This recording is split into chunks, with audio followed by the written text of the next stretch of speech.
What was he? You talked with him, right? Yeah, we're mainly talking about the differences between our campaigns. Oh, sorry. Hold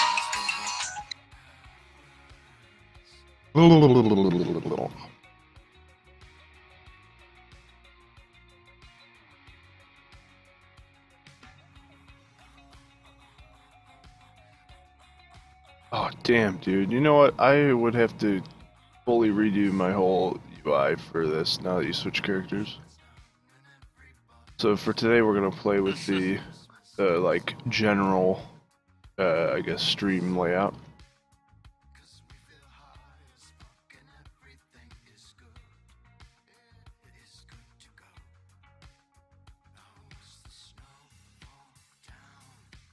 What did I do and why is it my fault?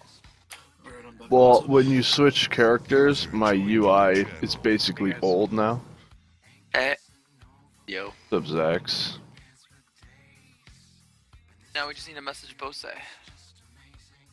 Bobo.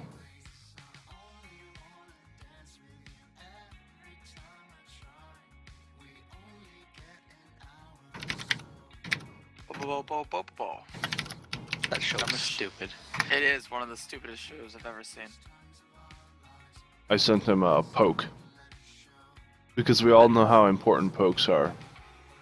They're like the greatest form of communication. Basically, I don't communicate through anything other than pokes.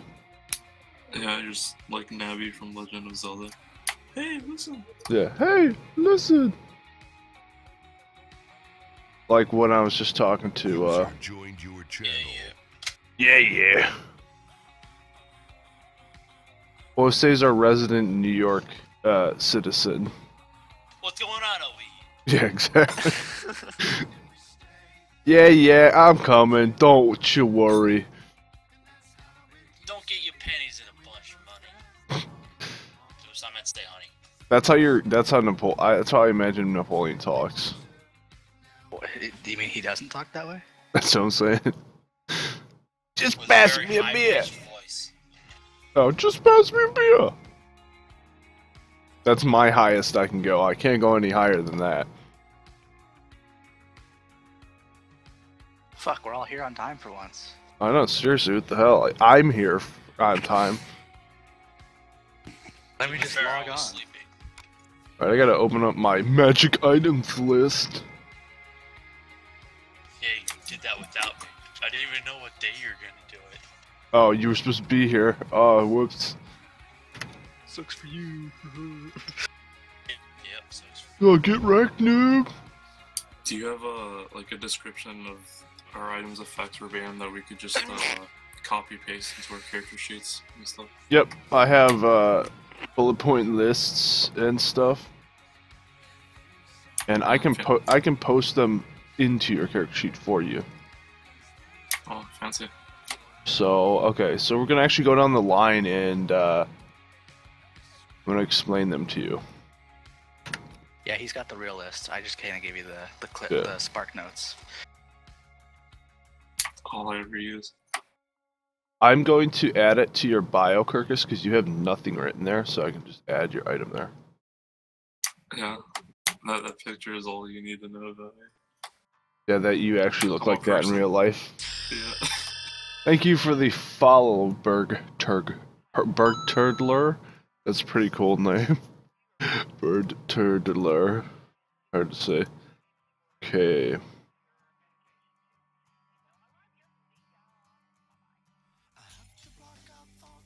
Alright, so we all know last time that you guys were being tortured by Ronaldo, the Bandit King, as well as his little lackeys that were following him.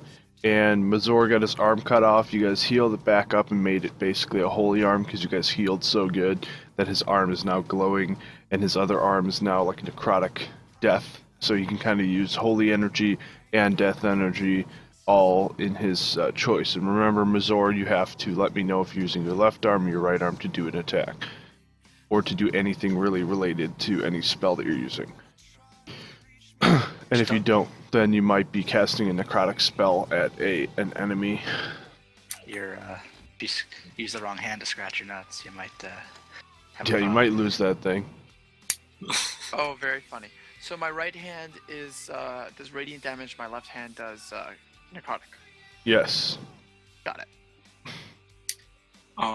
So I just remembered problems we're probably gonna do. So like last time we got 350 gold for the bounty on Ronaldo. Over the week that transpired between that session and this session, because it's a constantly running world, just assume that I gave all of you guys an equal cut, so 70 gold per person. Brock and I have already put that in our character sheets, but everyone else, you have 70 more gold pieces now. Neat. So you guys are rich. That's it. You guys are going shopping today. Yeah. Alright, so let's go down the magic items list. So you guys found 2 treasure chests that were containing items that the bandits had collected over the years. And I'm going to say that while we were gone in the campaign, just kind of, doing our own thing, living our lives, that you guys took the time to kind of just observe them, practice with them, maybe talk with a couple people in town about their properties, and you learned all this stuff. And you also trained with them for a bit, so you know how to actually use them. So you became attuned to them. So anyone else who picks it up and tries to use it would not be able to use the magical properties until they became attuned with it.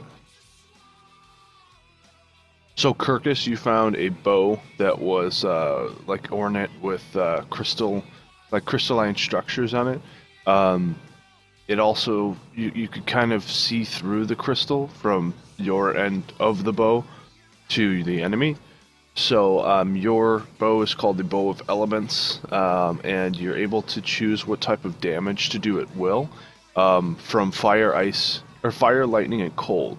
You can actually fire your arrows and choose what damage they're going to do, and as they're going through the bow, they pick up that elemental energy and they hit the enemy. Now, if you choose to do this, it will destroy your arrow. You're not going to be able to retrieve them, so you're doing extra damage with those, you're doing that damage. Like, it gives you the ability to change your damage type. So say something is resistant to piercing, resistant, or even immune to piercing, that you'd be able to switch your damage and do the damage to them. Okay. So, and then there's also that crystal that you're able to look through. It's going to give you advantage on Arcana checks to decide or determine a monster's weakness. So you actually, in the middle of battle, can look through your crystal, and you basically can roll an Arcana check, and if you roll high enough, you'll be able to see like a little aura coming off of them to see what their weakness is. And you can use this 2 times per day, and it regenerates at sunrise, but you must hold the crystals towards the sun to actually recharge it.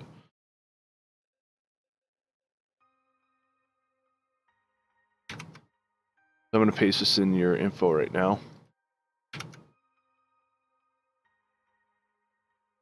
Oh wow, those bullet points freak the system out. Hold on. Oh.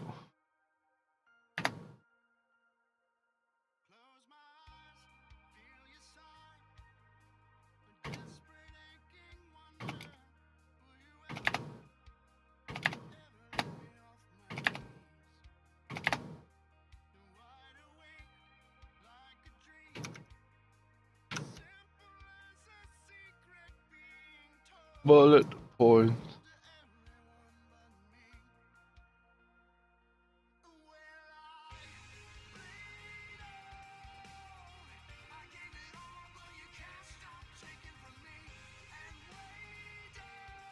Alright, fixed.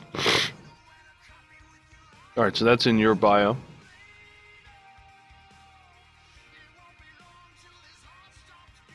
Then we got Theron. So Theron, are you here? Alright, cool. So yeah, you found a crystalline great axe, and I was explaining to you, I believe that it might have been to Ilric, that the actual blade is basically created, or like made of this crystal, and the actual, as it goes down towards the actual grip of the handle, it's still like basically all the metal that you would think this thing was made of, it would be made of the crystal.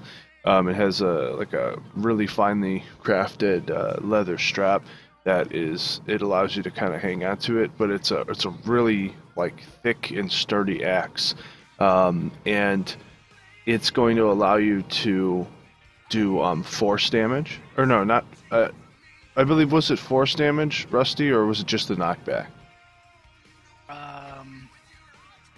I initially said knockback, but then you said force damage, so like it would do the full damage to the person you're hitting initially, and then it would scale down for everything around, or everything behind it up to 15 feet in a cone. Yep. Okay. Cool. Yeah. So basically, you're doing the initial damage of the axe, but there's a kickback afterwards. So you have two options. Multiple options, of course, in D&D, but the basics for it is like if you do a vertical swing, you do an initial target damage of 1d12 from the actual crystal of the axe, but then the properties of the axe and its history release this wave of force that shoots back in or behind the target in a 15-foot square wave in the back, knocking back whatever fails a check. Then you can do a horizontal swing, which will give the initial target cleave of 5 foot 1d12 for the first target, and it scales down after that. So second target's 1d6, third target 1d4, and it also does the 15 foot, but instead a cone knockback. So you're doing cleave, you're basically knocking back a whole group of people with that blade. Nice. Careful with that, because you don't get to choose who that does and doesn't affect. Yep, Right, it's just whoever's in the vicinity. How many times is he able to use this effect? That one we didn't determine a use, so we're allowing him to basically just whenever he does the attack with the item, that it's going to basically have that effect. I feel like with the clusterfuck of melee, that's enough of a drawback that if he doesn't want to start hurting his friends. Yeah, I'll have to be very careful. Start stabbing people with your axe. You hit him with the butt of it, like you just keep. Everyone just stand behind me. That's the only rule. He drops the axe and like it falls down a stairwell. That would be horrible. Oh God. Everyone run! Yeah, it's basically the that super hammer from like Halo 3. Oh, I thought you were Oh, talking God. about in Super Smash Brothers. Gravity Two hammer. completely different things. It's the gravity hammer. I honestly thought that's what he was gonna say too. He just like starts swinging it like do do do do do do do. All right, so I'm gonna work to paste it in your character sheet. Thank you.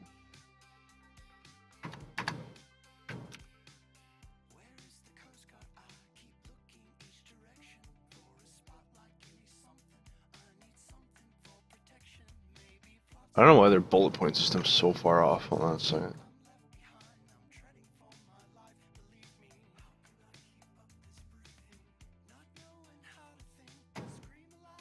Horizontal swing, 5 foot, 1d12, second target, third target. These initial targets for the horizontal swing, are they like if he's directly in front of me, is it to my right, or to is it all one direction, or we'll figure it out when it actually happens, I guess. It's a 15-foot cone in front of you. It's a 15-foot cone starting from the first target you hit, and going the direction you face. Okay.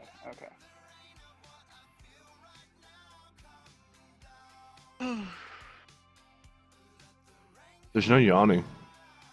Yeah, and then these effects are subject to change if stuff just starts becoming obviously broken. So feel free to drop some anonymous tips if you think something's fucked up. Alright, so then we've got Napoleon. Napoleon found a great sword that then shifted into a great axe, or whatever his favorite weapon was. We're calling it the Shapeshifter Greatsword for right now. It's just called Shapeshifter, basically. But it was also found in Ronaldo's treasure chest. So this weapon turns into the most desired weapon of the holder. So if Kirkus were to hold it, it would turn into a bow. If Zax were to hold it, it would turn into like a great axe. Anyone else who sees it, they see it as their most desired weapon. So Kirkus, you might be seeing Bose running around with a bow, striking people. And you're just like, what the hell are you doing? And people are just splitting in half as he's holding a bow. Oh, can I use that bow Someone sees, instead? like, not It's even OP. a weapon. Yeah, so then there's a special property to it. Remember, Bose, I was explaining that gem that was in it that had like a face of like a dead king or something? Yeah.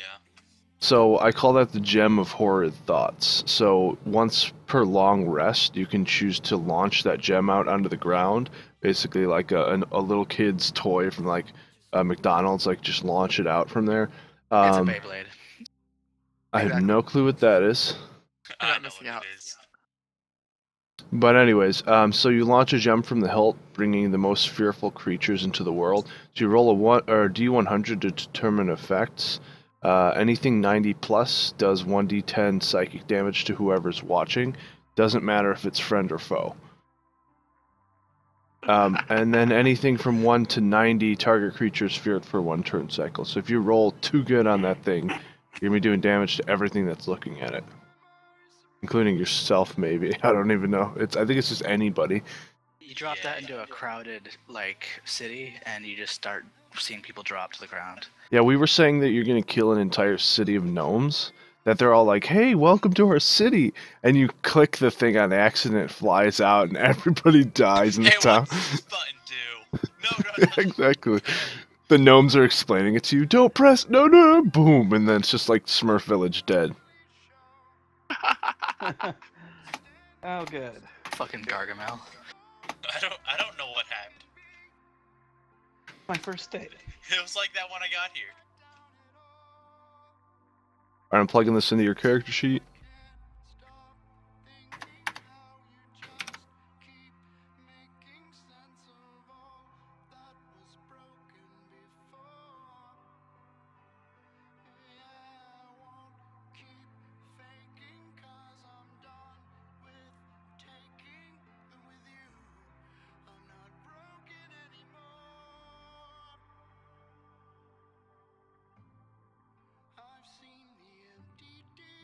Alright, cool.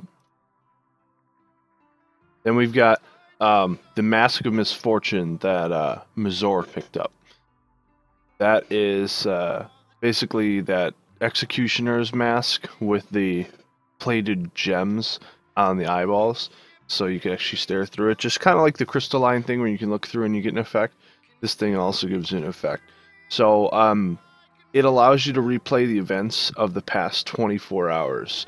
So you can actually look through there, and I think it's just, since we haven't listed anything, it would be like DM discretion on this thing. When you I was gonna say he should get like 1 per day, like that he can choose, and And then then the rest DM would be discretion, like, hey, check your mask. yeah, I think that works because it's like the same thing like the gem, like the order. Yeah. Kirkus, you can talk. So, I didn't want to bother, like interrupt while everyone's trying to go through their stuff. No, it's cool. Just, I mean, what's up? I just wanted to talk about like the items I want Arthur to make and stuff. So I mean, this is stuff that would be like later on. There's no point like interrupting us getting to the session over something I wouldn't be able to use this session. All right, yeah, just type out the items, like what you're crafting them from, the items, and I'll read them after I'm not talking about this stuff then. Okay. So yeah, Mazor, you have that that helmet that you found. Once per day, you can choose to stare through the gem plates that are within it and see like a replayed event of the misfortune of people. Or no, sorry, it just replays an event within 24 hours. So like it just chooses kind of what it wants to show you. And then it kind of is like a storyteller in a sense. So you kind of see them as like ethereal beings through it. Like you see them kind of walking around as like ghosts, even though they're not ghosts at times. And then there's an ability that you can use called Seeker of Misfortune.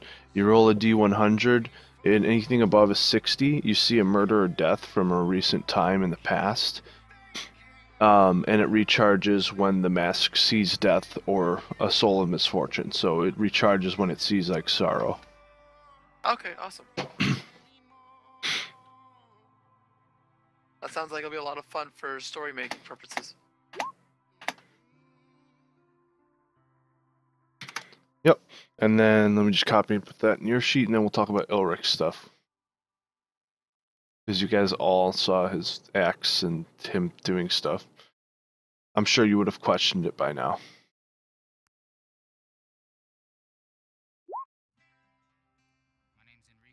You saw nothing.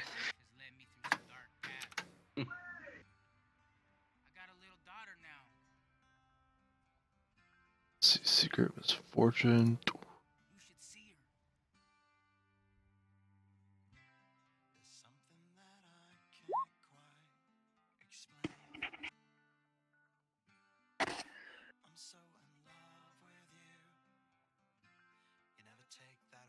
All right, so Ilric, I mean, you're cool with me explaining this, right? You probably would have explained it as a character, maybe? Yeah, we'll just assume that I explained it as a character, but I mean, remember just throw it out there, and then once you finish, I got a question for you about it. Okay. Something we didn't discuss. So while you guys were all messing around with your magic weapons, a spirit visited Ilric for his good deeds and saving you guys from torture and death. Thanks for the follow, Cerez BP. Appreciate it. Okay. He basically was visited by this spirit, asking him to perform a task for him, and in return for it, he's basically enchanting his axe. So he has an axe that is, I guess you could say the axe now is called this, but it's whatever he really wants. But it's basically Raymond's request. So the ghost is the ghost of someone from Highbreak, who is now passed on, and is speaking with Ilric. So he has the ability to basically throw this axe and drain the health of an enemy and regen it to whoever he chooses within 60 feet. So you can throw it through somebody and it'll heal somebody else. So it's kind of like a utility of a heal. So he can choose a party member he wants to heal. On a successful axe hit, it passes through the enemy, draining its life. The ethereal axe enters ally's body and heals them for damage dealt.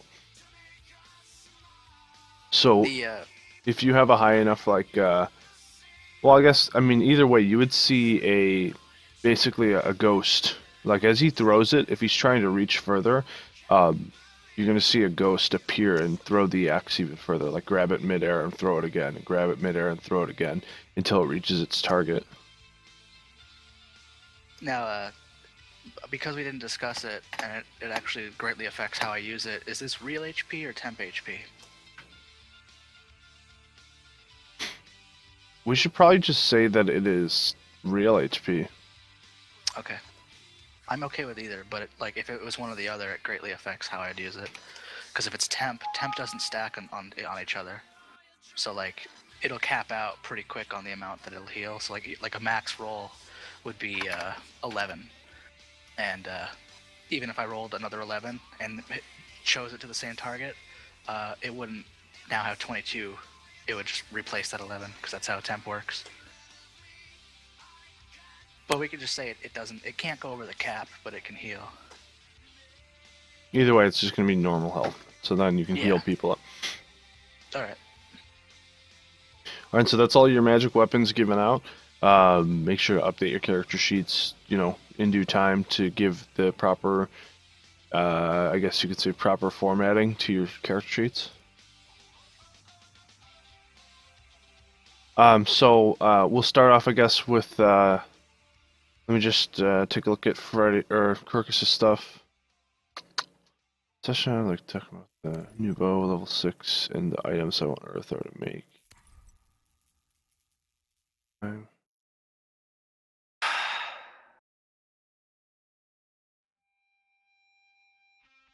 In case I'm too hard on now, want him to make studded leather armor.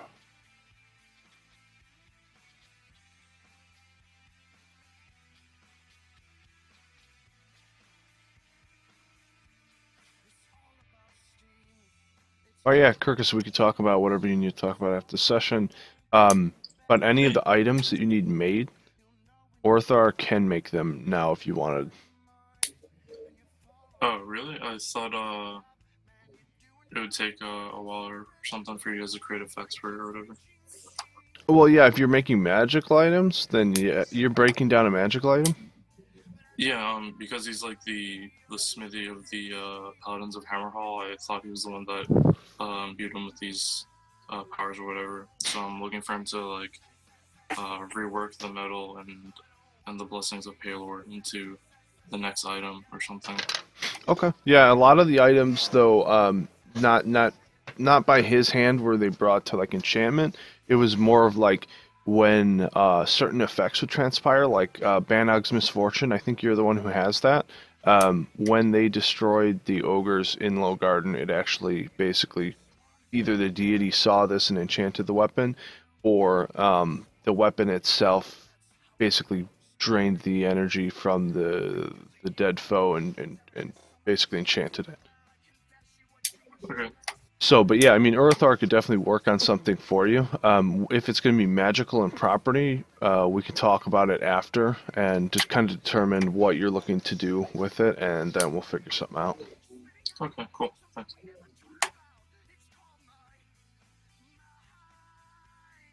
Wait, oh, I thought that was Theron typing that emote. I was like, why are you swinging that axe in the bar? So yeah, I'm really digging Theron's new little subtitle, The Half Man. I dig it too. It's pretty cool. You basically chopped Ronaldo in half. But so yeah, Kirkus, you spoke with Duke, and was he basically in agreement that he'd be cool with that or no? I mean, I think so. Like, it's extremely hard to get him to like give me a straight answer on it because he was extremely concerned about the timeline overlap. Because like certain things have happened in his campaign that shouldn't have happened in ours, and vice versa. You know, so. But for the most part, he said he would be open with it. Now, like, we probably need to talk to him again to like fully verify it, but it sounded a lot like a yes. Okay, yeah, I mean, I'll talk with him again after this, like if I can catch him or whatever, and I'll just let him know that everything from here on out is in the same timeline. And something I was talking to Rusty about was I was almost tempted to bring you guys all into one Roll20 and have the maps exactly the same. So then, like, if you guys come in, their characters would be where they're left off, so then we know where they were actually at. And then we wouldn't, of course, have them here, but they would be NPCs within the town. Right. So I don't know. I guess I'll take a vote at the end of the game to see if that's something you guys want to do. It'll ease the burden on me for creating 2 sets of maps.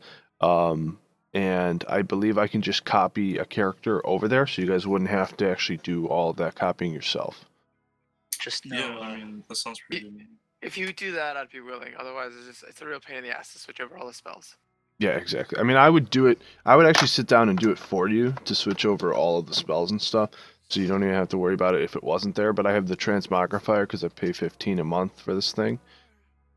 It's a little expensive actually for the transmogrifier, but you get a lot of other stuff with it too.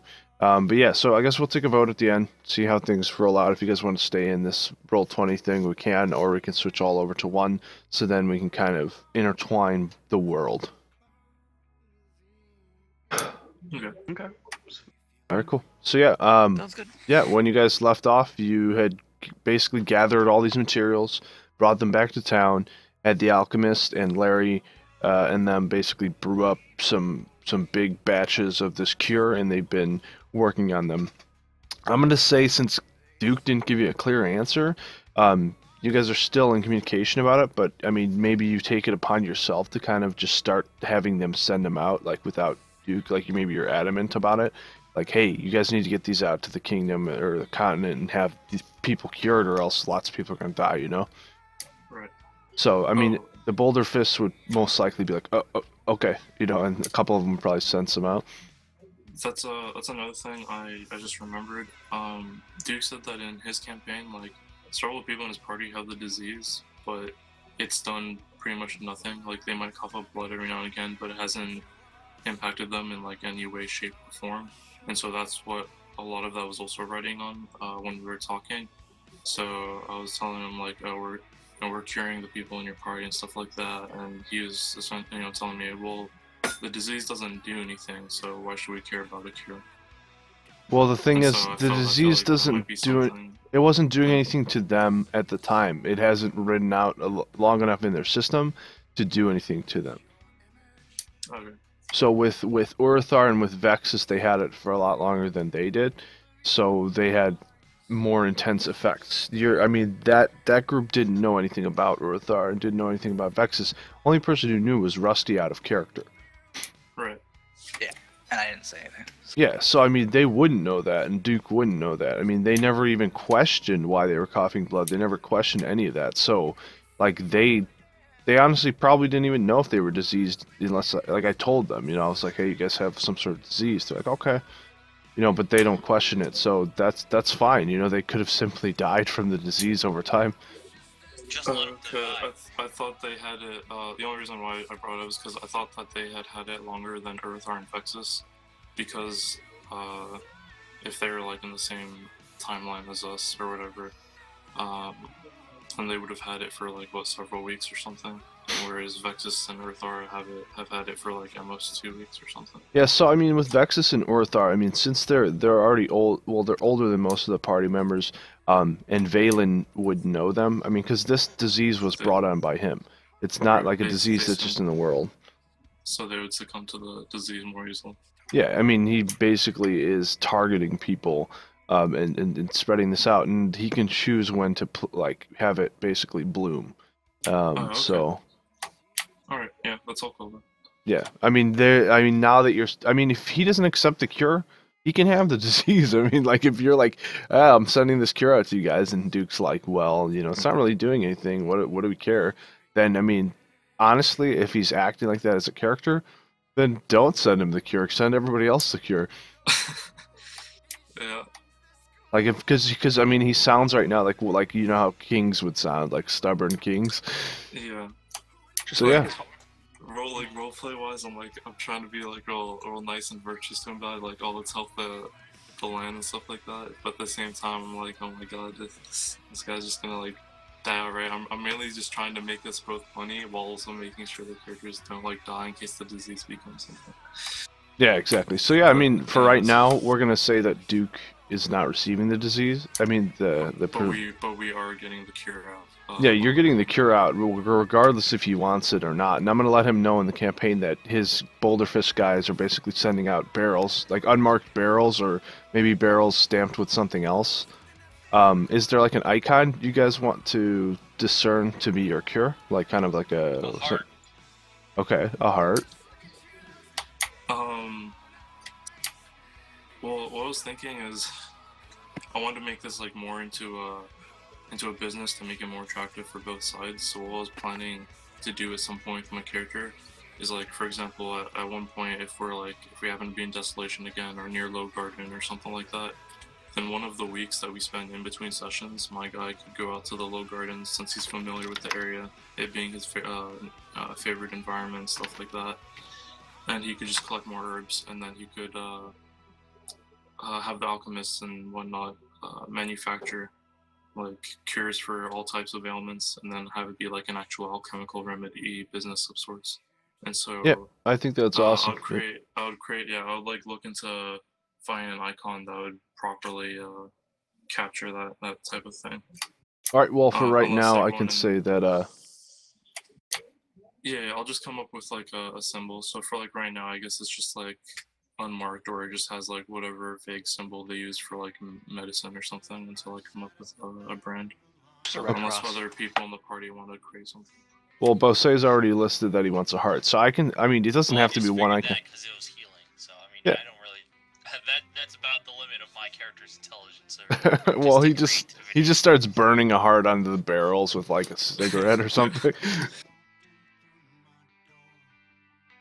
But yeah, so I mean, you guys can have a couple icons. It doesn't really matter. It's not super important. It's more RP sense. I mean, like what you would Right. see if the barrel comes into town. Yeah, I'm cool with whatever you want to use or whatever the party wants to use. Right? I'll come running into the tavern like, hey, guys, look at this. I hold my great axe right in front of me. I start concentrating really hard, then poof, nothing happens. See that, guys? And as he runs in, like Ilric, you would see probably like hand axes, like a whole like just ton of them in his hand. And then Theron, you would see whatever your thing is, great axe. I guess you'd see the same thing. What? Guys, come on, look at this. It changed. Nice, nice hand axes. Mine are better. I look at it, concentrating really hard to like really want a different weapon, like a maul. What? Hand axes? Man, you guys don't even know a weapon from your elbow. Just Are kind of you walk holding out. such a great large axe? A large great axe. I'm gonna say that, like, you know, whenever you decide to change its properties, like thinking about it, like the visual changes, but the damage is not gonna change. So like you can think about that maul and it changes into that maul for yourself, but other people still say the same things. Yeah. Unless they roll like a really nice like Arcana check or something, and then they'll be able to see through it.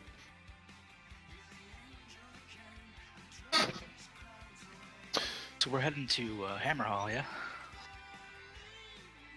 Well, as you guys are basically running around the town and stuff, you see to the north, let's see, yeah, to the northwest, you see just huge cloud of what looks like necrotic energies spewing down from the sky and up from the ground, meeting in the middle, creating some sort of like energy orb of just decay that's growing and growing and growing.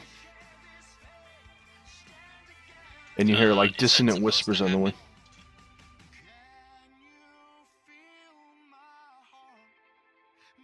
Is someone gonna take care of that? I'm Maybe tending there would be bar. more magic items. Let's go. I think we should go and make sure that problems are solved, especially dealing with the evil necromancer. Not necromancer, the warlock. It's It's a a giant. huge bitch. You see a like hooded figure kind of run in to the gates, followed by two other archers. So he's holding a bow. The other two guys are holding bows. The first guy who runs in has a bolt sticking out of his chest, and he's kind of like holding it as they're coming in. And he's looking for medical attention. Let me get the other two guys in here. Why are we all in the same square? Because you touch yourself at night. What does that have to do with anything? Holy shit, that's big. What she That's said. what she said. In one of the other campaigns we have going, two of our guys were linked by a cursed object, so they couldn't be more than like something like 20 or 30 feet away from each other. Are you talking about you talking about problem with magic, right? Yeah. Yeah, 'cause that was the it- one. Was it you that it was? It was. No, it was. Oh, I can't remember who it was, but it wasn't me. It was I just remember Cattell. seeing, like, you guys kept having to go. back The and guy's, forth. I think his name was, I think it was Mutica. That was his name. That's right. Yeah. Yeah. So I was that sorcerer, and I was stuck to that freaking axe. I had to like follow him around. So you guys see these two guys enter town, and they're kind of, you know, the other two archers are kind of making sure to look out, while this guy runs it. He's like, I'm looking for some medical attention. I look at my greatsword. Not quite medic. Oh, my sword. My sword. You got some people you can heal. And he says, "Hail, friends! We hail from the Black Keep to the northwest in Lowgarden." You look like you actually just need a beer from the inn. That's what you need. He says, "I could definitely go for one of those." And he kind of like, you know, points towards you. Do I know anything of the Black Keep in Logran? I'll go ahead and roll history. Whoever wants to know about the Black Keep.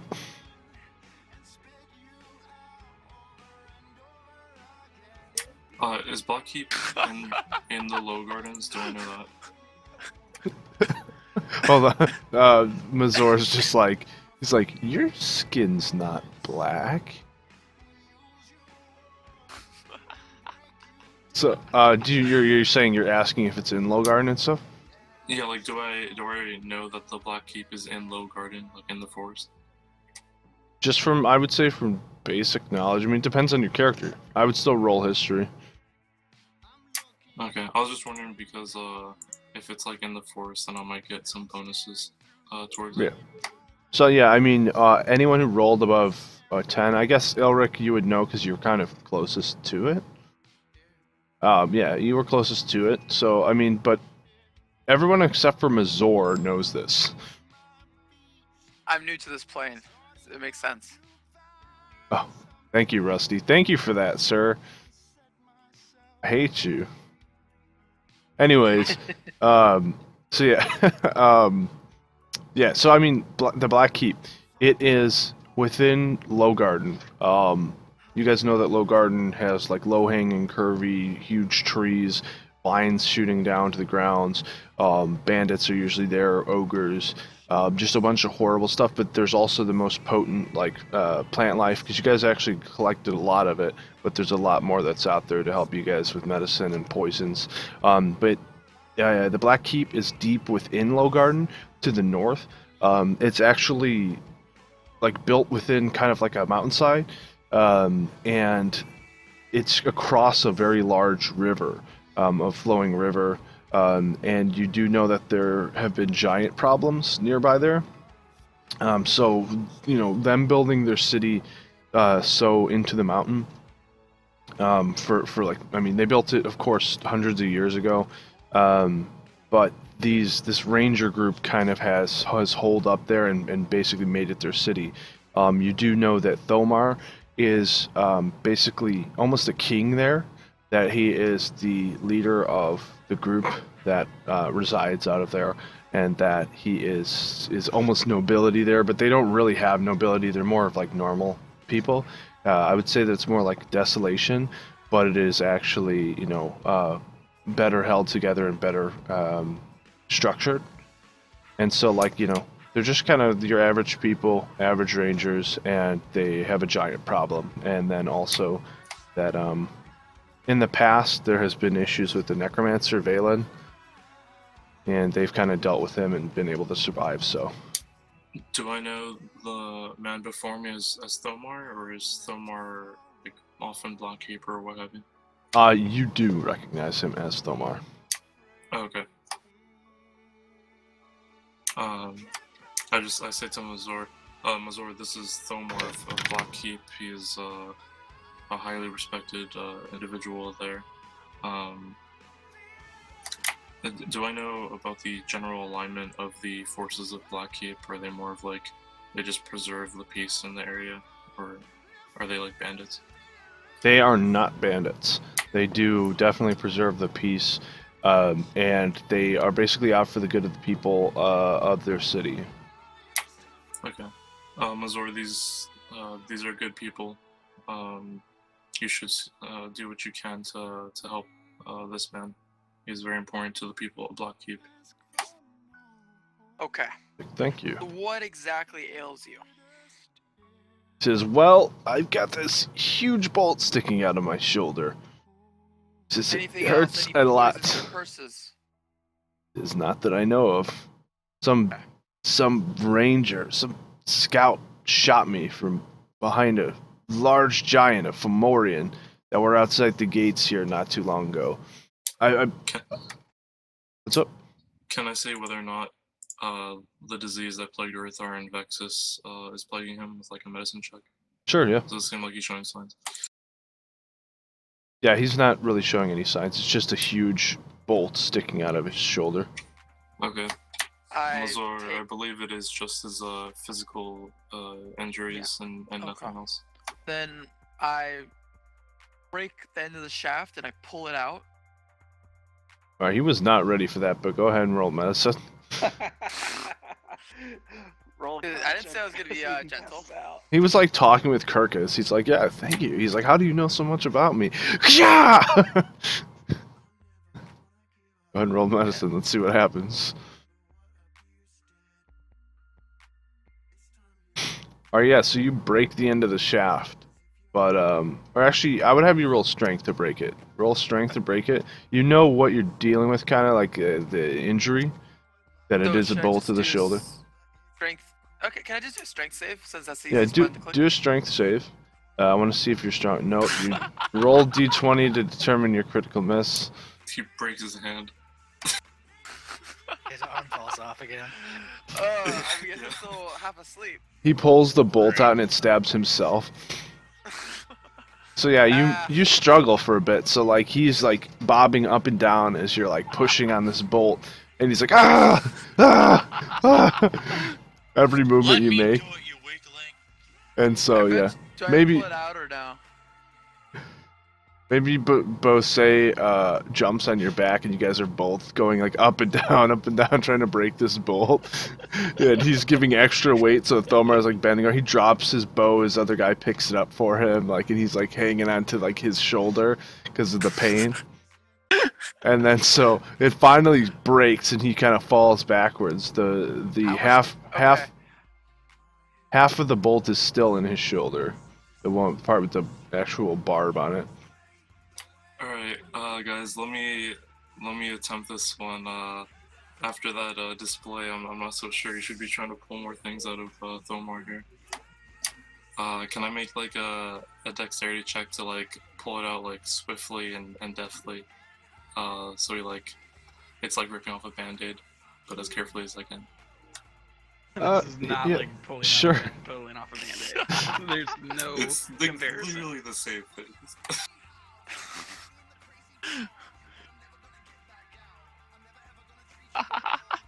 I think we need to amputate I'm his gonna neck. It's the use a only way. lucky point. Did you say amputate his neck? Yeah. I used the first one was my first roll, but I spent a lucky point because of my lucky feat and re-rolled it. Okay.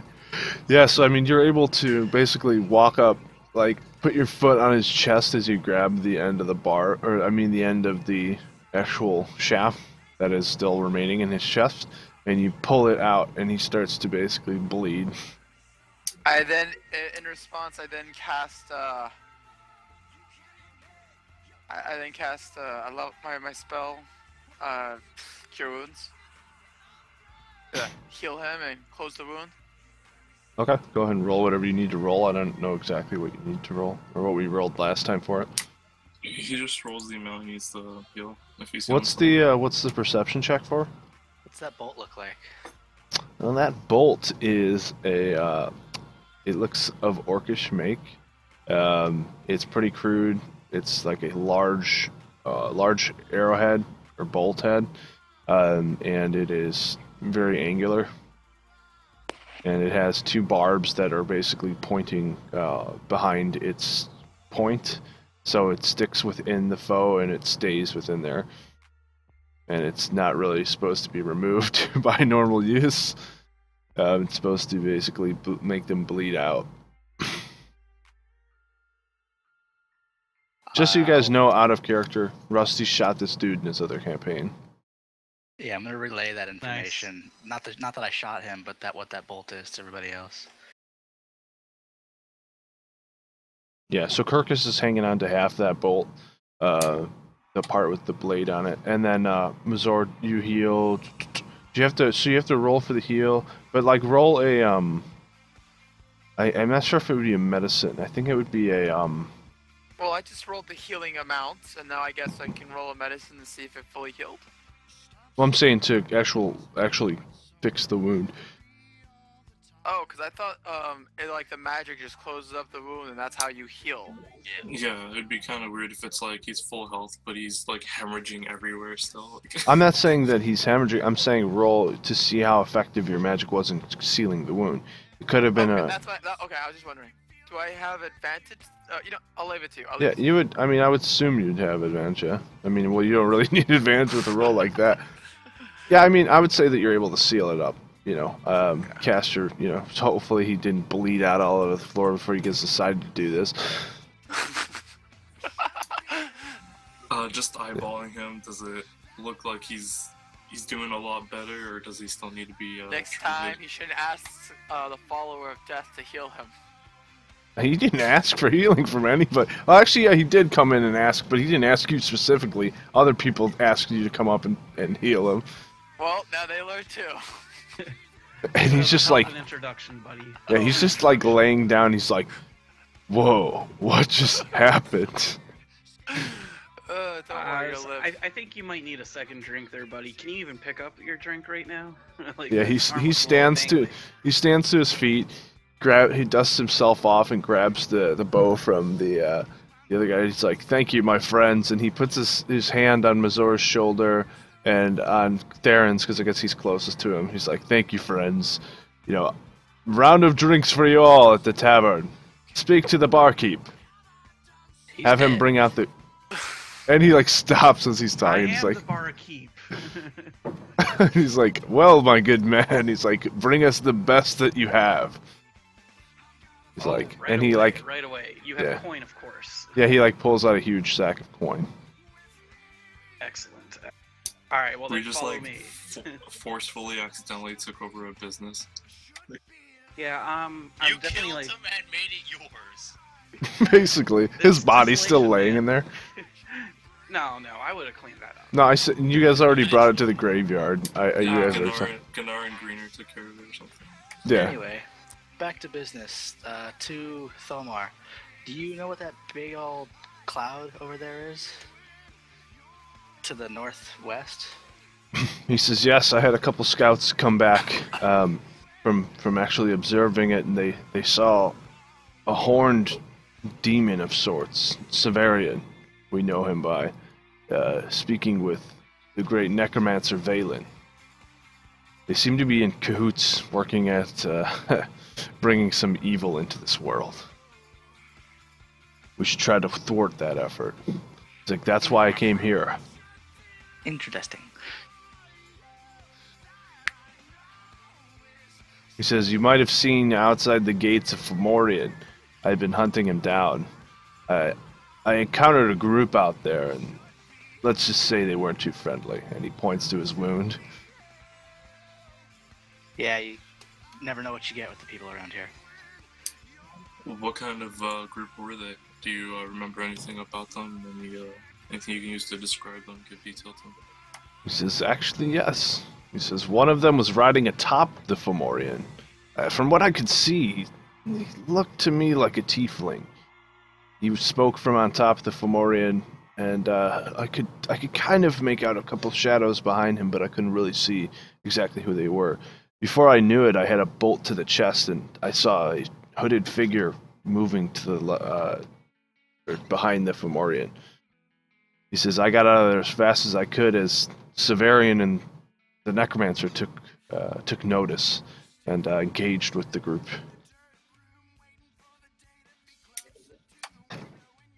Interesting. Are Severian and Balin still there? He says, "My scouts came back a couple days ago. I don't know if they're still there or not, but that portal is not going anywhere." Do you know how to close the portal?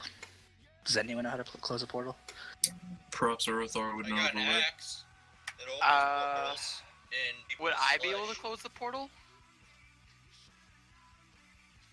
He says, "I am unsure of your power." I have the ability to destroy, to deal with all undead. I am the follower of death itself. With my abilities within magic to allow me to cut the ties of the portal to other realm. But you can't pull a bolt out of a guy's shoulder. He looks around to all of you guys, and he kind of leans into there, and he's like, "Is this guy with you guys?"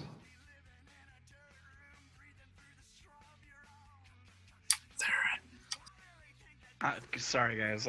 I blinked. God damn it, you blink. Well, so he just sits there, and Theron's just like looking around. Well, Sorry, basically, sorry. Thomar leaned into you and said, is this guy with you guys? Mizora just gave like a huge speech, basically. I tune in and out, man. He's pretty good, but you know he had his own injury a little while back. Give him a little break. He says, we will see. What is your name, healer? Oh, Machzor. Mazor. I'm gonna say Mazor because I can't do that thing. Oh, you can't do the ch. Machzor. There we go. You did it. Yeah, Machzor. He's like, I thank you for healing my wound. You may just be, you may be the key needed to solve this whole thing. But first, we drink. And he hits like the chest of both the archers, and he's like, you know, motions them to come with.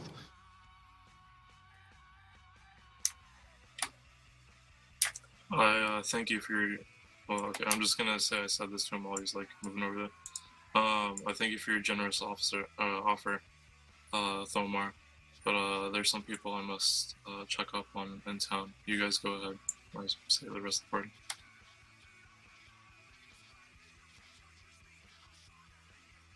All right, and he's like, where's the barkeep? He's dead. I told you, he's dead. No, the new barkeep. I'm here. I had to carry the keg back because you guys was wanting to come in. Oh, you But, brought you a know. keg with you? Yeah, check the chat. Anyways, I'm back. I brought the keg back. Let's have a little good time. You know, all I can tell you here, Thomar, is that each of these guys is handy in a fight, and that's what I like about them. Okay, yeah. It was just tough to read that because I mean, there's a lot of stuff going on. If something like that happens and you find a down point, you can let me know because it's kind of important information for our peace standard. Not a problem. It was one of those spur of the moments. It had nothing to do with it. I was just taking a second and come back. Okay, yeah. So I mean, they all sit down and you know, he hands you, let's say, it's like 20 gold. He's being really generous. He's just giving you guys money for, you know, their stay there. He's like, this should cover our inn costs as well as any drink you may provide us. And bring my men some good meals. Well, if you want good meals, you probably don't want to be here in desolation. But I'll see what I can do. He says, as I've been told, but the town seems to be improving. He says, I see banners. I'll check our stores. So you're little- from the li- Lowgarden, huh? To Thomar, Lowgarden. You're from Lowgarden. Says, I wouldn't say that I'm necessarily from Lowgarden. We're kind of on the outskirts. Says, Lowgarden is called what it is because of the low-life scum that live within it. And Yeah, we he just looks. came back from there. We had a run into some bandits. They're not doing so well. Please tell. You gonna tell him any of your info or what? We know the thought- name of the bandit was Ronaldo, in case you forgot. Yeah, I'll tell a story. All right, you don't have to relay the whole thing. What's up, dude? You don't have to relay the whole thing. You can just let me know that you're telling him the story, and then I'll basically. Yeah, that's what I meant. I said I'm telling the story Okay. what's up, guys? About how I What's up? snuck into the camp and started chopping people from the shadows, and they didn't know where I was. Yeah, exactly. So he's kind of like seems impressed, but let's see if he's impressed by it. While he's being told this story, will we be able to jump over to Worth the Arnie? conversation with Worth Yeah. Arnie real quick? And he, so yeah, I mean, he's awake. The cure has done its work on him. He seems tired, but you know, he's out of bed now, and maybe he's like gotten something from the tavern, and he's kind of just eating and regaining his strength. He's like, "Hello there." He's like, "What happened?" It's like I've been out of it for a while. I've been tending to Hearing you. your wounds and your illness for the past week or so now, and I just tell him everything that's happened pretty much. In regards to us going to Okay. Lowguard and bringing the cure I'm actually gonna and what has been See, afflicting I'm him playing and stuff D&D like right that. We need to Of course. get Barack on push Whenever talk. I'm eating, it has to be. 'Cause I eat one package alone. Barack, how many times do we have to ask you for push to talk? Barack, push to talk. Barack, push to talk. Oh, I'm so sorry. I thought I had myself on mute. Well, we know you eat one packet now, so. Okay, at least everyone knows that I'm hungry. Yep. And I don't know what packet of crack, packet of what. But yeah, so Kirkus, Packet of pasta. Orthar, he basically puts his hand on your shoulder and says, you know, I am forever in your debt, my friend.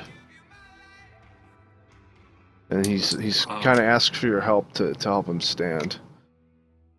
Okay, yeah, sure, no problem. I help him up and stuff. All right, he's a pretty big guy too, you know. He's wearing like his plated armor and shield and stuff strapped to his back. Oh my god, he's wearing his armor this whole week. Oh, jeez. He's basically. I mean, well, while you walked away and stuff, and he was healing up, he most likely has taken a bath in a sense, like taking his armor off and stuff. He hasn't been wearing it the whole time while he was sleeping. Okay. I was like, holy shit. No wonder this guy's tired. No, but yeah, so I help him up to the best of my abilities, like put myself under one of his arms and kind of lift with my legs, using my strength to aid his in getting him up. Okay. And I tell him, do I need to make a roll to do it? Sure, we could roll. Yeah, let's see, because he is wearing armor now.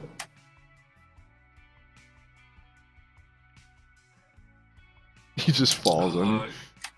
Could I make a Athletics? acrobatics or dexterity check to help him, like, to help Nimbly? distribute his weight properly in lifting him up? Yeah, definitely. So, guys of the stream, what should I have them fight? I'm really partial to undead and aberrations. Yeah, so you're able to help him up, and you're able to stabilize him, you know, and he's, you know, kind of just takes a deep breath, you know, swings his hammer over his shoulder, and he says, now I must return to Hammer Hall. And I'm guessing that you would speak with him about creating those items before he's leaving. Yeah, it would pretty much be like after he said, you know, thank you and all this stuff for taking care of me. I'll just bring out those two items, the Unknown Paladin's helmet and Dracus Lightborn's mace, and tell him no thanks is necessary. It's the least I could do for the help and guidance that your fallen paladins have given me, and the Light of Baylor has given me. And on that subject, and then I just ask him if, or I guess I'll RP it out. Would you be able to take Dracus's mace and this helmet and fashion them into something more appropriate for the type of warrior that I am, in order for me to better serve the people of this land in the struggle against Silverian and Valen the Vile.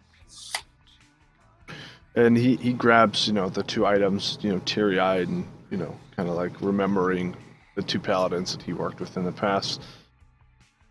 He says, they're no use to them now. He's like, you know, to aid the fight, one must do what one might not be fully, you know, fully like with, I guess. I don't even know how to say it. I putting him at ease, like, fear not, Urthar. Having these items in my possession, I understand the spirit and the virtues that these men live their lives with, and I will do my best to honor said virtues and do right by them. And he bows to you, packs away the helmet and the you gave him the mace, right? Yeah, I gave him both items. Yeah, he packs them both away and it heads out to Hammer Hall.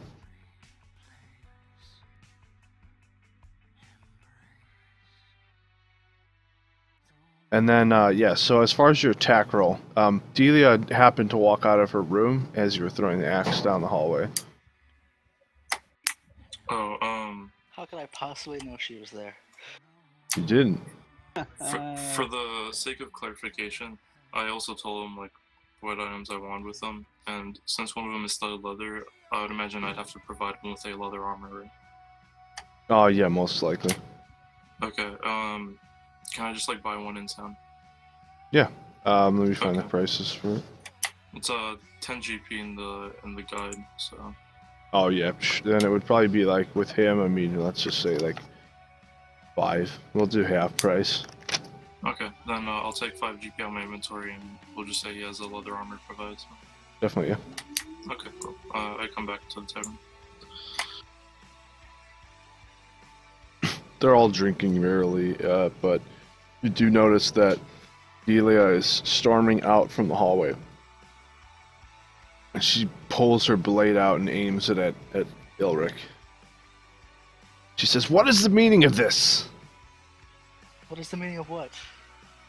It's like throwing axes in a tavern. What? Are you a child? You ever No. heard of darts? We don't have any darts, and I'm just keeping up on my skills. She says, Delia, "Does my Delia, shield look Delia, like a dartboard?" Come to the bar. Come to the bar. Have a drink. Sit down. It's okay. It's okay. Come on. Go ahead Have and a seat. roll persuasion. She has an axe sticking out of her shield. Oh Oh my god. Oh god. What? How did you what? You just like vomit Can beer I all come over the in floor. here and I'm gonna come up to Delia and say, Delia, I understand that you're frustrated. I don't know the full extent of the situation as I just got in here, but this man Elric over here is the reason why we were able to return from Low Garden safely, along with the cure to help save your father.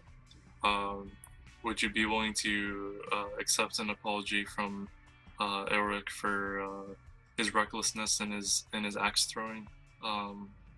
Would that be a suitable resolution? She says, "If I get to keep this axe, that would be a suitable resolution." She kind of like takes the axe out from the shield and puts it in her belt loop. If I hold up my hand, will the axe return to me? It is my magic axe. It is attuned to me. I don't know. Your Sure. call. Yeah. I mean, yeah, sure. She starts sliding towards you. She's like, "What? What is?" And her dad comes out from the back room there. This is gonna get real cheese, but if she gets close enough, I'm gonna wrap one arm around her, pull the axe out, and say thanks. As she pushes the blade slowly into your stomach. 'Cause she still has her short sword. What's the is there an attack roll on that? Yeah. Let's see. In response, I actually cast my magic. I use the spell Calm Emotions so that everyone just relaxes. Well, does a 19 hit you though? You checked my fucking sheet, didn't you? I didn't check your sheet. I rolled with a +2, and I'm giving myself the doubtfulness and giving myself a 19 instead of a 21. Oh, yeah, that hits. Okay, so the blade slowly pushes into your stomach, and she's basically right next to you as you're holding your axe. So you're gonna take. I'll grimace and be like, let's just walk away. You grimace as there's a blade in your stomach. Like, I'm pretty sure you're pretty injured. Yeah. Well, I mean, I'll has she fight the pain. stuck it like all the way through? Yeah, take half your life. Yeah. I do have 50 years of monk training. I can resist some pain. Nah. I'm gonna say a blade to the stomach is not resisting your pain though. How Yeah, much 50 damage does years. he take? He's gonna take half his damage. Oh, I mean, half his health. I'm still okay. Yeah, you got a lot of health, but she's basically lodged in you with that short sword. She's like, what? High Lord Vexus, please do something to stop your daughter before the situation becomes even more grave. This man has, Ulrich over here has made an error and accidentally endangered your daughter, but he is also, one could say he's solely responsible for you both still being alive and together right now, as opposed to the disease taking your life. She's clearly infatuated with me. Why would she be so close, if not? And as you're speaking, there's just blood pouring out of your mouth. You know damn well why that axe pulled her to you. Do I? And Thelmar motions to his 2 ranger guys to help out Vexus. Vexus is going to be like, Delia, what happened? She came on to me, I swear. She's like, I didn't. And so he's going to basically come over towards you and place his hands on your wound. And he's going to have, Thelmar's going to have the 2 rangers pull you off the blade. Or pull Delia back, and the other ranger's going to pull you off the blade. And Vexus is going to be like, get ready to get some sutures. And he's going to lose a lot of blood. Not on my floor. And I just cleaned them. Thelmar's going to go towards the actual fire, and he's going to light a torch. I ready in action, I guess. I ready up Cure Wounds to cast on them as they're pulling, as the blade is pulled out and as they're cauterizing. Oh yeah, this is basically going to be like a doctor situation. They're going to... Hey. What? Where's my sawdust? Please let me put some sawdust down. Oh, I would suggest going over there and maybe pouring some alcohol on it or something, but be careful because there's fire. I mean, unless it's like 151, it's not flammable, so... Can I make a medicine check to give them like some advice or tips on maybe what to do and not do to make this go as smoothly as possible? Oh yeah, if you want to.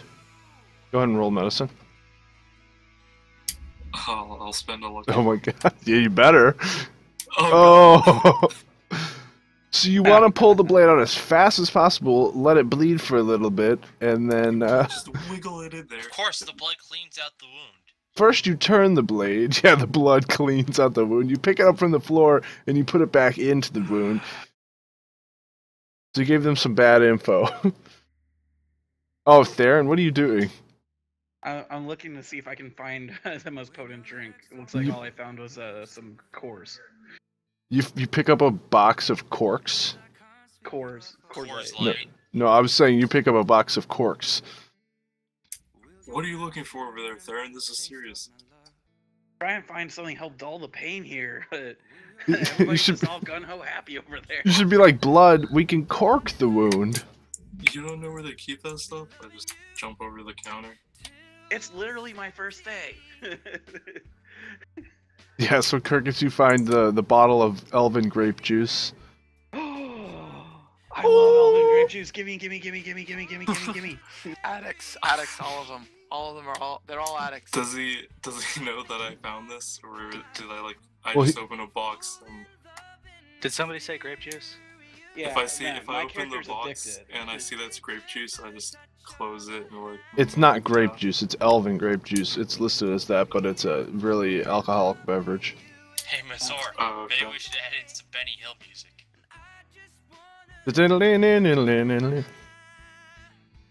Yeah, so you open like a crate and there's just tons of it, like lining, like you like look back in this room here too.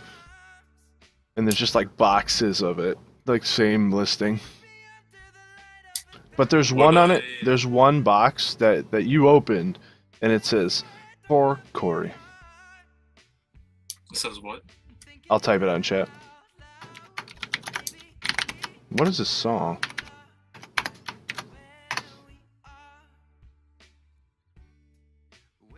Huh. Oh, that's Telling you why guys, it's... She came on to me.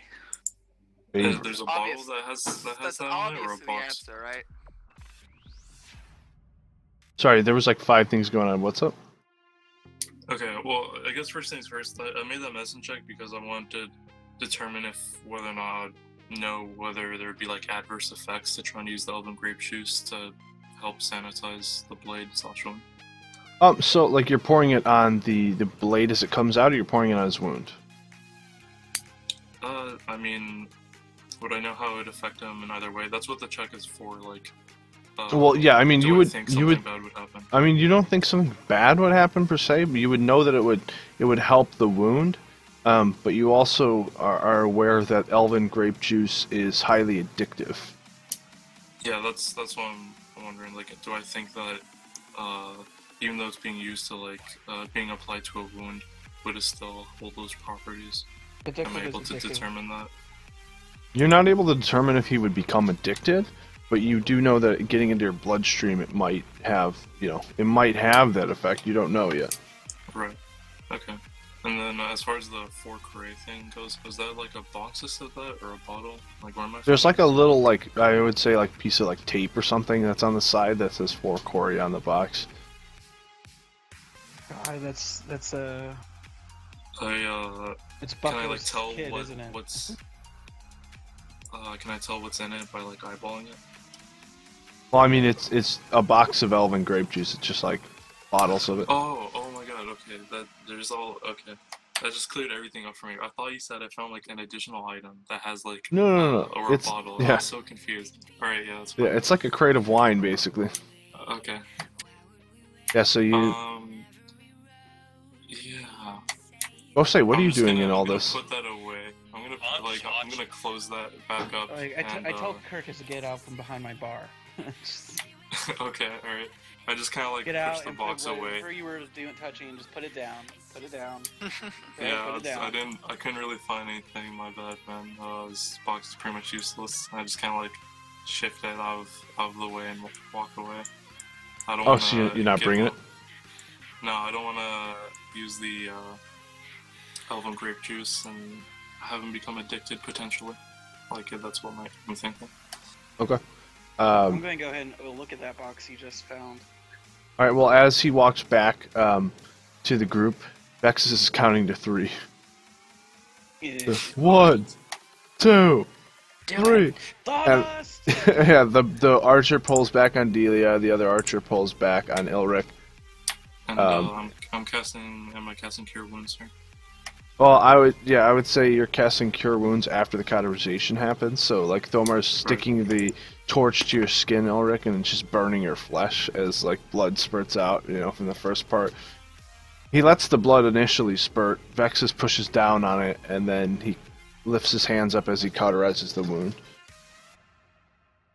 So you're just, like, they throw you onto this table here, like, as all this is going down, and so he cauterizes it, and then Kirkus lays his hands on you, and you can cast 10. So 10 HP you're healed for. Alright. And that's like an attempt to help like seal the wound better. So Yeah, so he's got a nice burn through whatever. What clothes were you wearing? Just my normal dark clothes. Star clothes. That's it. Well, what? It's part of my character description. just black yoga pants, hoodie. He's got a Starbucks in his hand, Gotta get that pumpkin spice latte on. and you got your UGG boots and everything. +4 Oh, sneak. seriously, though. Yeah, something. Well, you're saying just like black clothes, just normal clothes. Yeah, I'm not wearing armor. All right, well that makes it easier then. Yeah, so I mean, she just stabbed you with the blade, and she's kind of like shaking a little bit. She puts her blade away. Vexus goes over to comfort her. I'm gonna mutter, heck of a way to tell a guy you like him. And wink. She's not even paying attention to you. She's looking at her like hands. Yeah, she'll come around. I go over to comfort Delia with Vexus. I just tell her it's okay. It wasn't your fault.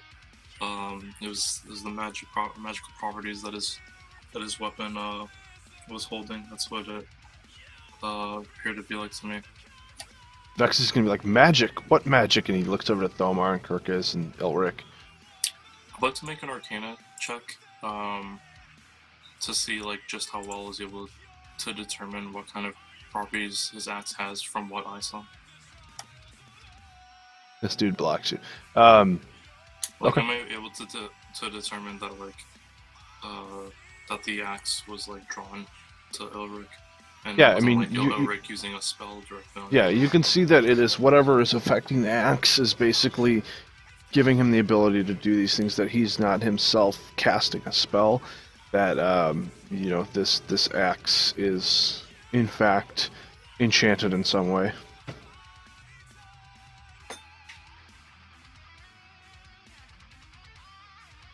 So yeah, the basically the rangers are gonna block the doors because they see that Elric was kind of sneaking, lurking around.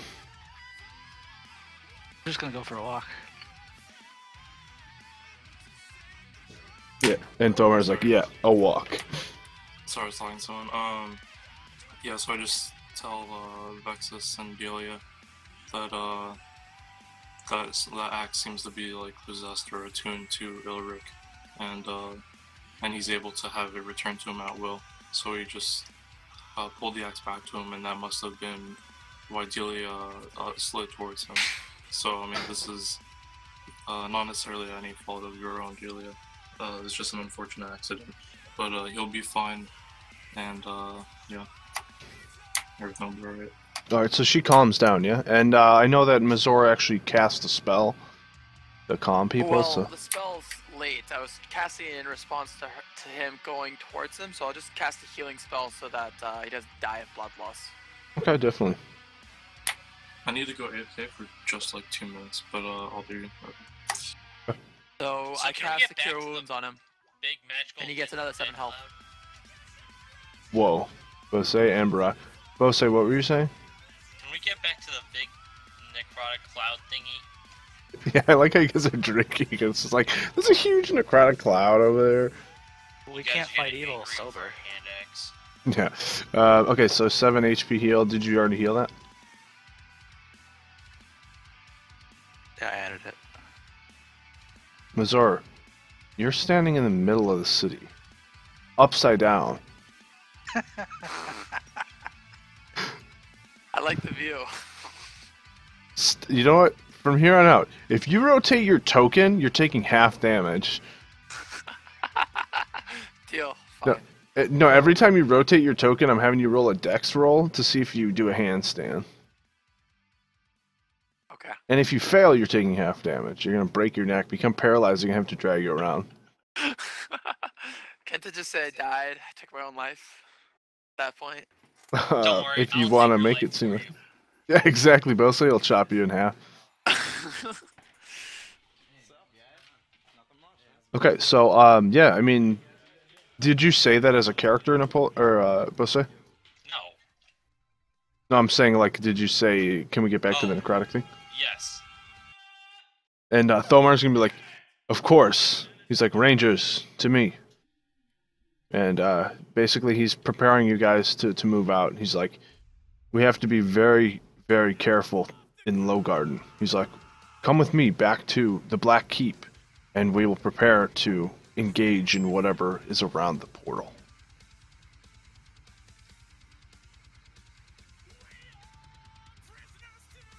Let's head out.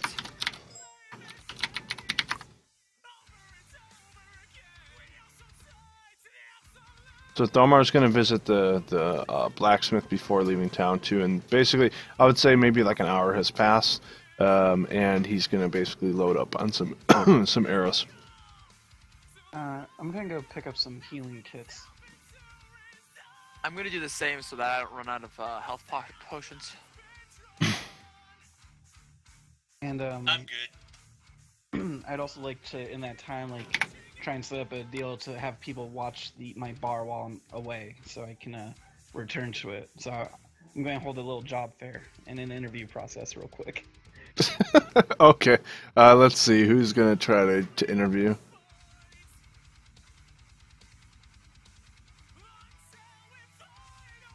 It basically amounts to, can I run faster than them in case I find them ripping me off so I can catch up to them? Oh god, okay. Okay. Yes, I'm out. Can you run 45? With a double move. Oh, well, I can run 90 with a double move. Alright, so, there are basically 4 people that have lined up for your interview. Adric, the dwarf, Larry, the gnome, Gunnar, the blood spiller, who is, I believe I stated that she was like a half-elf, and then Greener, the half-elf. Adric's gonna step up first.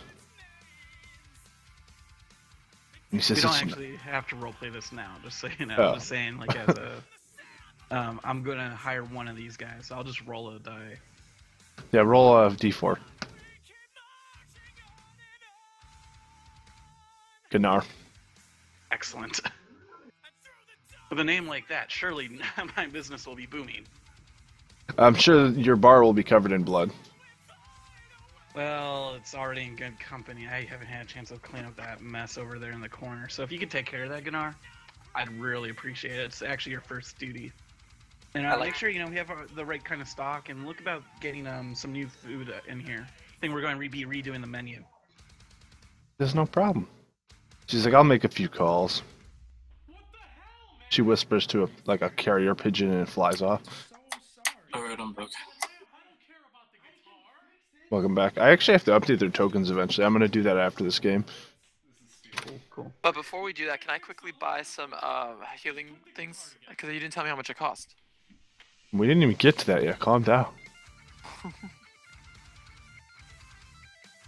What are you trying to buy? Healing kits.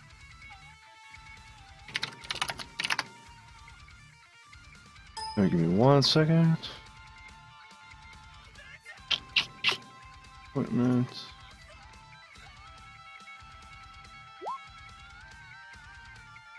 The healer's kit's 5 gold pieces. Thank you. Player's handbook. Okay. Then I will buy 5 of them. Okay. I'll buy 5 as well. I believe that would be 25 gold each. Yep. Paid for? How much? How much?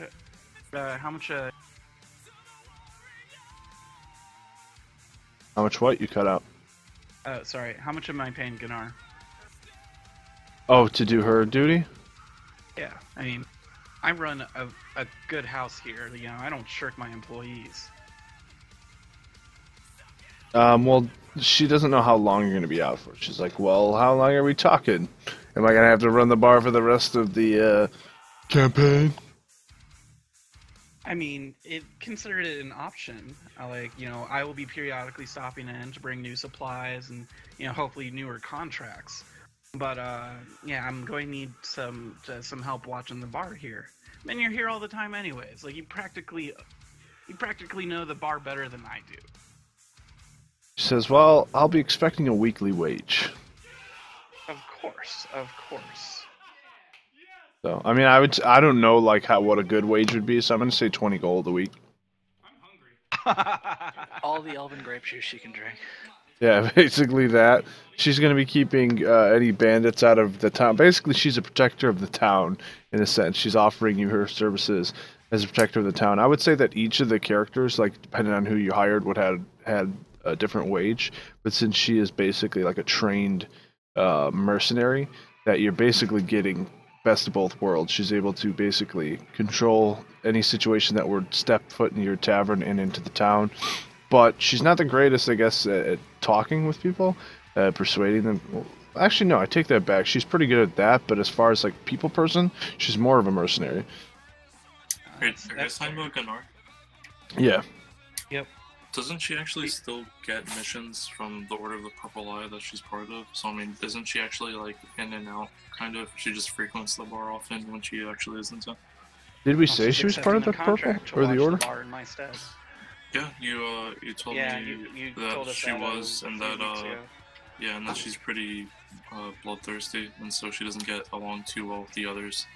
She fights quite a bit, but she is in the Order. She's able to change her appearance. I've made note of it before. I was able to see through. Oh yeah, she was all a other drop. stuff. So I mean, even though she is here a lot, it's only when she's not on a job or on a bounty. So it'd pretty much be quit your order and stop your life of being a bounty hunter and be a barkeep. No, not really. This It's as another contract. Yeah, so this essentially, yeah, she's getting money for it. She already knows the order comes through town. She doesn't need to be with the order all the time. They've actually, she got word from them that they took over a keep to the east across the continent. So, I mean, there's some big things going on for the order, and they're basically built up to almost army size now. So she's fine staying here, and the carrier pigeon is on its way to speak with, Delia, or not Delia, what's her name? Delaria, or Davinia, Jesus. Davinia. There's so many names. Dara, Davinia, Delia. Yeah. That's why I kill a lot of people off. Now we got Thomar, which frickin' Rusty's got a hard on for killing him. He must die. In my other campaign, he's totally stealing my style. Yeah. The whole hooded look. Thomar was around before you were there, so. Doesn't matter. Out with the old and with the new. Alright, so Thomar is like, you know, strapping the quiver to his back, preparing to head out to Low Garden. And he asks you guys if you have any last things you want to do. And he says, where's your healer? Is he not coming with us? Because you're kind of far away from him, too. He was having. Sorry, I was taking a while to pack everything away.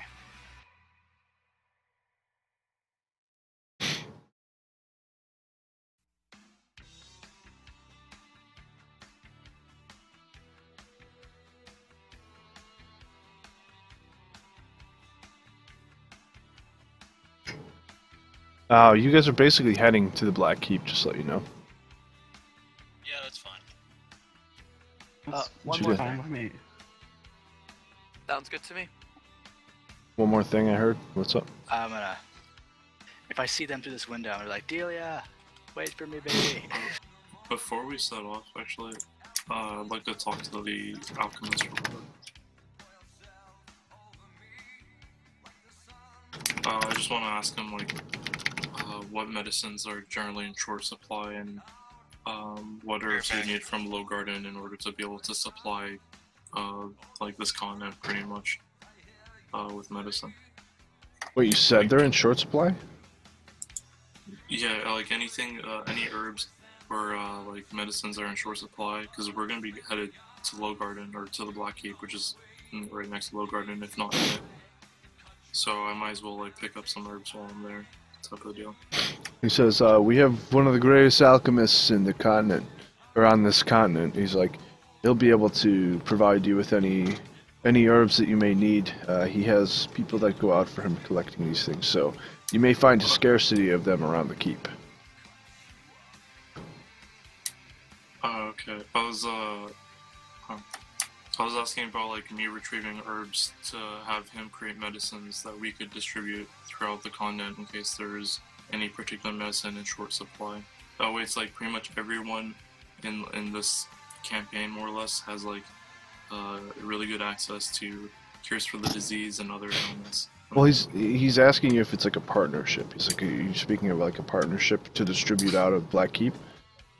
No, I was talking like I'm gonna partner up with like Duke, because I mean those negotiations or those talks haven't like completely broken down yet. Like I'm still in the process of talking to Duke. Yeah. So that's what my character's thinking about, this business with Duke, getting medicine out there. Well, So I mean, Thomar I'm wouldn't trying to really help have. bring medicine around. Yeah, Thomar really wouldn't have the option to create cures or anything like that. I mean, he would run through his apothecary that's there. But I mean, he would only really agree to it if it's like a venture out of the Black Keep, because he wants to make sure his kingdom stays solid too. I was asking the alchemist down here. Oh yeah, what the hell? You're not even up here. Yeah, I was talking to like the alchemist this entire time, just like Oh, my bad. if he knows of medicines that people generally need. I'm just trying to set up like a medicine network, so I mean just let me know what herbs I need to get, or if it's even possible, and then I'll document those. And while we're traveling to Black Keep, I'll just take a fuck ton of herbs.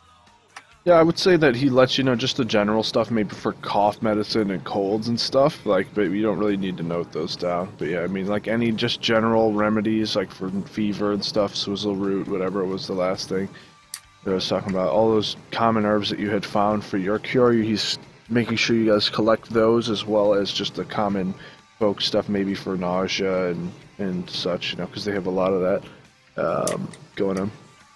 Okay. See if he has anything for constipation. You might get that. Yeah, I would say it's for that too. Any acid reflux, just the basic stuff you'd find at like a pharmacy. Okay.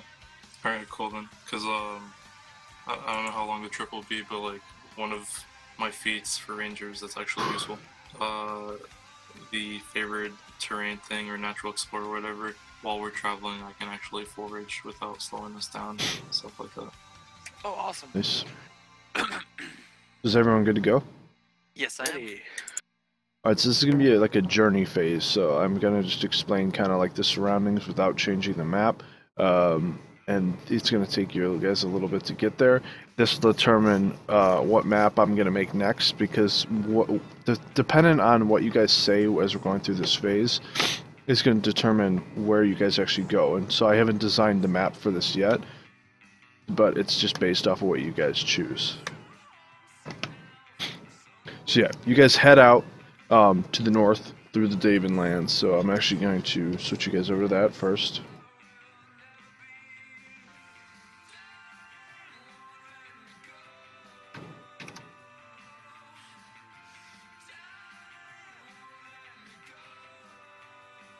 You guys are going to see your old selves for a second. If we kill them, do we create a time paradox? Oh yeah, it's like Looper. Remember way back when you played Zahard and you guys were talking about... I totally forgot that was my old character icon.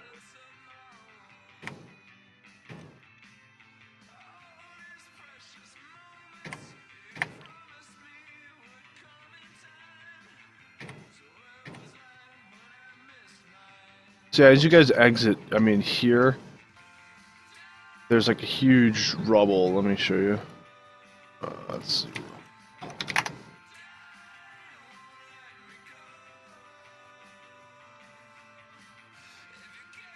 Alright, I'm back.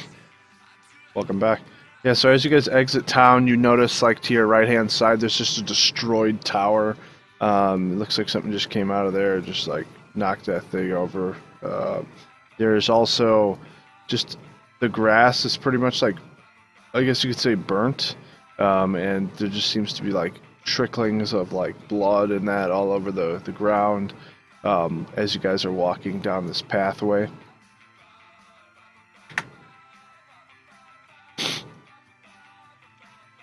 Does it look like this all happened very recently? Is the blood like still fresh and stuff? Yeah, I mean it happened pretty recently. I mean Thomar explains to you what happened out here. You know, he explained that Valen and Severian appeared. You know, the Fomorian was standing out here. Maybe that it had destroyed the tower. The Fomorian actually swung at the tower and destroyed it, knocking rocks and that, scattering into the city. They've probably since then, I mean, they've really haven't done too much fixing. There wasn't too much damage that was really done. The boulders kind of landed in town, and they would still be there. I didn't update it. This is the whole problem with not having the same map. It basically, we have to keep going back and forth and adjusting things. But yeah, so either way, it happened pretty recently. They're not in this area, but they've decided, I think they've like kind of retreated towards whatever that essence is. So something's going on there that you don't know exactly what it is. But yeah, so you guys are traveling down this road. And as you're traveling down, you know, there's forests on both sides of you guys. Multiple roads kind of splitting into the forests. One of them, you see like a sign on it that states there's another inn that way. There's another sign that's saying that it heads towards like a gnomish colony. There's one more sign that also states that it is a like the hut of an ancient like an ancient alchemist. And he's like, all's welcome, all's welcome. It's written crudely. The alchemist might have some more elven grape juice. And then there's another trap. Then there's another sign that says, beware, orcs dwell. And it's kind of like knocked Fuck off your its hinges. signs. You're just destroying the signs. No, I'm just ignoring them. Doesn't matter what this guy's leading us, right? We don't need to read any signs. We just implicitly trust this guy. I mean, what else are we gonna do? Just sit around the town, get drunk? I mean, Doesn't sound like a bad I would idea. Oh, so appreciate good. that. But no, if Thomar wants to let us take a detour, I say we go to the Alchemist. Otherwise, we need to head on to Black Garden or whatever. If you guys do decide to split off, he's going to draw you a map of how to get there, and he's going to tell you, that there's a huge river that's basically across it. So he's stopping off at the Alchemist for sure. who's stopping? I'm following Thomar. Yeah, I'm following Thomar. Is Thomar splitting to Alchemist, or is he saying it's just an option? There are options for you guys. If you guys decide you want to split into the different areas, you can. Thomar's not saying you guys have to move with him right away. It's up to you. He gave you an option of coming over to the keep to speak a bit before heading into battle at whatever's going on. At that huge necrotic energy ball. I want to go punch some evil clouds. I'll go Thomar. I'm curious to see what his people are like. They're all hunter trackers like me, somewhat. So we got 2 for Thomar. Anyone else going anywhere? Nah, I was just saying as a group. So if we want to go with Thomar, I'm totally cool with that. So I'm assuming the Alchemist thing will be there when we come back, and I'll detour then. Assuming we all live. Okay, so you guys are going to Blackkeep? Yeah. Yeah. That sounds like a good idea.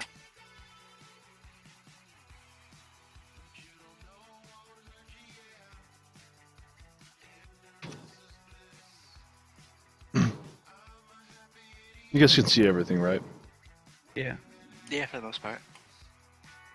For the most part. I mean, can you see everything or not? There's a lot of white squares still filling in.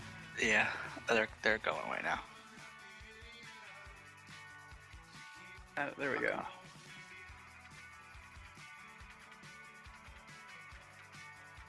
Yeah, don't go on the walls. Probably a good idea. Yeah, any of those black type of squares you see are the walls that are basically taller than you guys.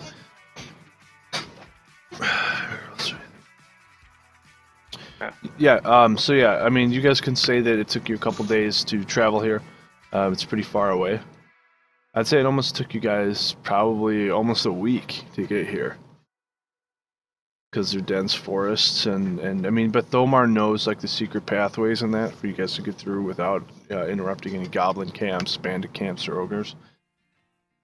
They have secret ways through the forests, so he kind of leads you through there. But yeah, Kirkus, if you want to do some nature checks, I'd say do maybe about 3 or 4, and you can collect whatever herbs you need, or forage for food that you guys would need as you pass through. Oh, I just ate 7 rations.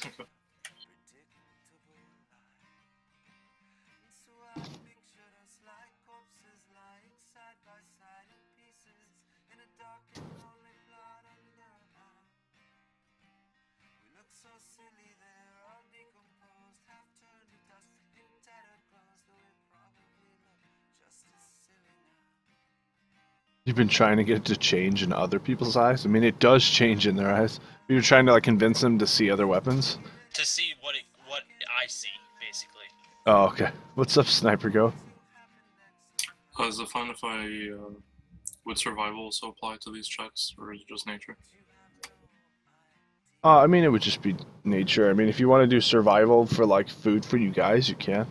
Oh, Mazor, are you using your mask? Yes, I am. Okay, give me a second. Roll Let's see. D100? Yeah. Nope, nothing. Okay. All right. So give me a second, and I'll let you know what you see.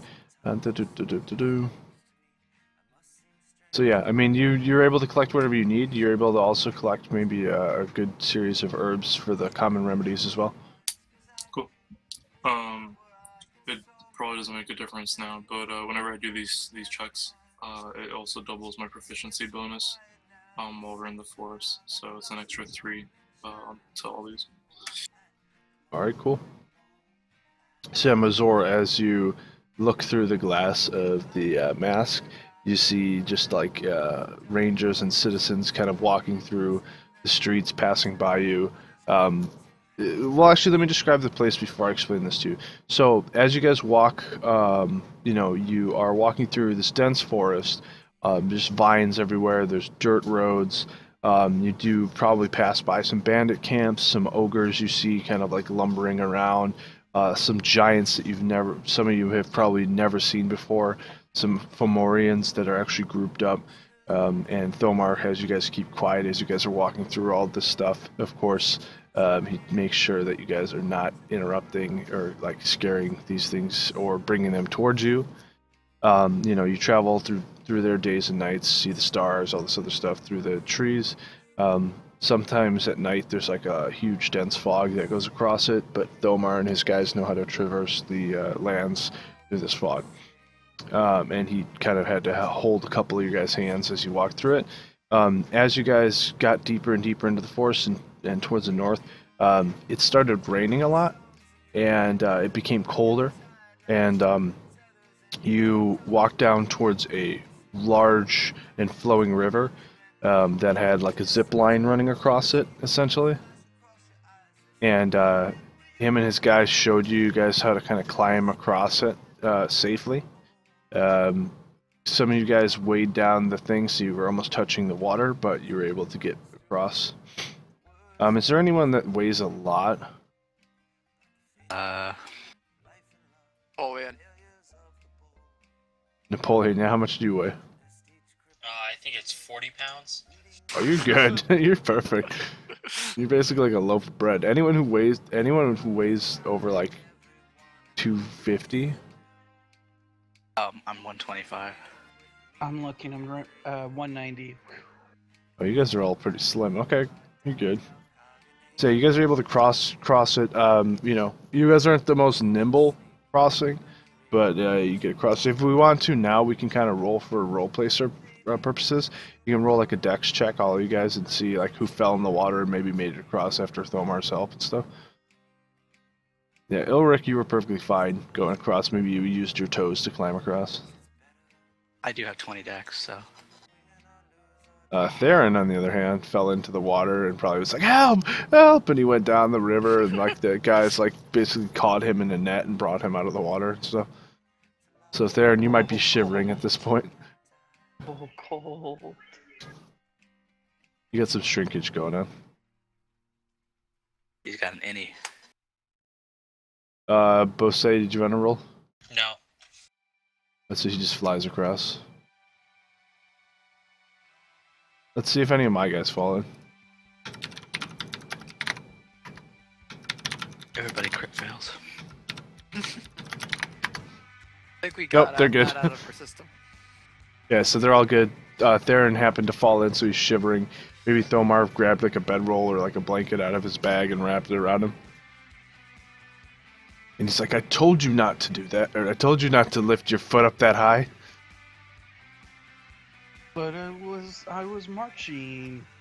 Gotta march. You were marching across the rope? Yep. Okay. I was thinking you guys were like climbing under it, but I mean, if you wanted to walk across it, I guess you were trying to walk across it like a tightrope. That's why you fell in. But yeah, so as you guys across the river, there is just a huge mountainside of like black rocks, slick from the rain, very sharp, and also angular at some points.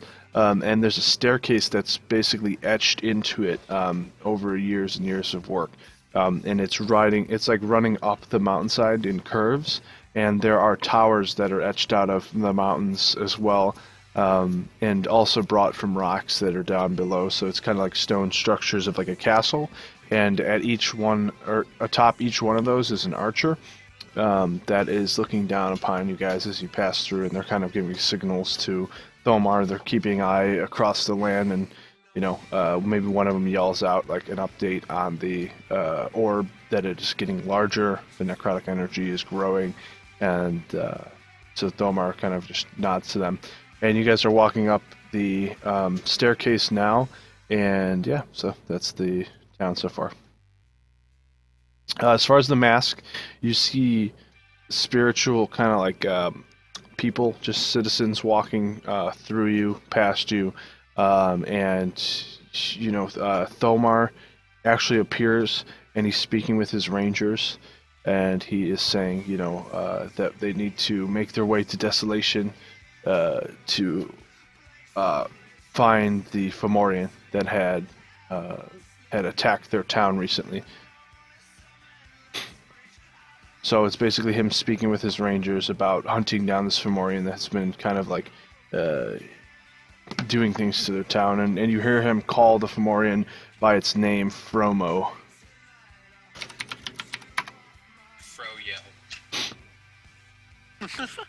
Froyo. Yo. And he says we must capture the beast and make it pay for its crimes.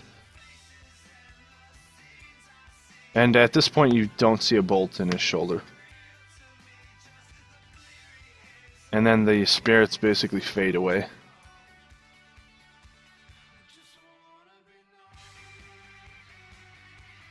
So you guys are just running around town? Yeah, at 45 feet per second. Sounds about right. That's actually how fast I can run. Sounds about crazy. So yeah, Thomar shakes the hand of the ranger that's there. To your east, you see like billowing smoke coming from the blacksmith house or whatever it is, like foundries. There's like a merchant that's selling fruit down this way. Off to your left, you see like hides hanging outside of this building being tanned and like different leathers being created.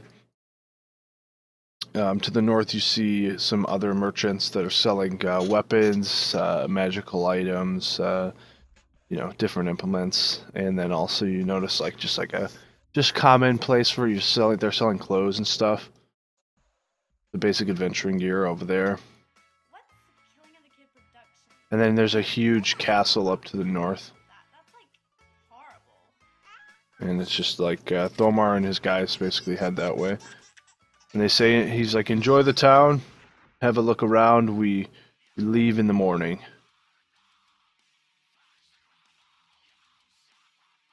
Ilric, you're sticking close to him?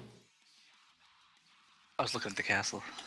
I okay. want to do a check to see if I can find the origin of all the necrotic and souls and where they're all originating from. What did you check? What are you doing? What type of check? A religion check to be able to tell if this place if there's something unholy that's happened that I can do something about in this area. Okay, Does that make sense? well, the that huge orb of necrotic energy is still a little bit to the north. It's not in town. Okay, but is it's affecting the town though, correct? I wouldn't say it's affecting the town just yet, but I mean it is nearby there, so you can do whatever check you want.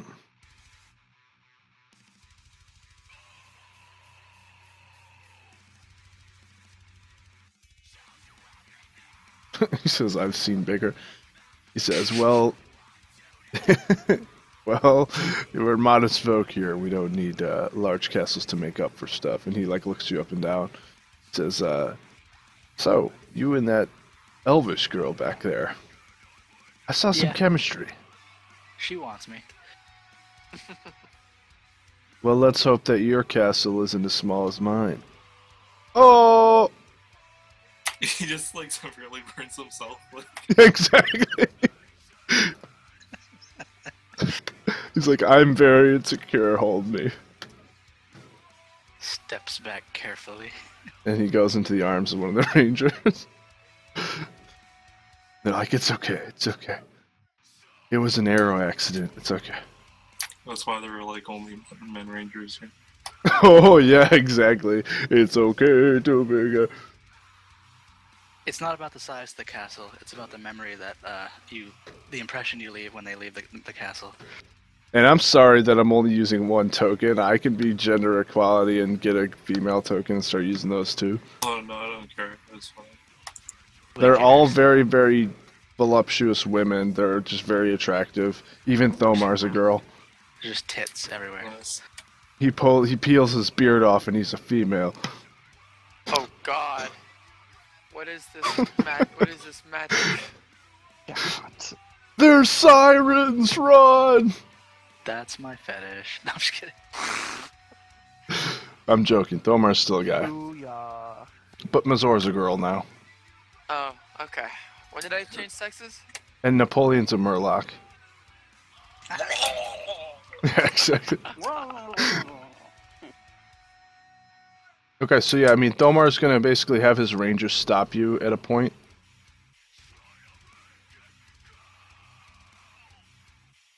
I And so can't he's go in gonna the retreat. castle? No. Oh yeah, Theron jumps over everybody. Oh, beat him there. He's like, you guys are too fast for me. So he's gonna go sit in the castle and speak with whoever's in there about what they're gonna be doing. Are you gonna make small talk with the Rangers? I see Napoleon's eyeing those axes. You guys got any targets for practice? Are you speaking to the Rangers there? Yeah. They're like, hold on a second, and they whistle, and this Ranger down here, it's gonna set up some apples along the wall. Let me pull out some apples.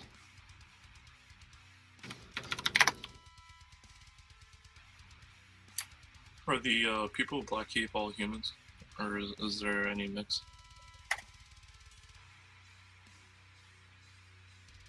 Sorry about that. I got a call. Oh, that's cool. Majority of them are humans.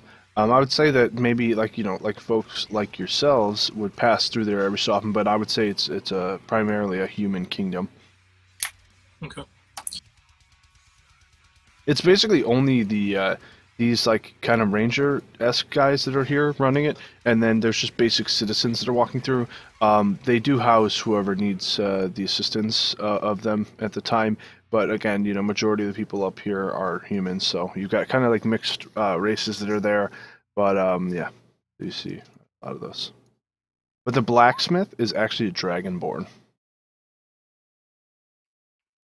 Oh, neat. I guess I'll go talk to the blacksmith. I'll chat him up. Yeah, I'm just checking out the various wares.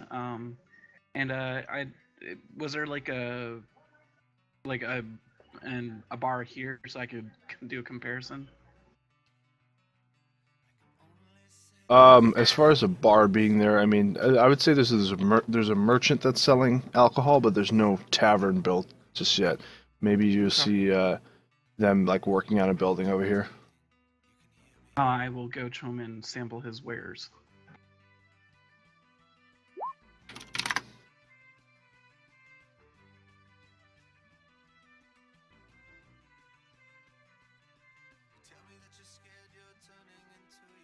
You're gonna compare sizes to apples? What?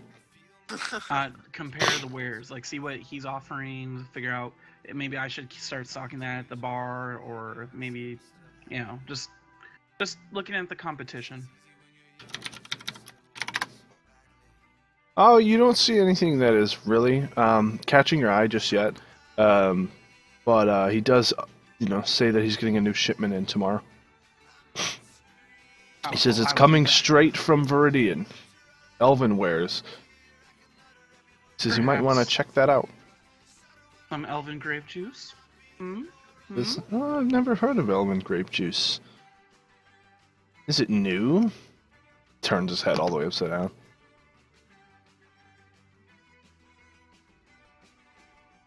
Okay, anyways, yeah, so they're building that. What are you comparing sizes? You're going to compare sizes to the Ranger? Of him shooting at the apples? Rusty. I'm back. Oh, you weren't even here. I've been talking to you for like past 10 minutes. Said I was going to the bathroom. Oh yeah, you did say, well you said, wait, what? You didn't say, I didn't hear you. I see Kirk is saying that. I said same. Oh, okay. Yeah, well I saw same gonna go compare sizes. You comparing sizes to the Ranger? It's a Kirkus. So you just whip He it was out, just, and the he was ranger. just making like a half meta, half anime joke. Okay, Yeah. because like the ranger would be like, "What the hell are you doing, man? Like this is a town." I set as to my previous statement, I set up a couple apples and I'm using it as target practice. I said targets. I don't know what the hell you heard. Well, I don't know. I was like, "Are you comparing sizes to the apples? Like you're going up to the apple, and you're just like, nope, too small, too small." No, but I am throwing my axes at some apples I set up for target practice. Okay, well the ranger's shooting at them as well, so you guys are basically having a shoot off. I'm gonna be talking to the Dragonborn blacksmith, ask him stuff about like what he knows of the presence of dragons and their ilk and their kind in general in this area and the continental. Well, as you walk up, how is your bow strapped to you? Or are you kind of Like just whenever hanging I'm onto not it? using it? Yeah. Yeah, I guess if there's like a setup where I can have it on my back when not in use, then it'd be kind of like that. Otherwise, I just kind of walk with it in my left hand at all times or something. Yeah, it's up to you how you want to carry it. So I mean, that just determines on his interaction with you right now. I just have it on my back. Well, he says he's like kind of squelching a blade or whatever, putting it in the oil as you're walking up. You see him. He's a completely like a white scaled dragonborn with some black kind of designs, on his scales, and he had like horns on his head running back, and they're broken off at like the base. He's got, of course, battle-worn scars across his arms and his, maybe chest, as you can see through like his tunic. And he's pretty large, maybe 6'4" or so. And he's, he greets you. He's like, "Hail there. Are you seeking some wares, this ranger?" No, sir. I'm just looking to ask you a little bit about yourself, and I was wondering if you'd be interested in talking about Dragonborns and dragons in general. I say this to him in Draconic. Oh, you said in Draconic. Nice. He kind of perks up as you're speaking to him in the other language, and he's like, speaking to you back in Draconic. It's like, where did you learn the language? My master taught me the language long ago. I was raised by my own kind for a very short time in the beginning of my life, but for the most part I was raised by a dragon. He eyeballs the necklace. You're still wearing your necklace, right? Yeah, and I guess in saying that in Draconic, I kind of like pull out my necklace and show him the scale and to tell him this was left to me by my teacher, the one that raised me. He's gonna walk up and kind of like be like nodding his head, like reaching out his hand. Is it okay if he like kind of like just holds it in his palm and looks at it, like still on your neck though? Yeah, I let him. All right. So as he touches the dragon scales, you notice that his horns start to rematerialize and grow back. Oh, neat. And he like kind of jumps back, as they're like halfway formed, but they continue to form. And it's like, what is this? And he like reaches up to his horns, and they're fully healed. Oh, that's very interesting. I've never seen something like that before. I know that these scales hold magic. It holds what was remaining of my master's magical abilities and his life force before he passed. He runs into his like house and pulls out, like slams a book onto the table, flips to a couple pages, and finds just a passage that he's like looking in, and he reads it, and it states that that someone may come along and rekindle the fire that is the Dragonborn, and as well as the dragons themselves. and he kind of relates it to your necklace. He says that in his past that he comes from the eastern continent, where Dragonborn are still they're still there. They're kind of like high in numbers over there, but they are dwindling now that the half orcs are fighting with them. And he says that most of the Dragonborn over there are turning to evil ways versus the way of the true true dragons.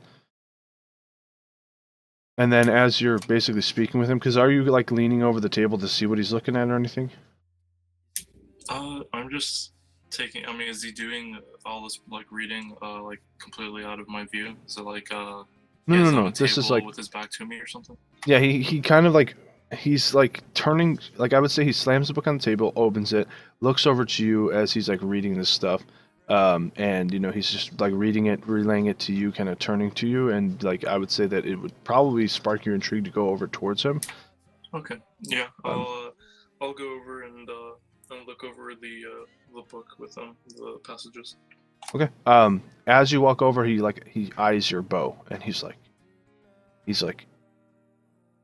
that's the same material that crystalline dragons are made of. And he reaches towards your bow and just like, he doesn't touch it. He reaches towards it, but reaches back, and he shows you a picture of a crystalline dragon that is like sketched into this book. And he says, "Your bow is made from this."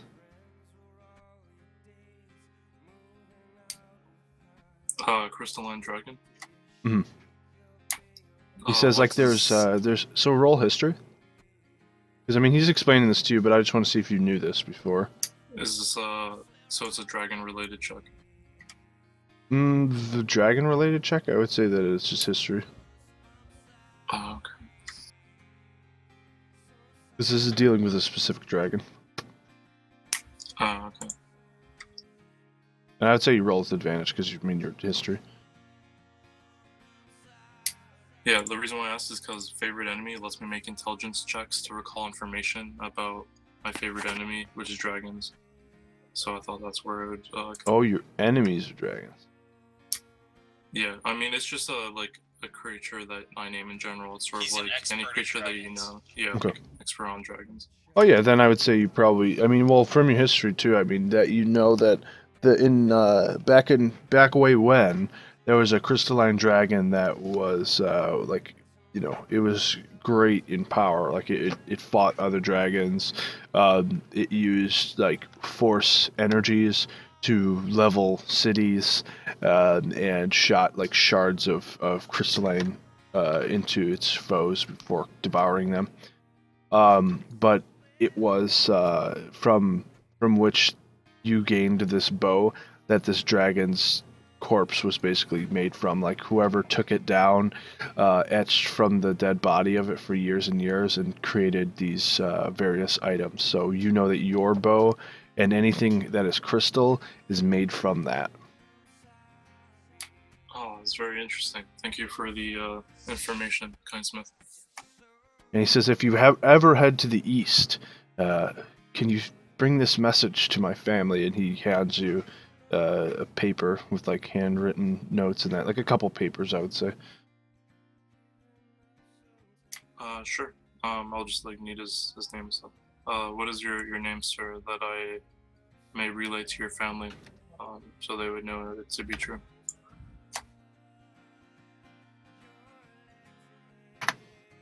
His name's Harak.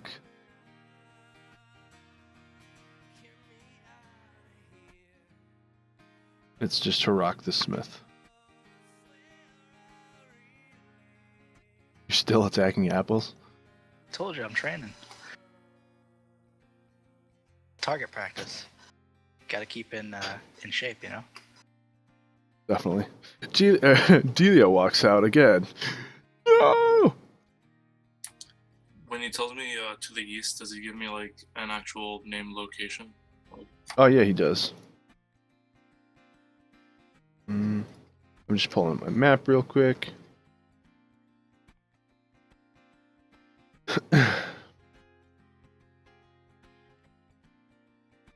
I was kind of just rolling until I got a 1, hoping you'd like make me put an axe in someone's face, but oh, okay. it doesn't seem to be happening. He says that he's kind of their family is to the westmost point of a place called Ukgran, which is basically half orc territory, but there are dragonborn kind of scattered amongst them, and it's nearby a city of shard mines. Would you be able to put that I'll type it out, yeah. chat for me so I can put that in my logs and stuff?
Alright, so I typed it out for you. Yeah, I got all that down now, thanks. Sir Smith, I will bring these messages to your family. You can trust them with me.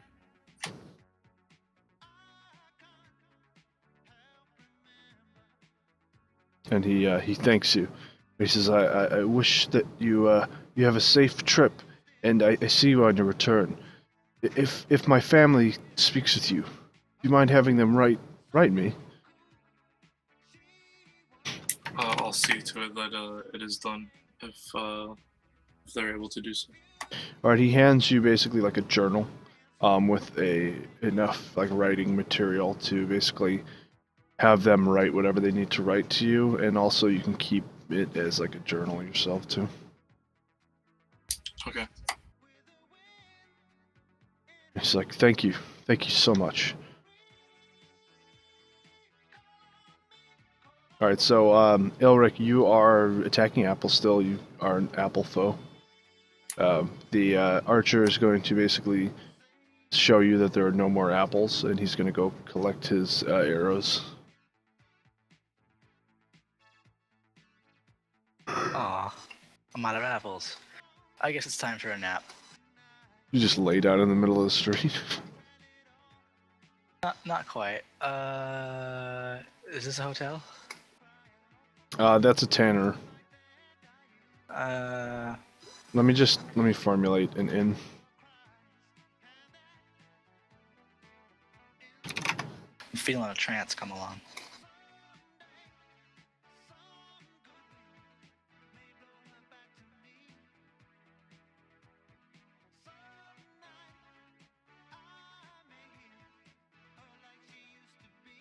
It's a moving inn.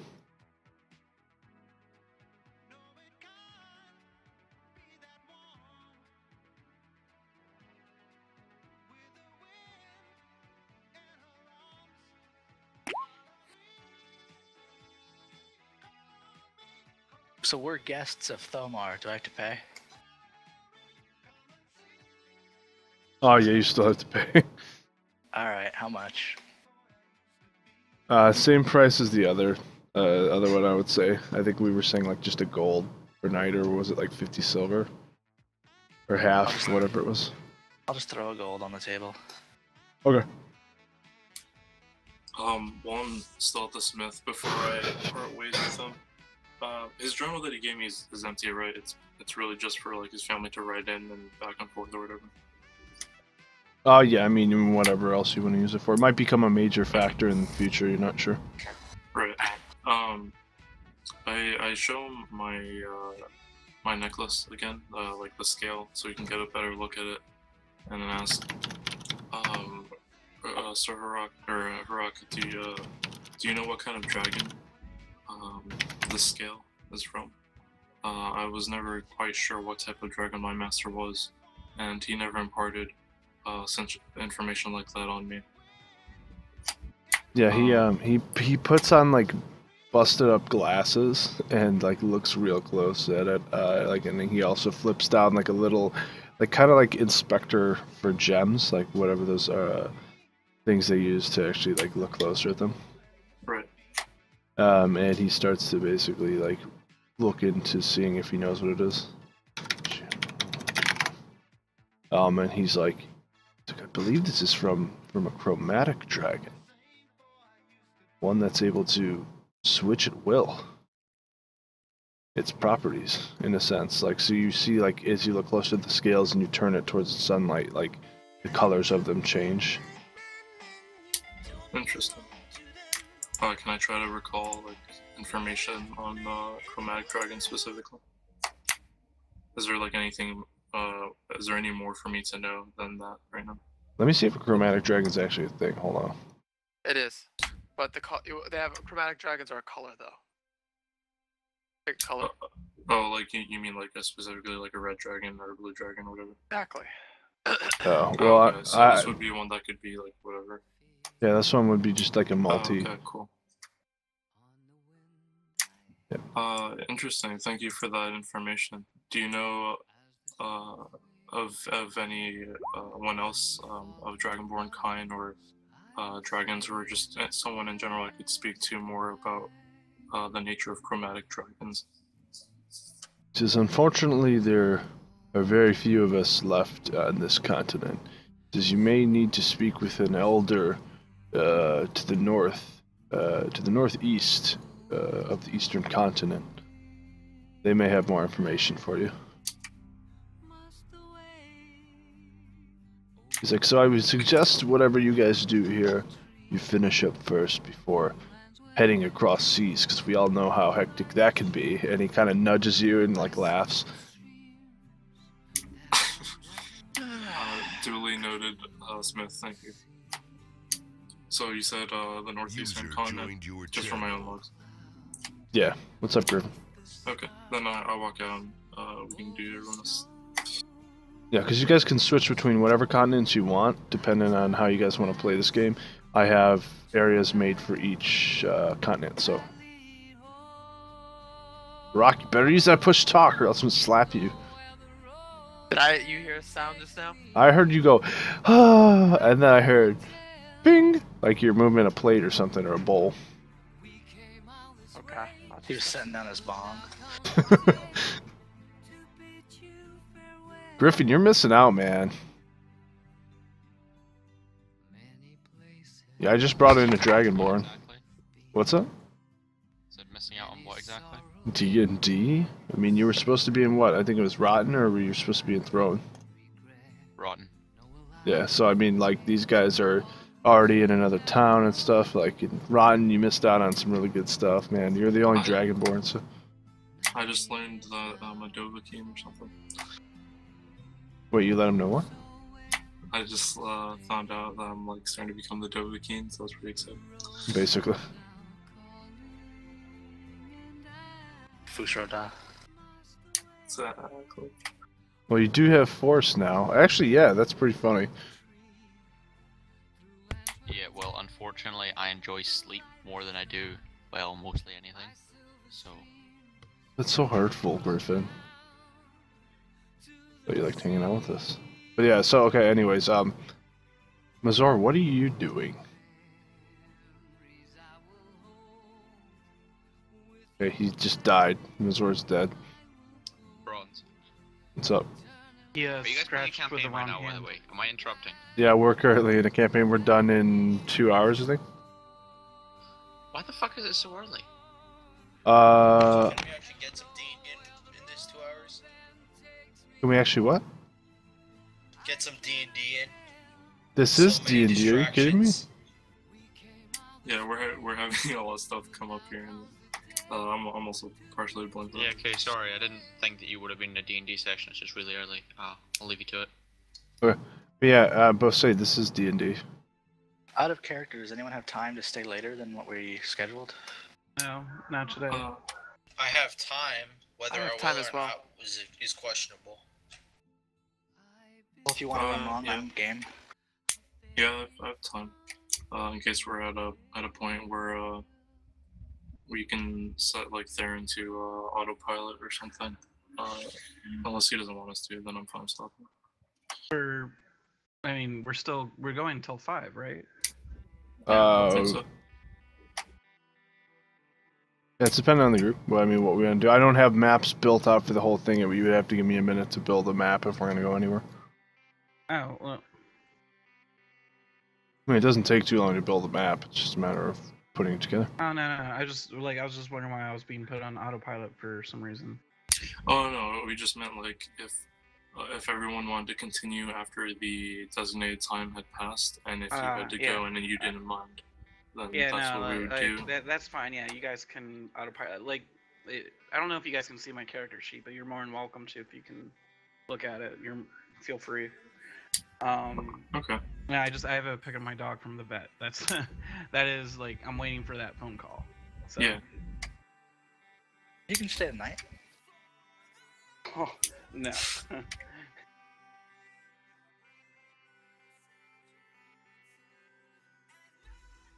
Supposed to say, I mean, are you all right with the campaign, or do you have issues with how stuff's running, or what? I just think we're getting distracted a lot.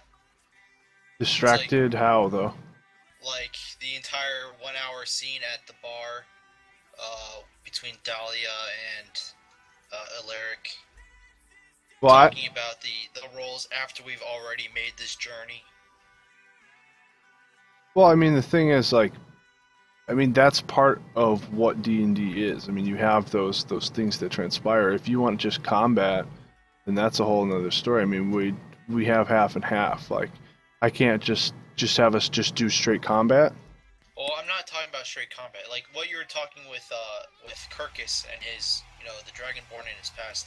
That I'm fine with, but I mean, we do get on these tangents where we start making jokes, and then 15 minutes later, all right, we get back to something. I can see what he means. Like, I can see it being taken a bit far at times, but in case you're also referring to the whole like Delia Elric situation and her stabbing him, that's just one of those things that happens because of a specific action a player wanted to make. Like, yeah, it's not pertinent to the overarching goal of the campaign or the mission at hand, but it's just one of those things that happens. Because, I mean, that's kind of what we're simulating here. We carry out these actions, and they have consequences. Yeah. So that's just my take on it. Yeah, exactly. It's a matter of, like, he said, I'm going to bring an axe towards me. It was already in her hoop. So, boom, she flies towards him, stabs the sword, and that's the thing that transpires. So, I mean, we had the whole thing play out, so I don't see really any of it being just us joking, like, out of character. It was all stuff that was happening in. I mean, regardless if we kind of joke around about it or not, it's still pertinent to the entire overarching story. I feel it is because, I mean, it affects an NPC for the entire game. So, I mean, you have Delia who stabbed Illyric, and now has to remember that for the rest of her life. She'll get over it. So yeah. Also, that hour was like 2 AC from not happening.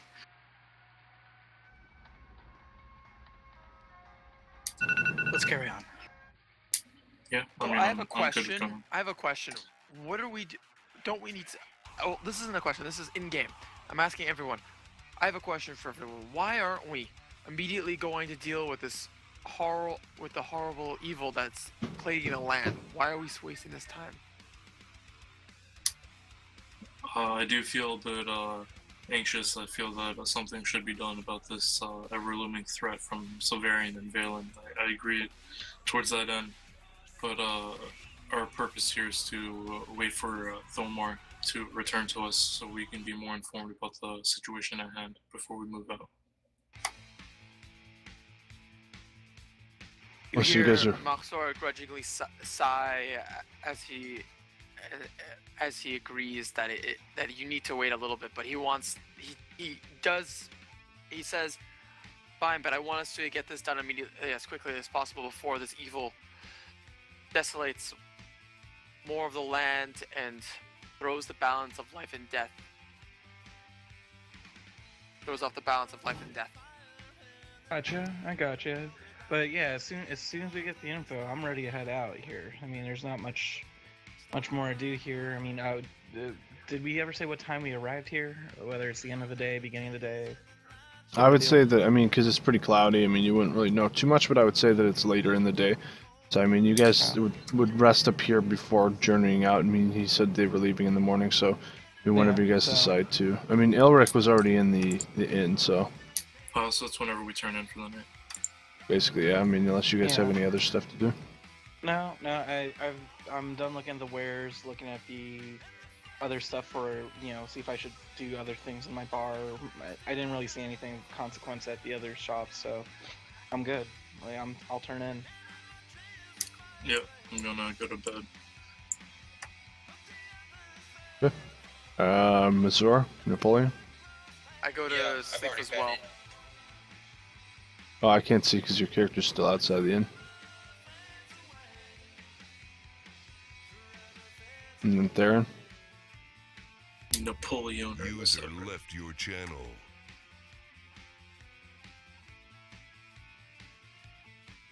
Okay, so yeah, you guys turn in for the night. I would say that in the morning you guys hear Thomar call you guys from outside the inn.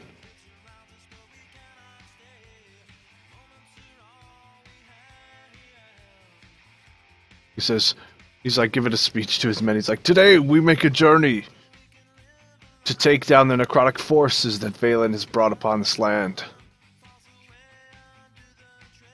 Severian and Valen are working together. It's like, I do not know if we will engage with them today, but we will engage with the enemy. Blah, blah, blah, blah, blah. They're ringing bells and stuff and giving a huge speech, Braveheart speech. Hail Thomar. You say it that calmly too. Hail Thomar. Yeah, I just woke up, man. I'm a little groggy. I haven't had my Extremely submissive in the morning. I wouldn't say submissive. Oh. Thomar takes out a flogger. Kirkus hands you a ball gag.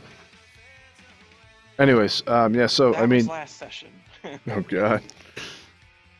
So, Mazor's still sleeping, and you guys are outside the inn now, and Thomar greets you guys.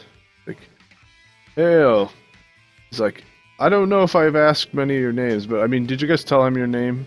Probably, yeah, right? We spent a week traveling together. I'm assuming he's in general knows us now. Unless any of us specifically says he doesn't know this about me. Okay. He says, I hope you guys received enough rest because we're going into battle today. He says, sharpen your weapons, hone your bows, your blades. You see a glint from my scythe as it radiates with a necrotic feel. Illyric cracks his knuckles. I check over my arrows and whatnot, make sure I've got 20 and that they're all sharp. I'll pick up some extra rations and then yeah, I'm good to go. I got all my equipment ready to go. Soldier's life, baby. I know how I'll move. Alright, cool. He's gonna call in most of his men to go with. I need to just see. Let's see.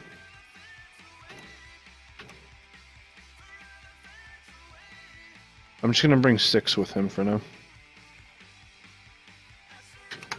Good. Alright, Cannon let me fodder. if you guys want to take like I'd say like a 5-minute break or so, get water or whatever, like as I set up this next map, or you can just hang out here. I'm gonna take a break. I'll be back. Okay, I'll be right back.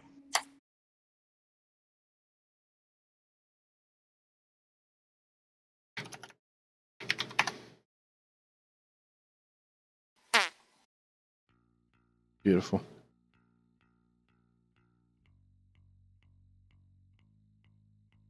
I would really hope that would be Barack's open mic.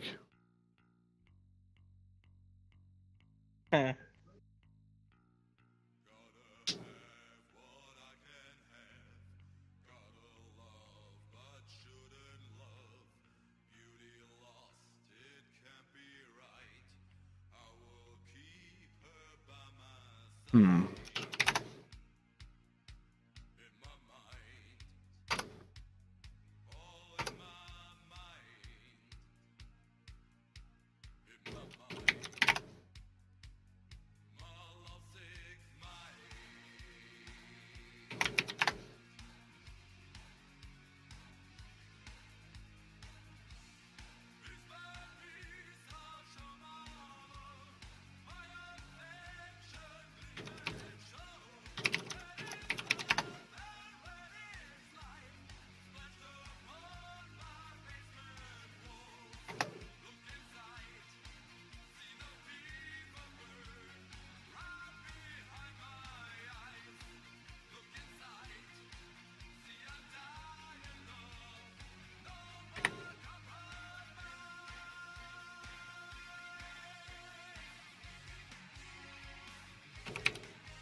Just fill out this map with volcanic death.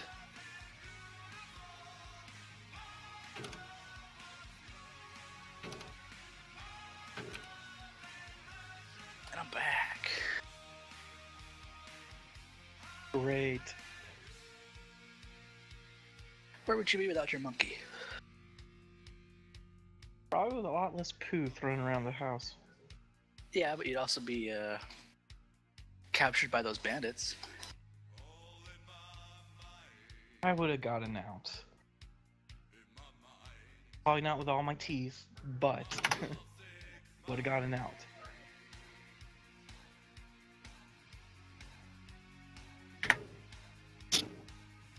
I'm gonna go punch the shit out of some evil clouds.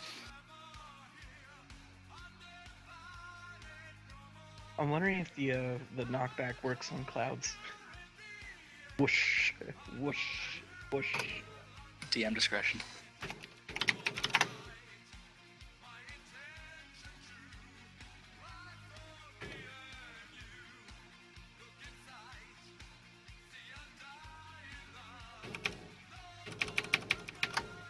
Just load this with skeletons.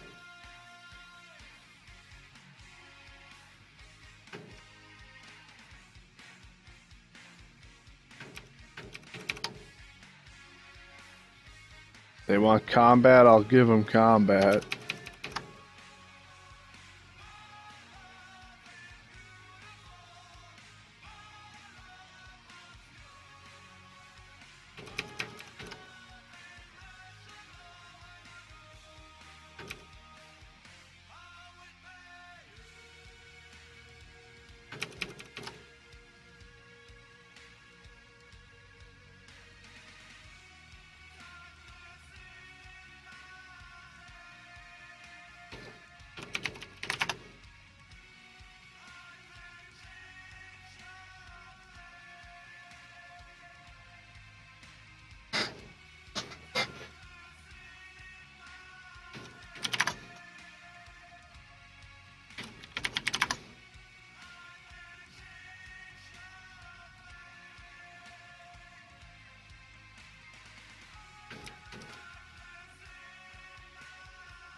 So what's your dog in the vet for?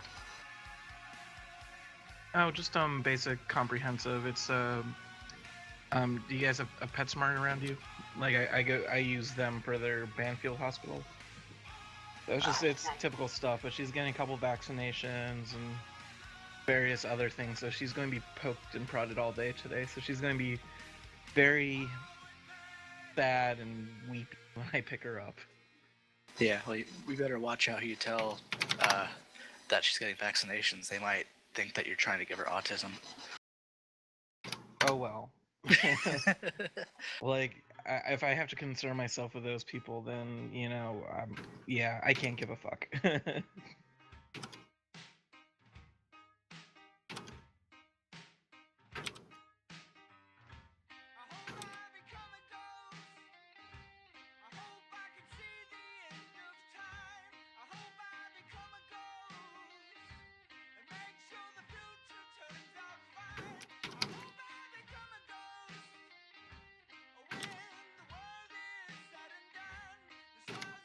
I just discovered a neat little class ability.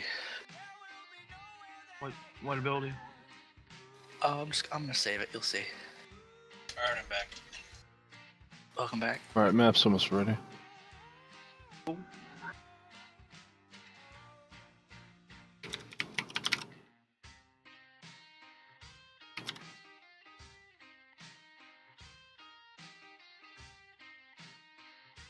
If we're lucky, my nickname will go from Apple Foe to Cloud Puncher.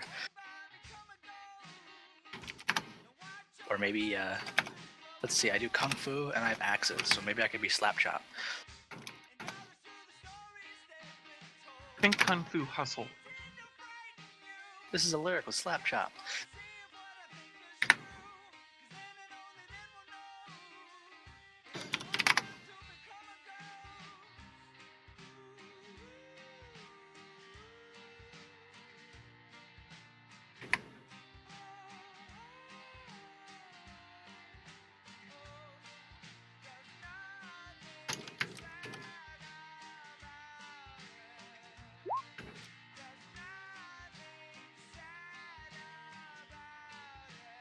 Ilric.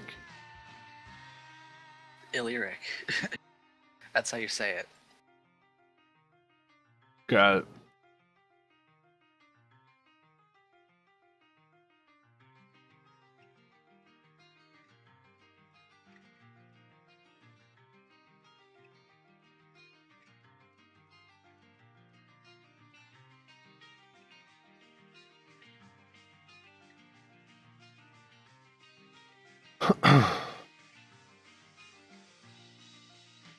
Are you guys ready?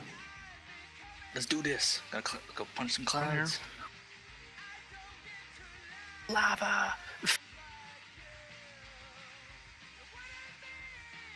So yeah, as you guys approach this this portal-esque thing, you just see armies of undead in front of you. You also see large clouds of purplish smoke that are encircling the area. There are also large volcanic rocks that have erupted from the floor, and yeah, so they're marching out from this portal, and yeah, it's pretty hectic out here. And Thomar says, "To me!" And the archers follow him, and they run forward. And Thomar's going to go to this rock over here. A couple of the archers are going to hide behind these rocks. My phone just rang. 1 second.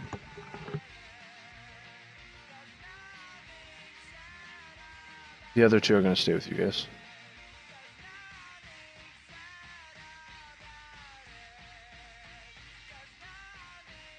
I say we flanking maneuver.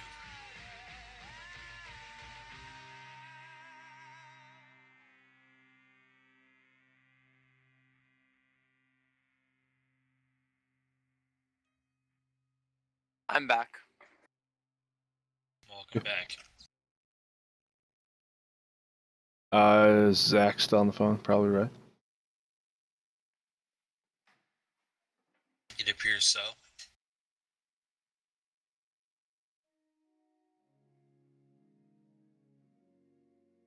Neat. Oh, I have to redo the initiative. Hold on. So you had a 1, right? Just go ahead and roll again and enter your 1.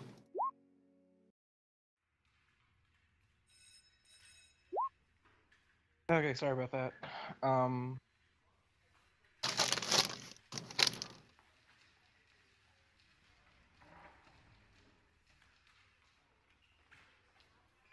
Do you have to go or something? No, I just double checked with them that I could pick them up after 5. So I should be good. Okay, cool. So yeah, as they're moving up, these clouds are starting to move around. This undead army is moving towards you guys, and everyone's rolling initiative. So, but yeah, so I mean, Thomar is telling you guys to be careful. He's like, watch yourselves, be alert.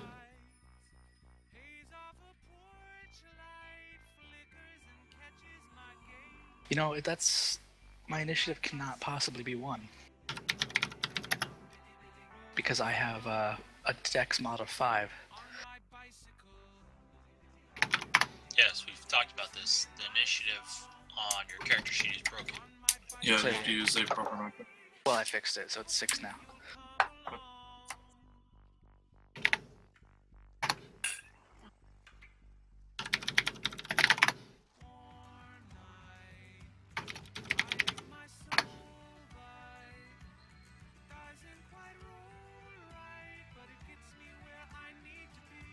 Is the horde of undead a continuously pouring horde?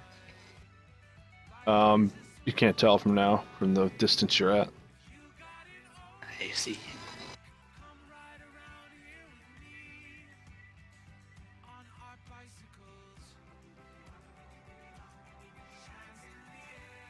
So I have 11 originally, but you can put 10 if you want.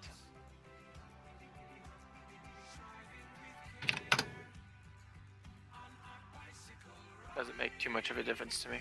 I don't know, you're listed as 10. No, because if you look at the chat log, I did the first time. He rolled it before, but it didn't go to his tracker then. But functionally, it won't matter because there's no one that's like close to him enough that a 10 or 11 wouldn't matter. Yeah, it's the same. Yeah. Alright, so this is combat, but keep in mind that there are things that are not from, I guess you could say that are more of like environmental hazards, and so be aware. So, but Napoleon, it's your turn. Alright, so just to get this straight, it is 60 feet to them. Yes. The scale is correct. Alright. Now, is the ground obviously molten, or so we actually see these cracks on the ground? You see cracks. The cracks are not going to, like, you're not going to fall through and burn up. It's more of the clouds that are flying around, as well as whatever's happening within here. Alright, and the clouds are at ground level? Clouds are at ground level, and they are moving pretty slow, but they sometimes get swept up by the wind and move a bit faster. But we cannot see anything, like, within these clouds, right? Only particles of dust and debris that are being picked up, but the clouds look ominous. They're plotting something. Then I'll move up. These undead are no match for mighty Napoleon. And take a dodge stance right now until my next turn. Okay, I just rolled for the clouds too because I didn't have them in there.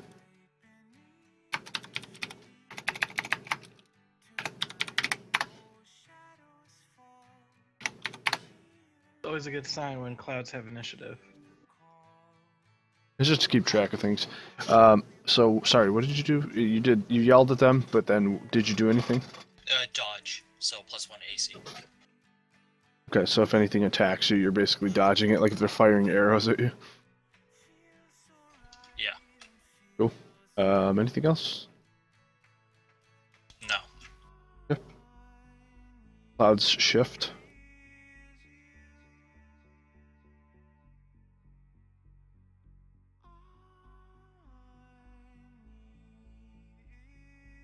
Rook, it's your turn.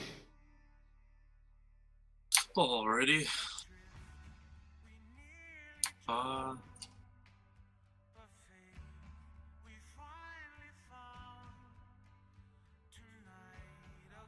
So, like, surveying the field, what do I see here? Because I got here after you set all this up. So I see, like, a ton of undead. What are these huge 2x2 icon things? So you see, on the battlefield, I mean, there's just like molten ground, all torn up and stuff. It's not big enough for you guys to fall through. There's just cracks in the ground. Armies of undead are over there. You see, like, volcanic rocks that have shot up from the ground and are pretty tall. And Thomar and his rangers have basically propped themselves behind these rocks, and they're leaning up against it. There are these purplish clouds that are spinning around this area, and they are being swept up by the wind, sometimes moving faster. And And yeah, so I mean, you've got a lot of stuff going on right now. Napoleon just walked up, yelled the undead are not going to basically hurt him at all, and he's dodging stuff. Do I like know what these are right here, that thing, and this in the center? No, you're too far away. Oh, okay. I mean, it's what I explained before. You see, like, just like shadows coming up from the ground, shadows coming from the sky, and meeting in the middle and creating this huge orb of just necrotic energy. Okay. I use what's my spell? I'll use spike growth. So on a given point, which will be, let me pull the ruler real quick. On a given point, 20 feet around it will be difficult terrain. Will be like magical plants and shit. And whenever enemies try to move within that field, they take 2d4 piercing damage for every 5 feet they move. Let me just pull up the handy dandy ruler here.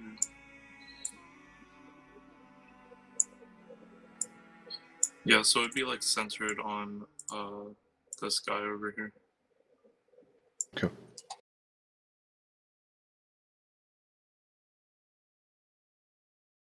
I'm just gonna keep it there for reference. And you said 20 feet, right? Yeah.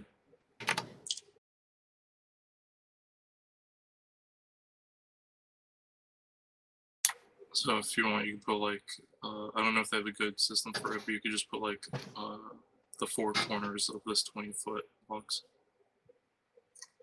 Oh, it's a box? Yeah. Well, I mean, it's 20 feet in like each direction, so however you want to perceive that. Yeah, so I mean, you can't see that box on there? I see like something on the There you ground. Oh, now I see it. Oh, okay, yeah. So that.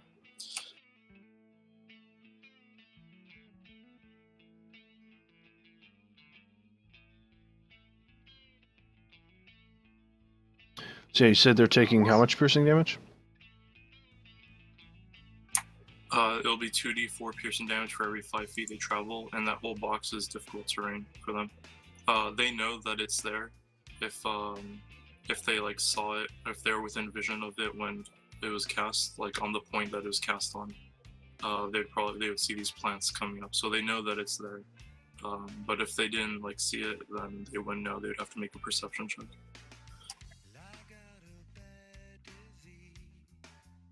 Okay. So you notice when you launch this thing up, they all kind of like shift and look at it. And then the ones within the square are going to start readying their bows. I move up here behind the rock, get cover, and end my turn. Rather, would I be able to make a like perception/nature check on the things up here if I could tell what it is from this distance?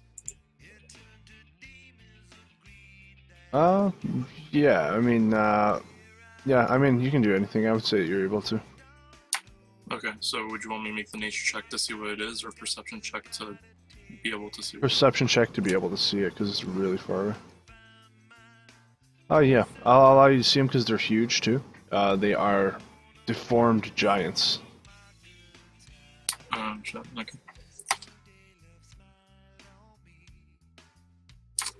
Yeah, I am.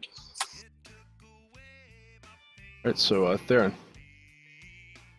Alright, I say I'm going to try and look at see what's going on with this cloud right here as it looks like it's approaching us. So I'll go ahead and take a swing at it. See if I can help clear the cloud out. You're swinging at the cloud. Yep, with that glimmering battle axe. Yeah, because it's like force or something. Yeah. It'll be a vertical swing for the 15-foot wave knockback. Alright, you split the cloud in two. I don't even need to roll, huh? Oh. Nope.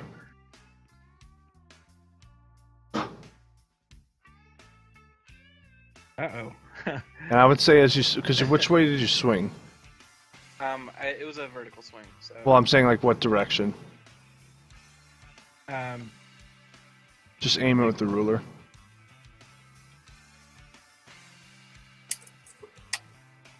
Okay, so you actually did cut it the way I cut it. Yeah. Okay. Yeah, that thing splits in half. So they're just glimmering, and they are 2 clouds now. Guys, I don't know what's going on. I'm going to finish up my movement though. That'd be pretty cool if you run straight through clouds. Yep, that ought to work. Oh, like Moses through the Red Sea. That's like straight out of a movie right there. You just like split these noxious type cloud things, and you're just like running through. Alright, so it ends right there. Go. You just hear like an ominous voice across the battlefield. And he says, I'm more powerful than I have ever been. I am now immortal. And he starts like cackling. It's Severian. You can see him now as he materializes in the center of that orb, and he's basically just channeling this energy. And he peers out, and you can see like his eyes from there are just like glowing, like bright purple reddish, and just the center of them are like pure piercing neon green. As he stares at Napoleon, because he is visible right here. And he claps his hands together, and just a wave of energy shoots across the battlefield.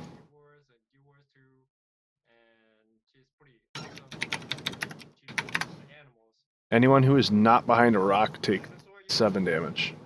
Force. No saving throw or anything? Question: is this technically behind a rock? Yeah, so like the direction it's coming from is from that way, so the angle at which you're at. Got it. Damn. Awesome, congratulations on that. 1.5 already? Yeah. He's like a little person already. I didn't think it was like a... No saving throw, no. His energy would be able to basically just pierce through whatever like dive you're trying to do or whatever. It's just like a huge wave of force. Typing in for questions. So we're just gonna start with the first question.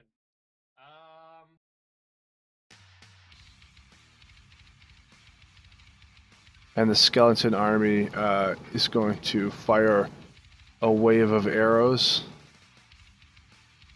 I'm not going to have you take like damage from every single skeleton, but just know that there's arrows raining down across the battlefield. So I'm going to have it be more of like a terrain issue. Like maybe it makes it difficult terrain, and maybe you guys are partially pinned, so like it takes a little bit longer for you to move. Could it be like if you end your turn in one of those spots that they're generally volleying, and you could take damage or something? Yeah, I would. It could be like your thorn thing. Maybe they take like D4 piercing damage or something. Yeah. All right, so Mazor. I move.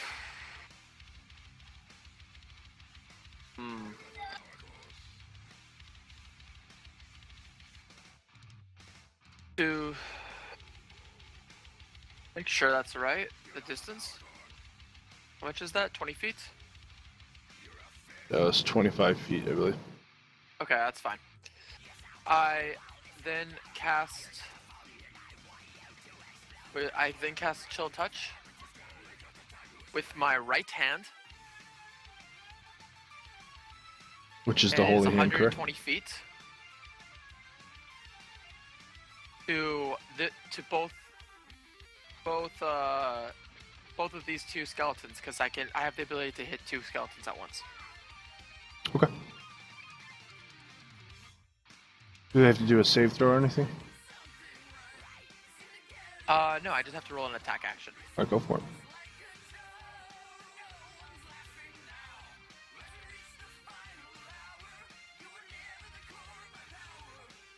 Or you definitely hit both of them. Oh, I have to roll attack for each one. Sorry. Or you're just gonna count both those as the attacks. Well, it's just so like your chill touch is not an AOE. It's you have to hit both of them. Correct. Yeah, if it's an AOE, then it's just No, one. it's an individual attack. So you're doing 2 attacks. I have that ability with cantrip. The ability allows you to cast it twice, right? Anything that's within 5 feet, I can attack as well. Then I would consider just 1 attack. Okay. Then both land, and then here's the damage I deal to both. 2 necrotic damage. 2 radiant, you're saying? 2 radiant, yeah. That's No, that's right. Doesn't have anything else. Is that a sorcerer or a cleric ability? I'm just curious for my own. That's the Death Domain cleric ability. Death Domain cleric. Okay. I just want to look it up. That sounded really neat. It doesn't normally deal one or the other. It's something that Mazor and Brock T and Bronze are doing. Well, usually it's used for the evil characters, but I wanted to play it as a neutral character, and if I can't kill demons, then it's kind of like I can't hurt undead. It's the whole point of my story goes down the drain. Yeah, the source of his magic is more of like a spiritual power, like soul damage of sorts. But instead of just creating another element altogether, they'll just use necrotic or radiant, whichever would actually affect the monster. But I have to actually explicitly say which hand I'm using. Yeah. Right. Okay, so I deal 2 damage to 2 of them, and then I will move back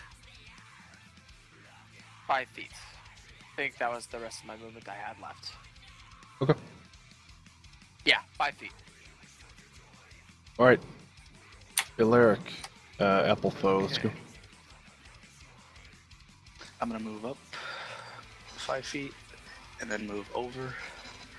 Toss my fancy schmancy magic axe at this guy.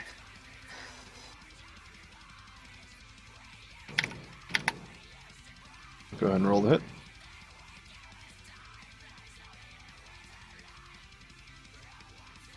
You do not hit.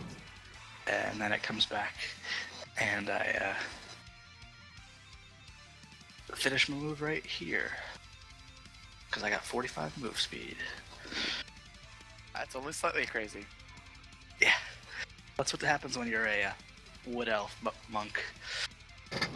Do you guys know if the extra attack that some of us get is like 2 actions? So like for example I could cast a spell that uses up an action and then attack once, or if it's like if I choose to use my 1 action to attack, I can actually attack twice. The extra attack is just strictly attacks, so you can shoot 2 arrows. My turn's over, by the way. I mean, I was wondering if I could cast a spell and shoot an arrow. No, because you make 2 attacks per 1 action, and a spell is usually 1 action. Alright. My turn's over, by the way. Okay. Napoleon? Well, I guess since they started shooting arrows, I'll jump behind the rock. But I'll start raging first. Okay.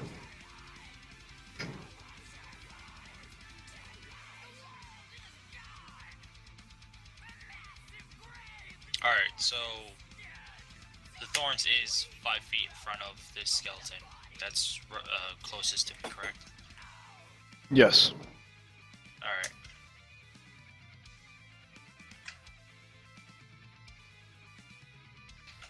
I guess I'll just go into it one space and attack him. That thorns affects us too? Yes, any creature. That's rough. So you take how much? What's the damage? And is it if he stops in it or if he's just moving in it? Moves into or within an area, it takes 2d4 piercing damage for every 5 feet. Alright, so I take 2 damage.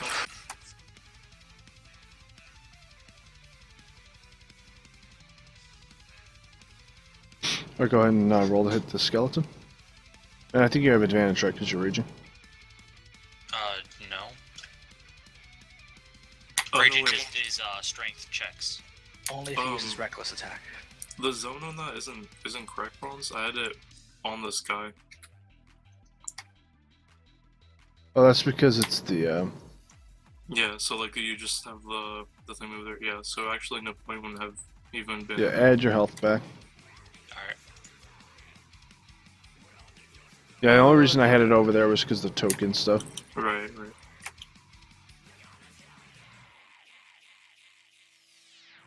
Oh, damn. That got rid of it. It's below. Hold on.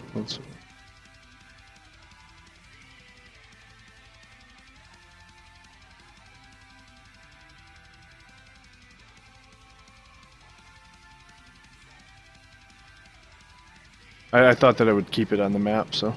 But an 11 does not hit. Alright, then I'll go back behind this rock. Okay, cool. Alright, clouds are shifting.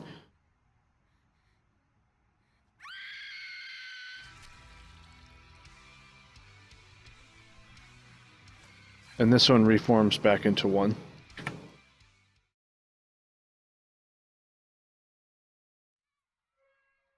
Alright, Kirkus. I'll step up here to the corner of the rock. I want to peek at those clouds. Am I able to determine their nature, like whether they're magical and if they are, what their function might be? Alright, roll Arcana. No. Oh. You like purple clouds? Yeah. Alright, I'll so Severian's like in view now, like he's out here? Or is he just talking from that blue circle thing? He's speaking from the circle and it's emanating across the battlefield. Oh, okay. I'll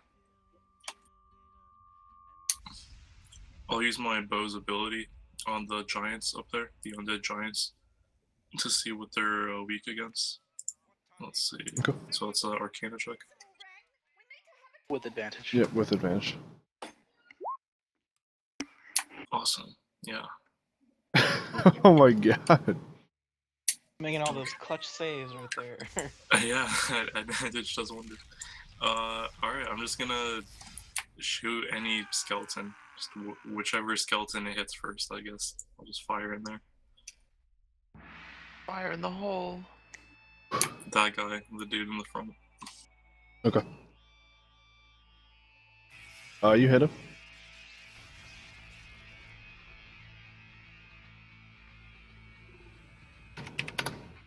And I'll use Hunter's. Did he die from that? He didn't die from that, right? No, he did not. I use Hunter's mark on him, and then attack him again with my extra attack. Okay. You definitely hit him. And that shot brings him down.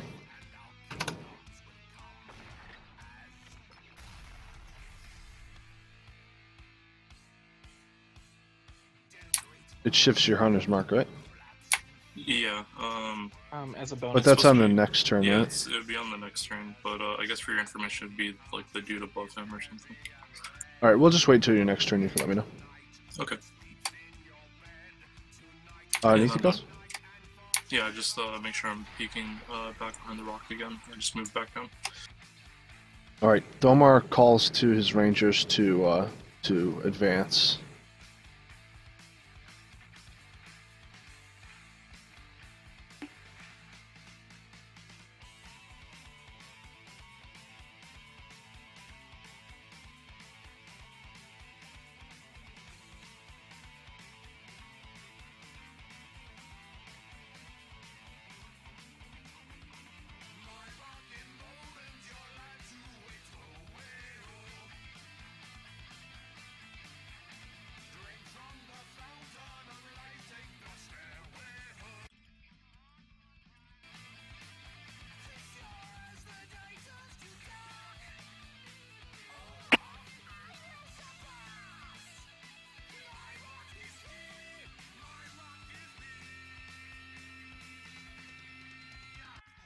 Right, so they're just moving, and then Thomar is going to take a shot at that one. But you can see he kind of when he pulls out his arrow is like glittering. Glittery arrows. He fires it, and the skeleton falls to the floor and turns to dust.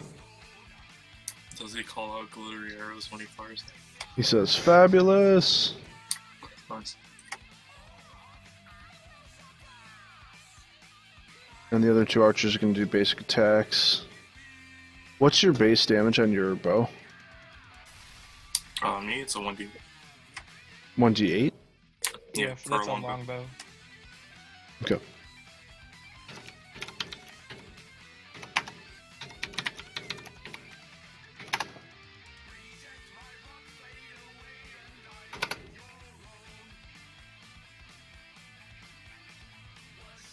Right, so that one that's above it is now dead. The archers shot it. That's all they're going to be able to do. Right there. Yeah, I'm going to just have to run up to the skeletons.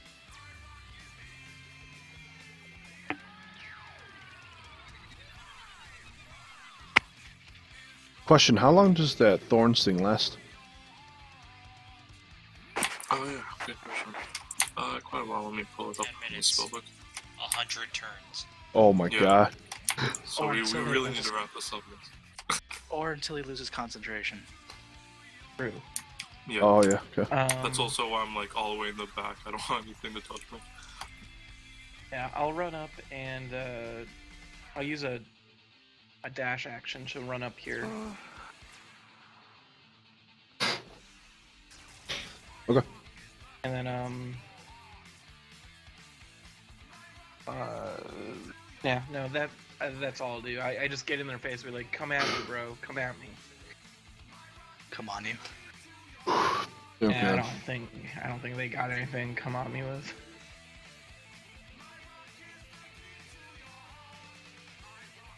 Okay, anything else? No, that's really it. I don't want to waste my action search just yet. I want to use it next round. Okay. Alright, so Severian reaches his arms out. You see the eyes of the Fomorians glow. They start throwing skeletons out into the group.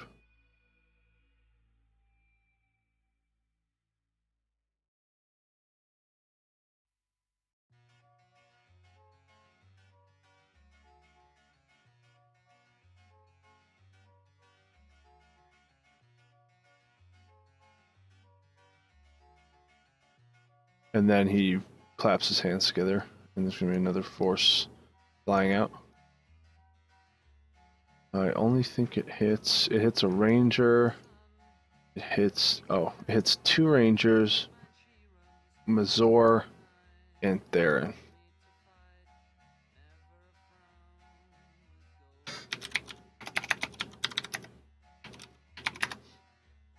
For how much? For 10 damage.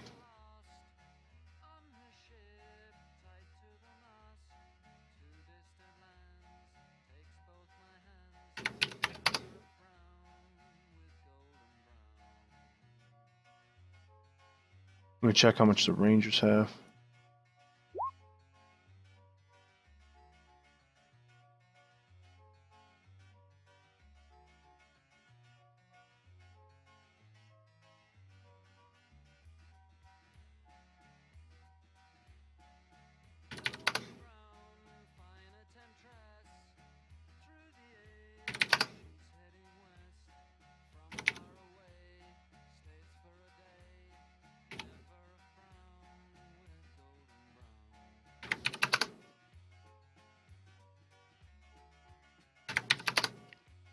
Mazor, just so you know, you took 10 damage from Severian's Force Blast.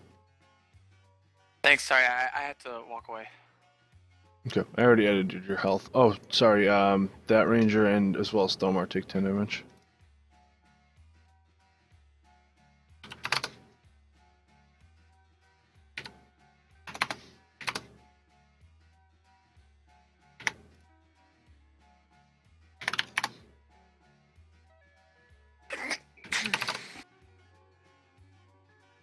pussy. Still no push to talk, huh? Nope, he's really adamant. I had my finger on the actual button when I sneezed. Screw me. Sue me. Oh, those two things Alright, are we'll pretty do it. different. I don't want to screw you. Alright, so Skeleton Army is taking their turn, and they are going to, first one's going to attack Theron. Skeleton. Come at me, brah. Come at me, bro. And the skeleton's going to be like, I'm your father. No. Not actually your dad. That's impossible. He boned your mom. He's going to stab you with his short sword. How humorous. Oh. I think I gotta go. I can't handle that. That tickled my I'm funny bone. sure that an 11 hits you, right? No. Two skeletons are going to walk up. One's going to attack the ranger.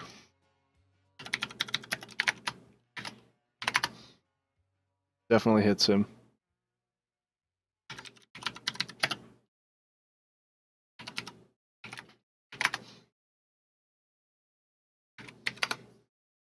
For 3 damage, and Napoleon, that one's going to attack you. Probably not going to hit you. Oh my god. Yeah, 6 does definitely not hit you. Yeah, I'm not quite sure, but I think so.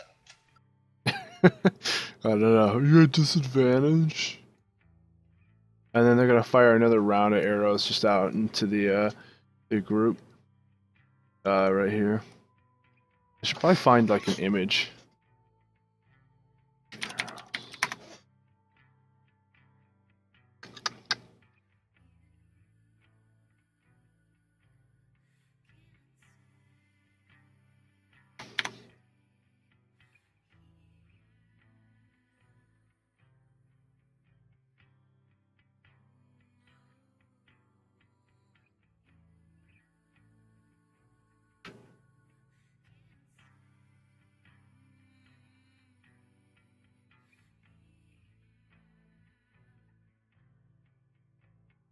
Alright, so those 2 areas are covered by arrows, so if you end your turn there, you're going to take d4 damage.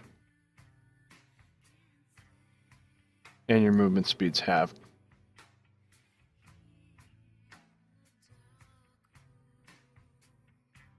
Alright, so Mazor, your turn. Okay. I move. Do I have line of sight right now? To Yep. this one? These Yep. 2. Mhm. Great. So I fire off Chill Touch against them as well. Go.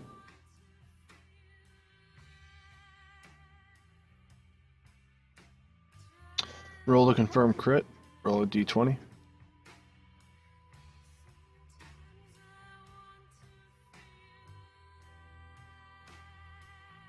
Oh yeah, you definitely crit.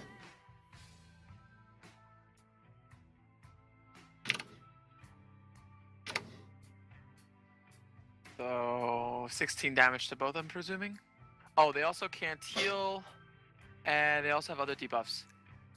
It also has disadvantage on attack rolls against me, so never mind, that doesn't matter. And then I It doesn't need them, they're both dead. Oh, okay. And then I hide behind the wall. That's the strongest debuff of all. And I end my turn. You take d4 damage. I do? Where are these? You take 4 arrows damage. landing? Yeah, I can't see the zone for these Oh, my bad. arrow volleys. Why am I taking 4 damage, by the way? Oh, okay, so that's the zone that they're volleying arrows in. So you can't end your turn. In those I zones. wasn't. I guess I wasn't aware. Yeah, I didn't have it up there, so do you have any more movement? Yeah, I have one more. Yeah, so just don't take the 4 damage then. Okay.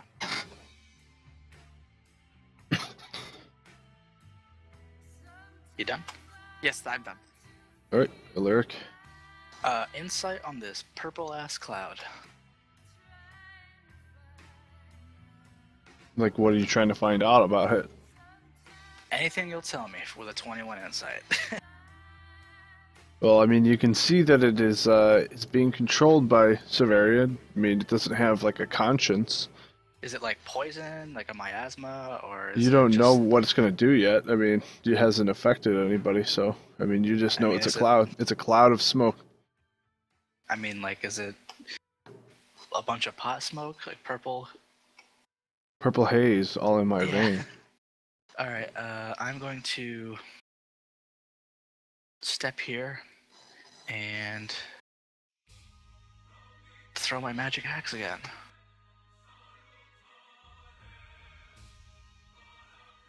It's a 13 hit. Yes, it does. All right. After it hits him, it's gonna pass through Theron. Okay. How about this? Wait, I think that did we determine you have to call out? Yeah, you have to call out the heal before it hits. So next time, just call out if you want to heal somebody, and then do the attack. Oh, okay. Well, it's gonna go through him and then heal Theron and then come back to me. All right, so Theron heal for 7 damage. I mean for 7. And then, so I still have movement. Throw some unarmed strikes. Second attack plus a bonus action for martial arts. Yeah. Those hit. Mm-hmm.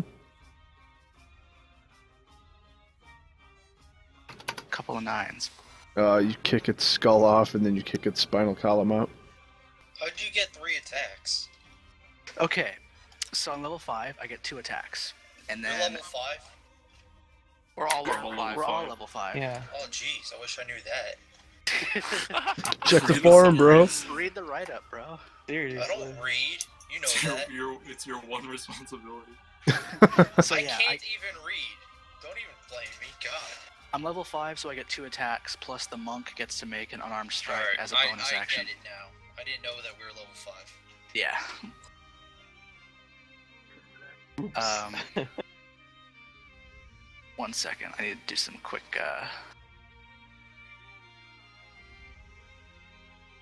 Yeah, I still got move speed. Back behind my rock. Now I'm done.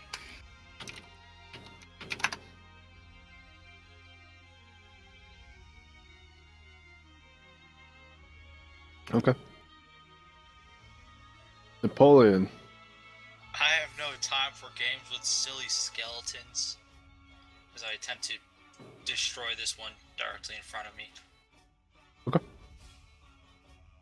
Oh. Do you have advantage or anything? No. Okay, roll d20, confirm critical miss. You're good. So, yeah. Try and hit him again. You do hit him.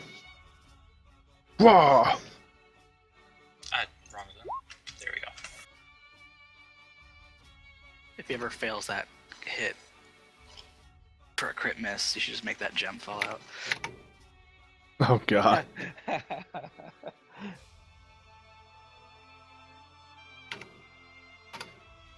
Alright, so he is half health. Do you, like, knock his jaw off?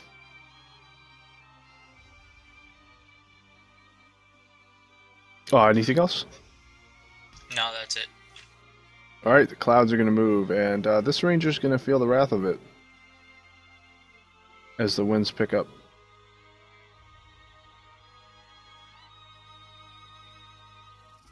Oh, both rangers are going to feel it.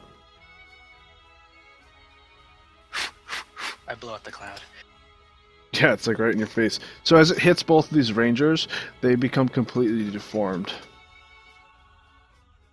So they're like growing boils on their skin, their eyes are like bulging out of their head, and some of them are like getting smaller, and their contorting bodies just like bend over and like all cracked and like nasty looking. Basically, if you think about like the dude from 300, that little guy that followed him around. Nice. Bumpy.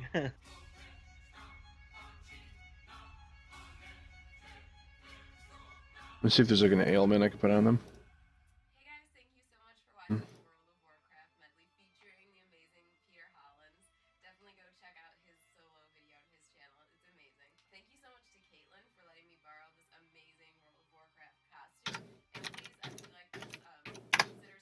They're gonna take 4 damage.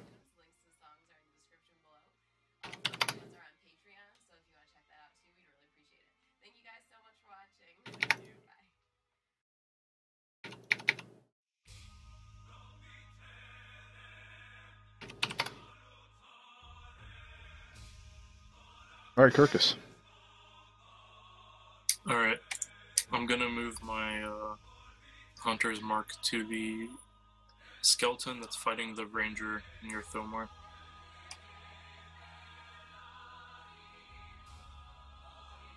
And I'm gonna take a shot at him. You definitely hit. Was he already hurt by anyone, or is he fresh? He's fresh. So 13 piercing damage. Yeah. And you take him out.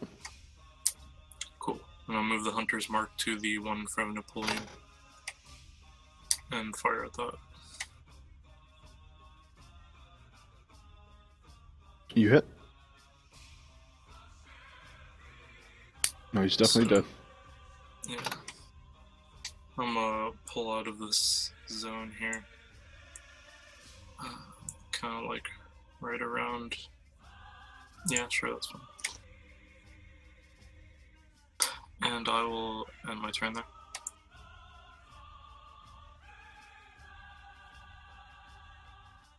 Thomar's gonna yell out, "Stay away from the clouds!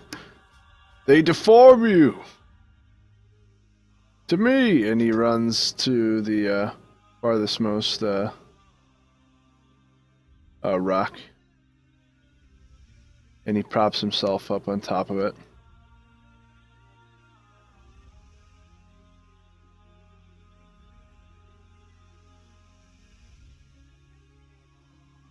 The other ranger's gonna run towards him.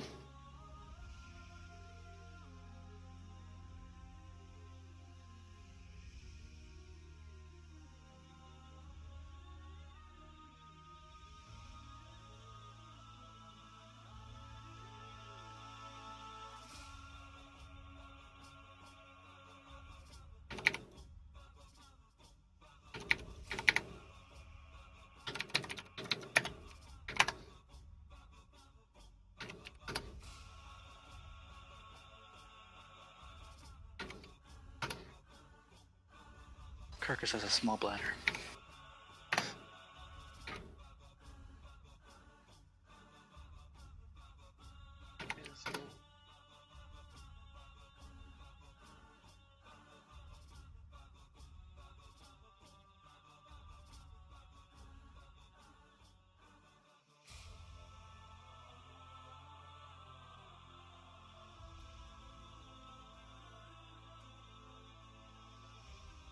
This ranger here is going to take a shot, or well, the rangers are going to take down the skeleton.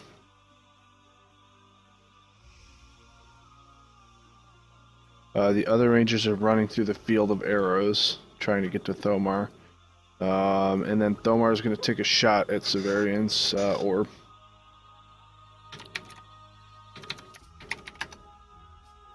The arrow pings off of the orb and falls to the ground as he loads another arrow to shoot at it.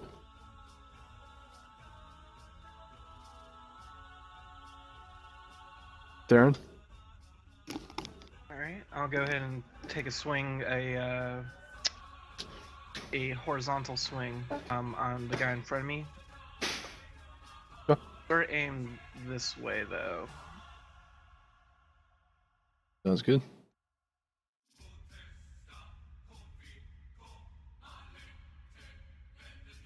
I get to re-roll the one. Oh, I get to re-roll it, though. I know, go ahead. Double critical miss. Oh, fuck me. you dropped. Oh my god, if you ever drop the axe, you better be careful.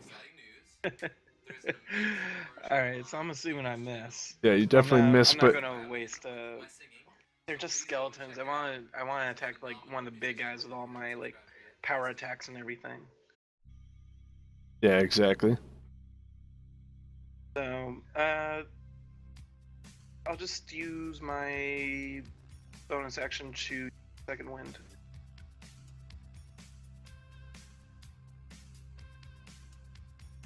Takes me up to full. Nice.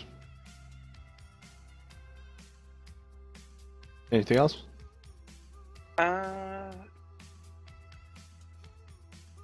I'll actually run up to the big guy, since clearly I'm not doing anything with these skeletons. Like, I'm not going to wait in there.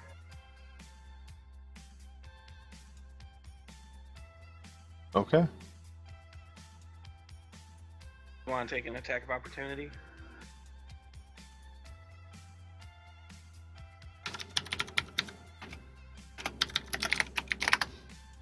This is 16 hit. Oh no, sorry, I rolled wrong. Oh, sorry, does a 17 hit? Does. Just take 5 damage.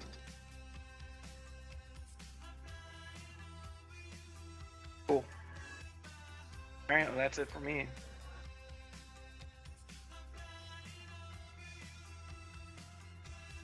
Alright, as you run up to this thing, it's going to stare you down. So you have to roll a charisma saving throw. Oh, fuck.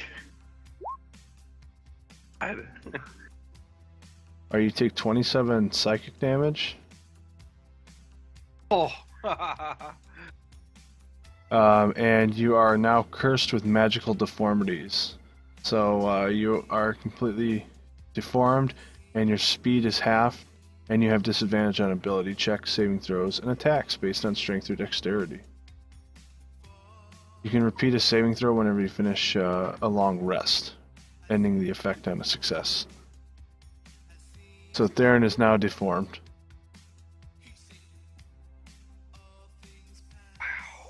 Wow. Wow, that was like the worst thing you could have done to me. You should have just outright killed me, man. You look a lot better now. Oh. You know what I should do? I should have them switch, like, the way they look. So, like, Theron gets deformed, but the big, huge giant looks like Theron now. Oh, that would He just absorbs beauty. He's, like, completely beautiful, like, beautiful Squidward. You just replace my token with it. Which, you know, that's great for RP, because if they didn't notice, they might think, like, at a glance, oh, I might be the other guy now.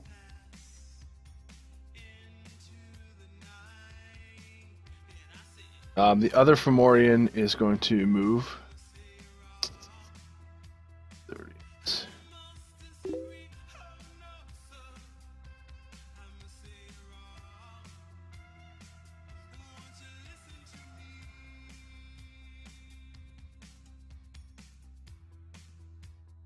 And yeah, then Severian's gonna clap on, clap off.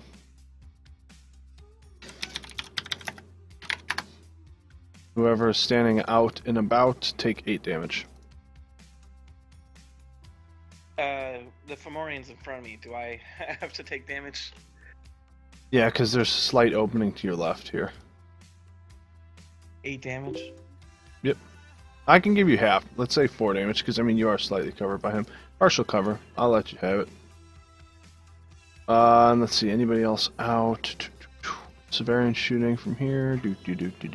That range is going to take 8.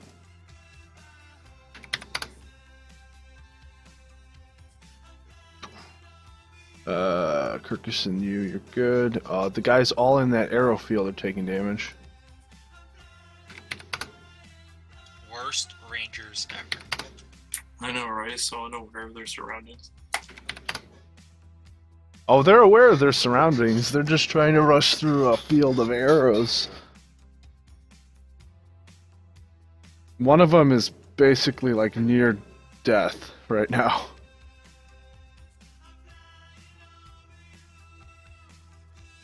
Let's see, does anyone else get hit?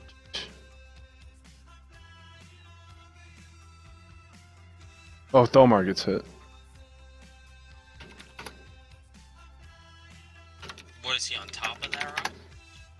Yeah. Okay. And he kind of like wobbles a little bit, but stabilizes himself and still continues to load his bow and like pull it back as hard as he can. skeleton army is now going to launch another patch arrows.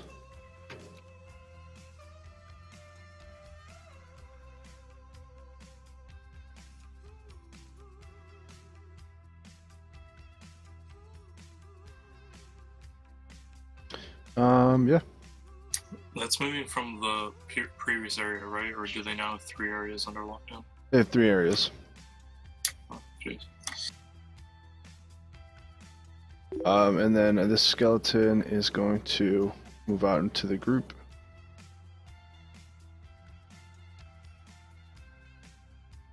And that's about it. Dude, you like locked down all my skeletons. They can still move if they want. I know, but they're not going to. It's too bad that they don't take damage just being in there, like almost Yeah, every then they other would try to day. get out for sure. Yeah, well, it's a shame because I can't get to them either, and I'm definitely not waiting in there now. But All right, Mazor. Okay, I have a question. Can I run? Yeah, but that would use an action to dash, so you would Yeah, use... you like double your movement pretty much. Then I want to do that. Okay, where are you running? Give me 1 second. I'm just gonna measure it really quickly.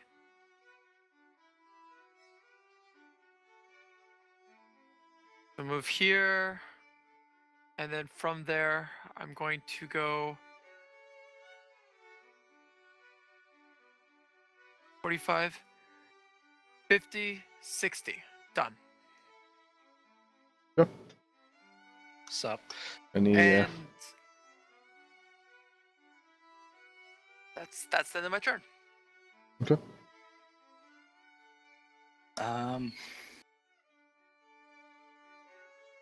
I gotta do some quick measurements here.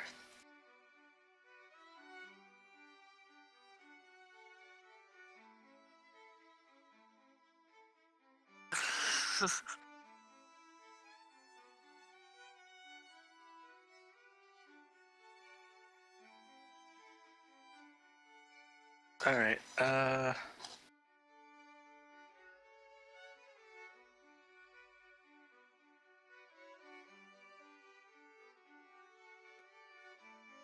10.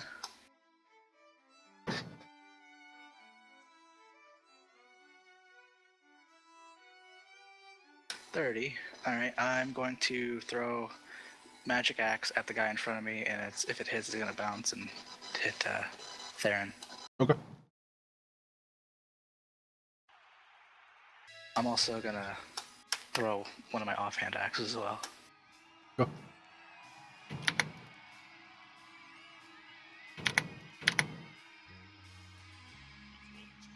Oh, you definitely hit both.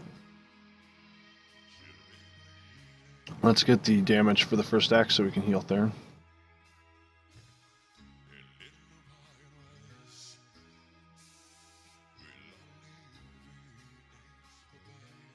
Alright, so that's 10 damage? 10 Oh, no. total, but 9 for healing. I added to your health there.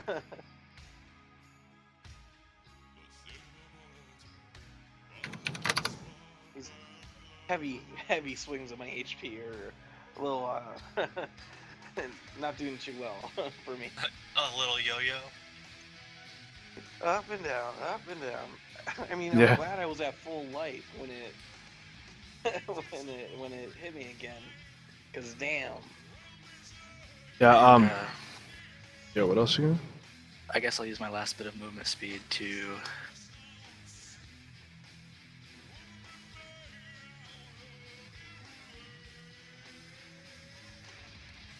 $15, so that's 45.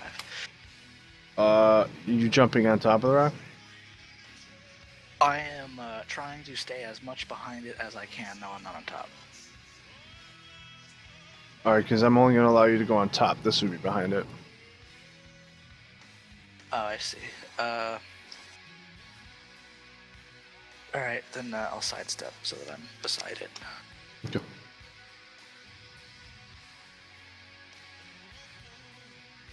And that's my turn. Napoleon! Finally. be my super speedy self and dash up to this Fomorian, take a couple swings at him. One trying to get him at the leg, and another, well, if that works, or depending on the result of that, a different attack.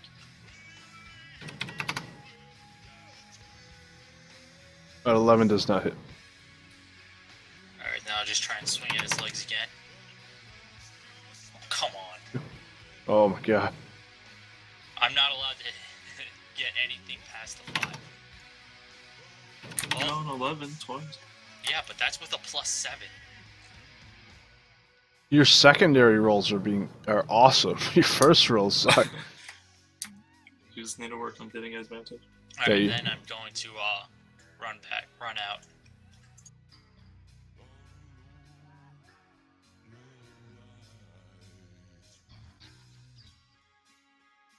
Yeah. Anything else? Nope. Yeah. Clouds are going to move.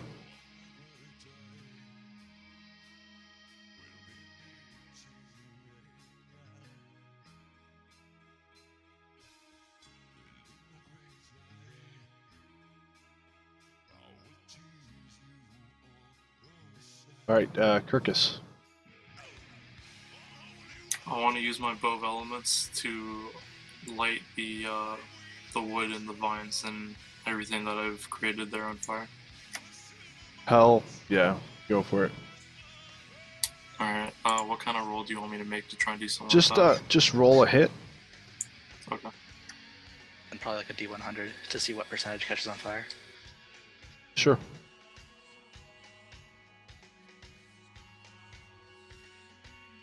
Oh, 27%. No, I'm gonna say the whole thing catches on fire. That's a good idea. I like that. Okay, if you want, I can like spend both attacks and doing it like I shoot one at one end and the other at the other end or something. Sure, yeah, if you want to. Alright, then I'll spend 2 arrows, turning them into fire arrows. I don't get those back.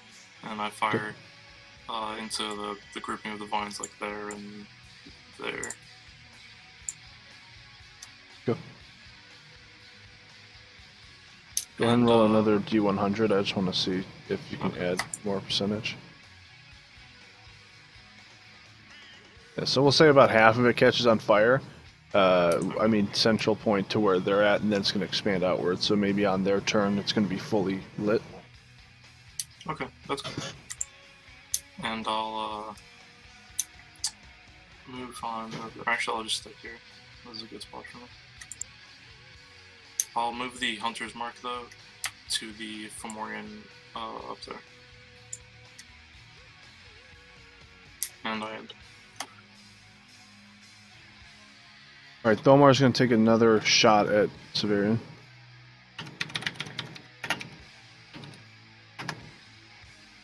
His arrow pings off of it again. Flies to the ground. He's like, damn it! It's like he pulls back another arrow and he like whispers words into it. He's going to fire a Roman chime on his turn.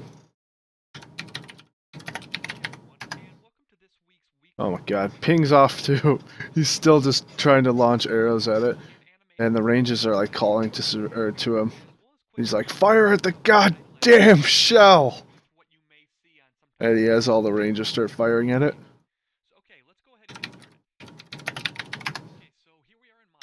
Fire at the shell, so. Mm. Is that blue thing off in the distance? Yeah.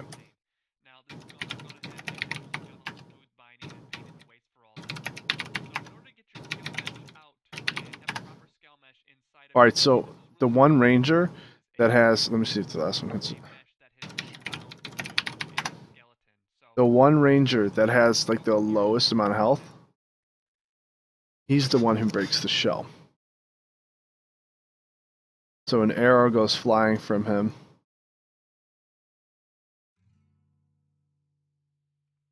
He like pulls back as hard as he can, like his just life is depending on it. He launches his arrow, goes flying, pierces through the shell, shattering it. Severian falls to the ground, and then energy shoots out from this orb and just completely obliterates this guy who fired the arrow.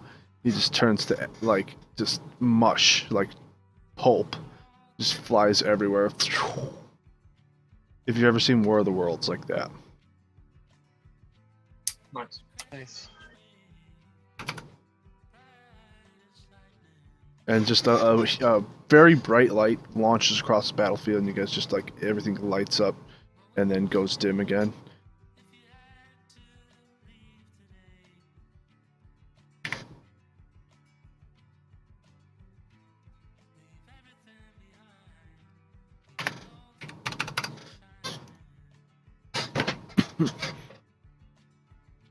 All right, Darren. All right. Really sucks with disadvantage, but I'm going to try and make the greater weapon attack thing. So at a you'll know what I mean.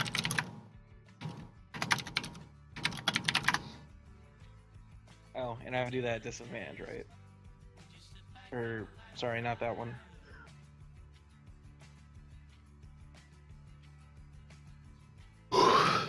Wait, so what is going on?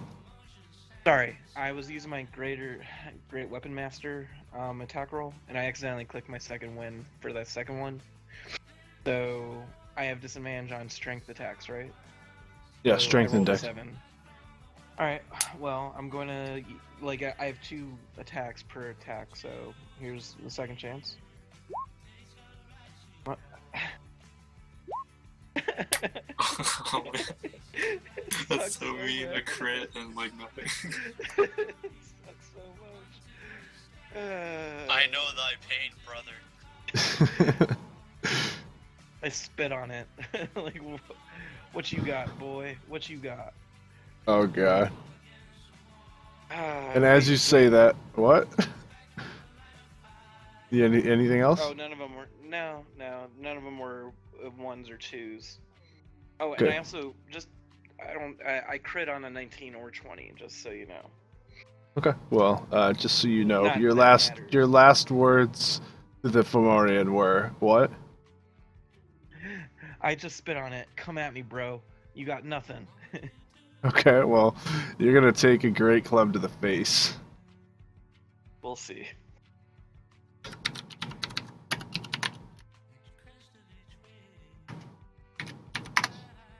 Does a 29 hit you? Gee, I don't know. Let me think about that. No, I I'm think not your gonna let AC is that. 30. I'm not gonna let that hit me. I choose not to. And you take 18 damage. Oh, -1.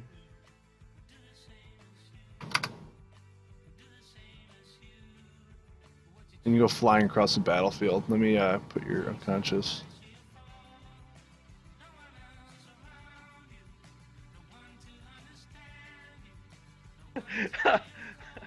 Of course, of course. It's the.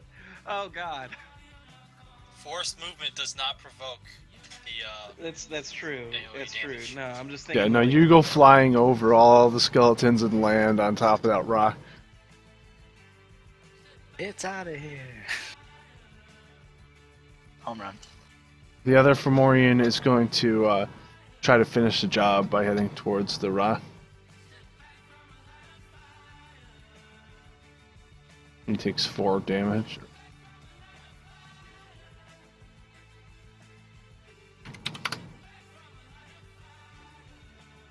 Skeleton army again is launching a shield or a group of arrows.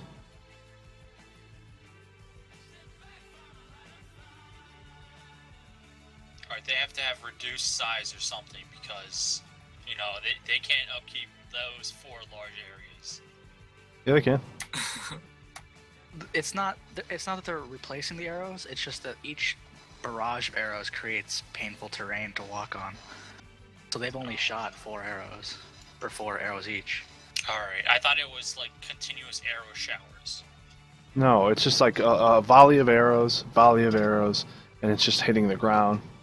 Yeah, that's why you take the damage if you end your turn in there. Because it's just, you know, comes down. Alright, Missouri. to make sure, if I end my turn here, I take 4 damage. Yes.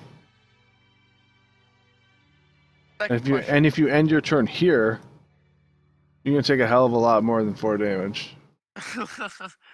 Second question: can I walk diagonally like this? Yes, you incurring can. The wrath of this. Yes, you can. Keep in mind that movement through that is halved. Through the arrow area. Got it. Okay. 5, 10, 15, 20, 25, 30, 35, 40.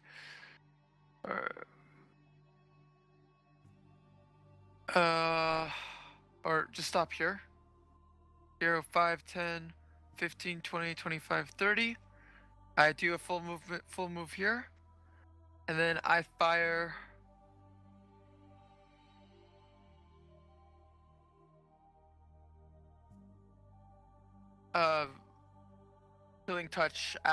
chill touch at the ghoul or zombie directly here. Okay.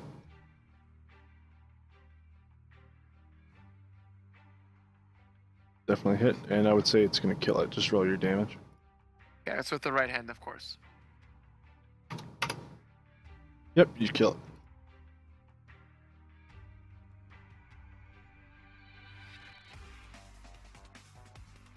And I end my turn. All right, Alaric. I'm just checking something in the PHB real quick.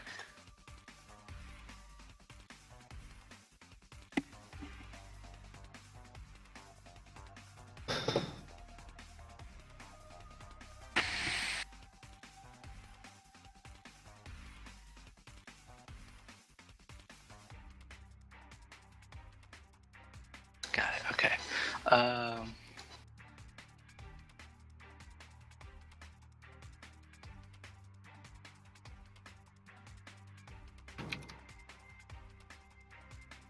I move here, and I'm spending 2 Kai points to cast Kai. Kai. If it's CHI, I would say Chi. Kai. It's pronounced Kai. I'm casting darkness right here. So, magical darkness, 20 feet, all directions.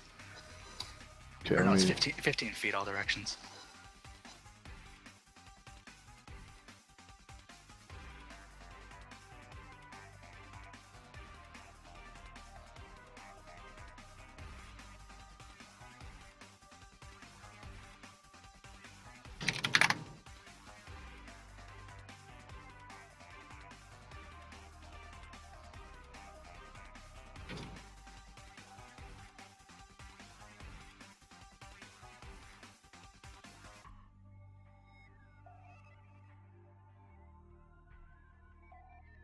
That's a magical darkness, so normal dark vision does not go through it. Okay.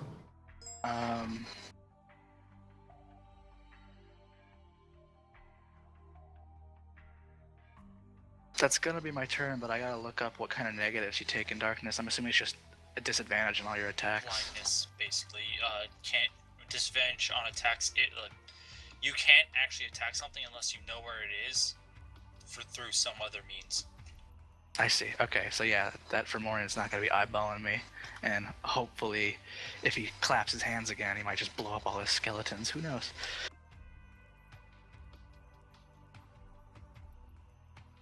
My turn's over. Actually, wait a minute. I still got move speed.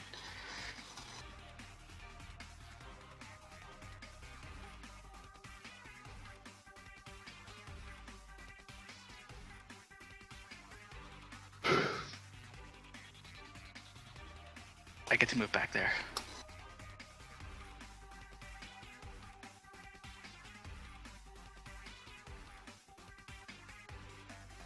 Or is that the end of your turn? Yeah. Alright, Napoleon. Alright, let's see if I can do this. Alright, I'm gonna run all the way over to this skeleton and attack him. Yep.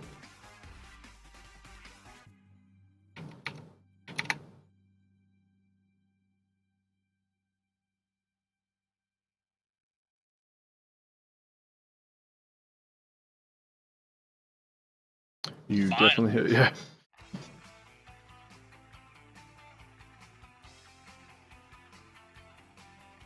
Any extra damage? No.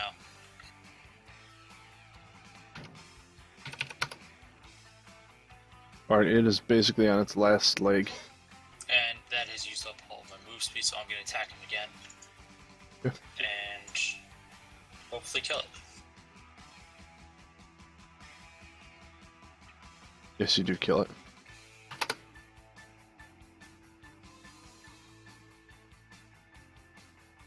And that would end my turn.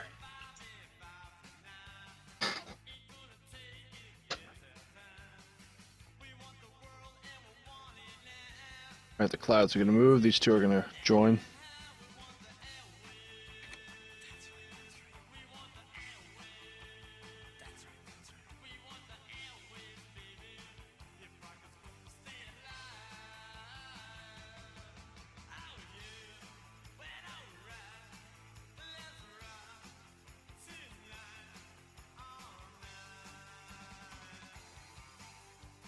That range is going to take another 8 damage and become even more deformed.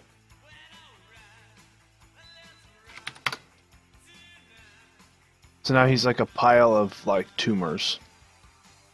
It's hot.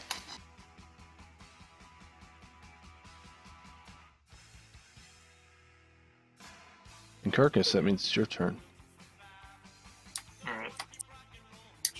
From my fires before, how much of that area is now set ablaze? All of the skeletons are now on fire, and they are just basically dead. Oh, nice.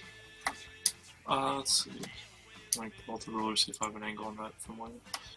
Massive damage. Okay, I'm gonna use cold mice arrows or whatever with my bow of elements. I'm going for its legs, like its knees. Pretty much just trying to like stop it from moving. Okay. I'm gonna roll the- roll that with lucky. Okay. Nice. Go ahead and roll your damage. Okay. Was it hit by anything so far? It stopped in the It was arrows. standing in arrows, so yeah. Okay, so 20 damage. Was it just me or did all cold, the zombies I guess. disappear? They all disappeared. Okay. Yeah, Kirkus basically caught them in a big, huge blaze of fire, thus burning them to death. It would be 11 cold damage and then 9 piercing. Assuming Colossus Slayer's piercing, I think it is. Did Wait, so Severian take any of that fire damage? that's what I was just about to say. But so what was the initial damage? You said 8, right, or something? What did you say? 11 of that damage is cold damage from the arrow itself. It was a cold arrow, and then Hunter's Mark damage and Colossus Slayer damage adds another 9. So 20 total damage. 11 of it cold and 9 of it piercing upward. I'm gonna say his like legs are now like not frozen solid, but they are slowed. Okay. For Colossus Slayer's damage, I just read it just says damage, so I guess it's like pure damage or something. I'll take another shot at him, like at the other leg, knee, or whatever. Okay. You hit. So that'd be 8 cold. So yeah, both of his legs are nice and frosty now, so I would say that he's like confused, and he's going to he's still trying to just do something. He's in between fire and arrows, and he's like, what the hell? A gnome or a halfling behind me. As a free action or something like that, would I be able to pick up like any of these arrows around me from this this square that's right next to me if there are any arrows that are still in firing condition? Where are you? I can't even. Where's your token? Oh, I'm down here. So the arrows themselves are completely like they're along the shaft, and that they are barbed.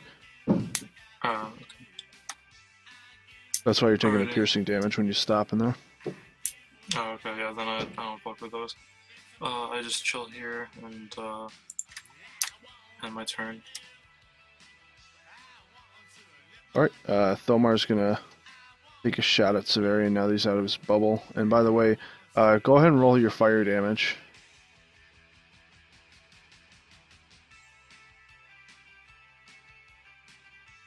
Oh shit, maybe you're telling me.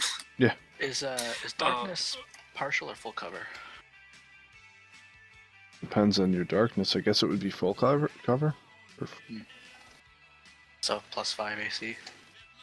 I mean, if it's like a big puff full, of smoke. Full cover means you can't be targeted, honestly. So it'd be 3/4, which would be +5. Oh. Yeah.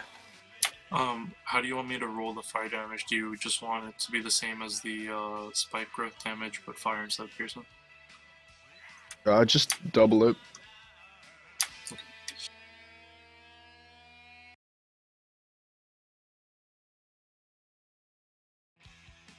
So 10. 10. Fine. So yeah, Severian takes 10 fire damage, and then he's gonna let's see if he hits him. 20 plus.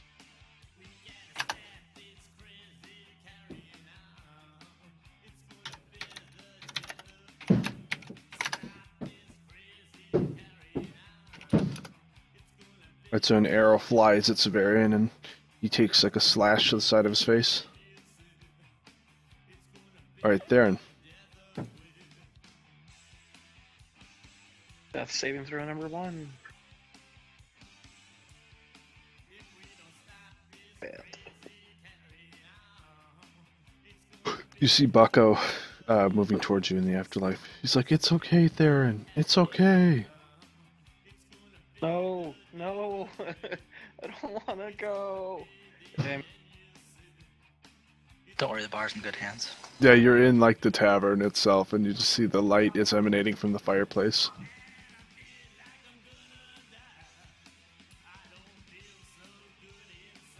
Well, Right. I mean, that's it for me. So. And then you also see Severian kind of creeping off to the corner, saying, "Come with me." So there's Bucko, and then there's Severian, and then there's that light. Severian is going to basically run over to the Fomorian and start climbing him. Haha, he takes damage. Does he take damage? It's on fire. Yeah. What? The Fomorian's on fire? No, the thorns. That box, assuming that he was running within it, because he wasn't. There's a Fomorian over here. Fine, just let him have it. Just have him run through all the fire, all there. He has fire retardant boots. He's just wearing straight like flame retardant gear. Yeah, he's just a huge fire extinguisher or fireman. He's actually he's a fireman. He's actually out for good, and you guys never knew. All right, Mazur. Basically, Severian's like, "Let's get out of here, dude."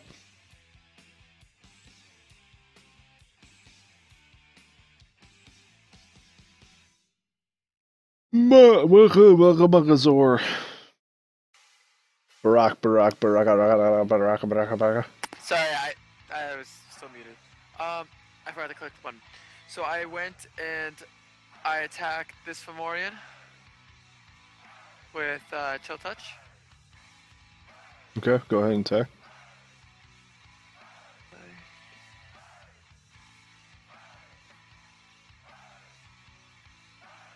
No! If only you were a fighter. Then I would have critted both situations. Damn, that was close to double crit. Okay, go ahead and do your damage.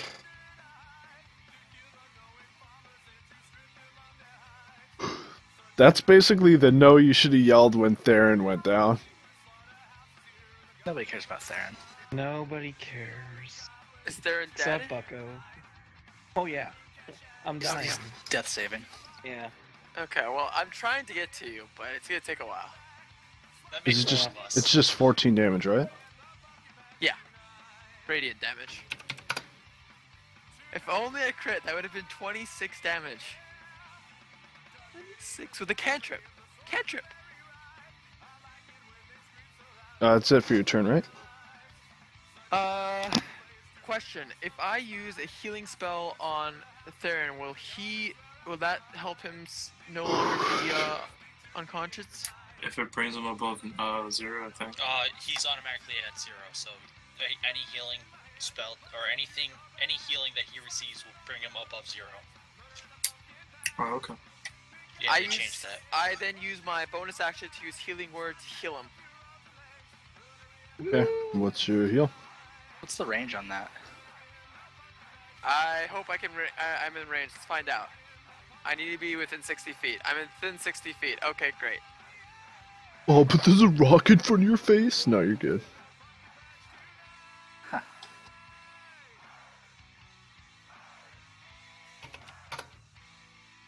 Wake up there and like Bucko disappears, Severian disappears, you fly out of the tavern. Bye, Bucko. Back into your deformed body. Better off dead. And I scream, "Get to me! Come to me, so I can cure you of your curse." It's just to let you know, there's two deformed people next to each other. Both of you, come to me, and I can save you both. It's just like high school, everyone has their own cliques. They have their own clicks. Yeah, Kirkus is gothic. What if they deform into each other? Hey, does anyone? It doesn't actually matter. Never mind. My turn? Yep, Yeah, I apple guess. foe. I'm done. Alright, I'm gonna move here.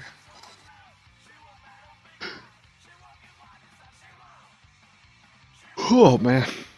I'm gonna throw my fancy schmancy healing axe at Mr. Frozen Legs. Okay. As well as one of my non-fancy healing axes.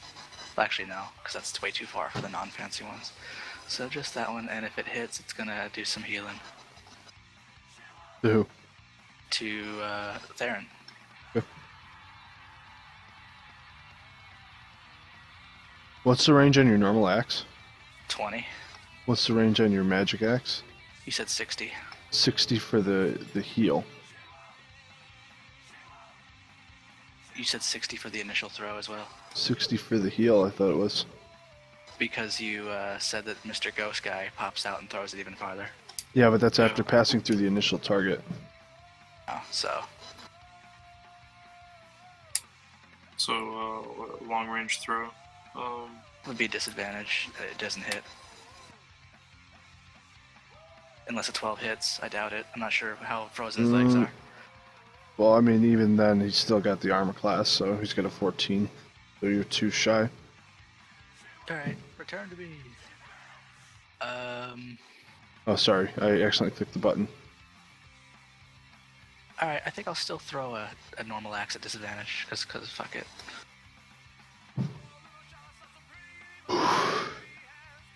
Damn, alright, well that one just falls short. Yeah, sticks like in the ground. My turn's over. Alright, the clouds are going to continue to move. They form one big cloud.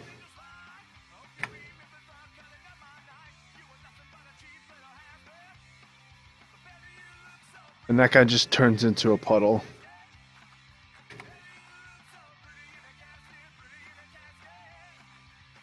The cloud starts moving across the battlefield. It seems to grow bigger each person it eats.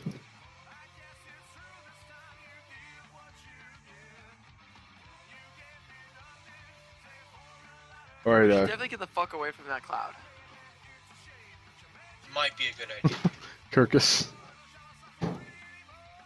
I move over here.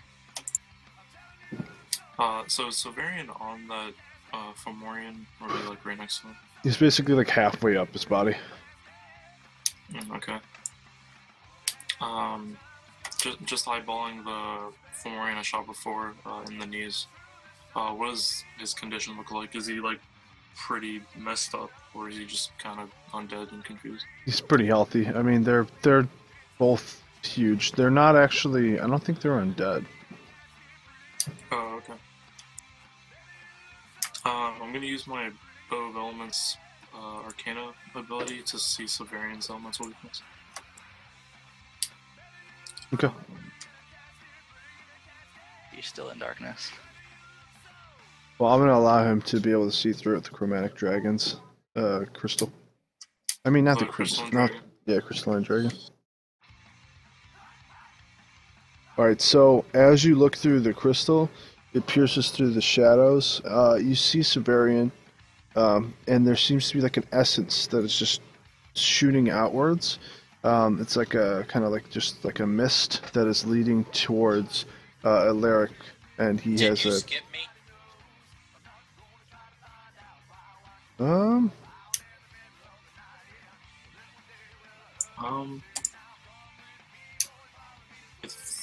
think so. I guess it somehow skipped you. I don't know how we skipped you. Yeah, I think you might have actually double tapped it after Ilric, and it went to the clouds immediately. Oh, my bad. You know what? It was when I said, "Oh, sorry, I accidentally clicked it," and then I think I clicked again after he ended his turn. So, okay, go ahead. Just let Kirkus finish his round. No, that's cool. Midway. No, I mean, it's all I did was like an intelligence check, pretty much. So I mean, by all means, take your turn. Alright then. I'll try and take down this this Fomorian. I'll use Savage Attack to gain advantage. Okay.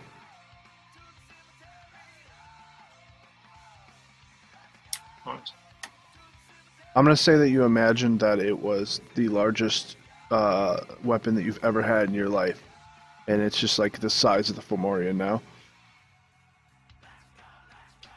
Nice. Do triple damage. So 33. I guess.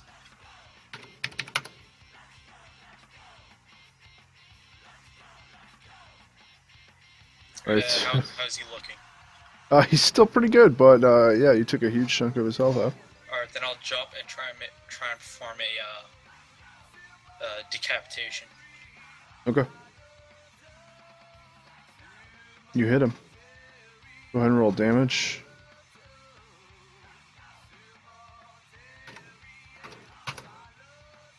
You slice his neck, but you don't slice through the jugular. Alright, that's fine.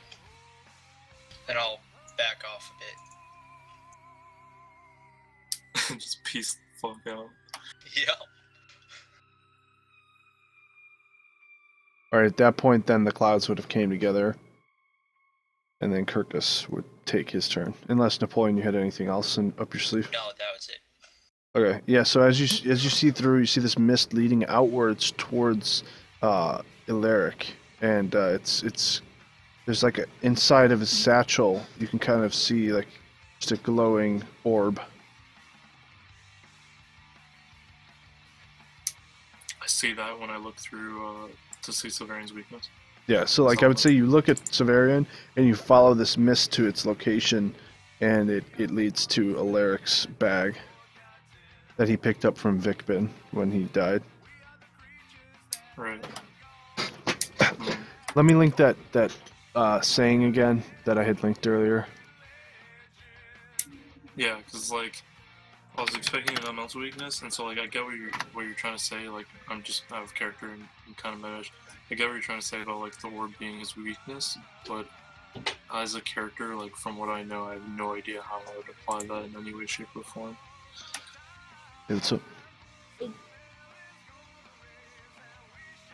So if you guys want to read that relates directly to what's Severian's weaknesses.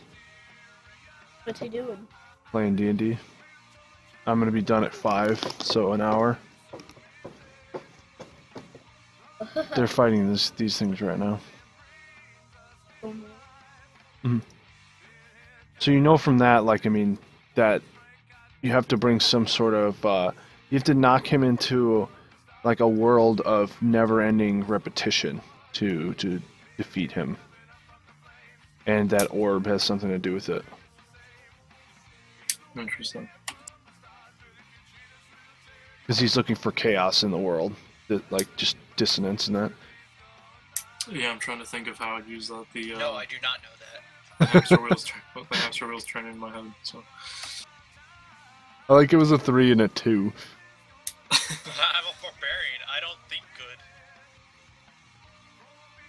okay, so from what I see, I guess I'd like to make an Arcana check. I guess.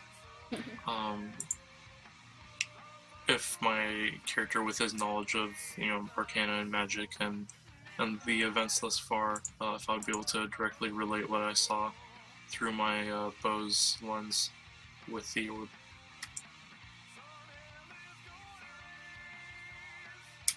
I'll spend my last lucky.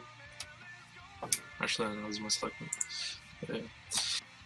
So wait, you're trying to figure out what about the orb? Okay, so to be metagamey, I'm trying to figure out what the fuck I'm supposed to do with the orb exactly in order to make it have an effect on Severian. To be all RP about it, I'm trying to understand, draw upon information that I might have about Arcana in general, and the dark arts and stuff like that, and how it would relate to Severian's power in regards to this orb. Well, since no one really inspected the orb itself, like fully, like in depth, I would say that you wouldn't know as like a character, but out of game, I mean, think like grenade. Oh wow. Can you pour him some more food? Ilric, the satchel that you have from Vicbin, our fallen comrade, it contains an orb. Somehow that is the key to defeating Silverian here. That is his weakness. If what my bow tells me is true. What do you want me to do with it? I don't know. Come up with something. Use it. Apply it to Severian in a way that you believe would work to defeat him. Maybe either destroy the orb or throw it at him or something. Make him eat it. And in saying that, I will. So Severian's in darkness, like I can't see him or something. Well, no. Yeah, I cast magical darkness around him. The thing is, the giant is above the darkness because it's 15 feet, right? Yeah, it's 15 feet all directions. So I could hit the giant, but not Severian. Or is Severian now like atop? Severian is atop the giant, but he's above the shadow now. Okay, then I'll fire Severian. Did my bow reveal any other weaknesses, or was it just the orb? I would say maybe a weakness to, like, just say radiant. Okay, then I'll just fire regular arrows at him, because I'm pretty sure this bow only lets me do fire, cold, and lightning, right? Yeah, because it's elemental.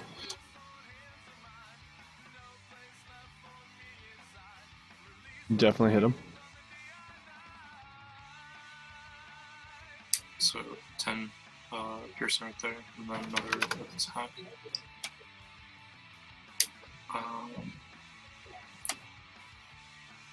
Said another half, so 15. Oh no, sorry, I said another attack. I'm gonna fire him. Okay. Does that one hit?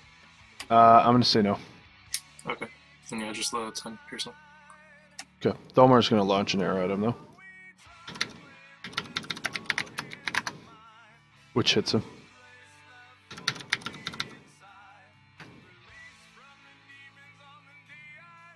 And he seems to stiffen up, and his arm starts to turn to stone where the arrow hit.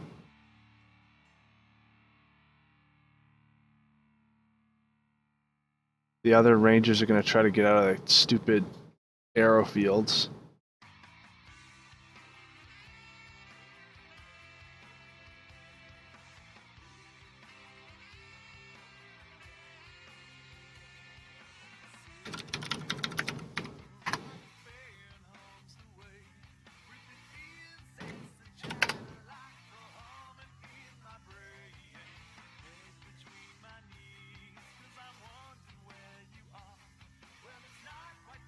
This one's gonna grab Theron, put him on his shoulders, and try to bring him out of the arrow field.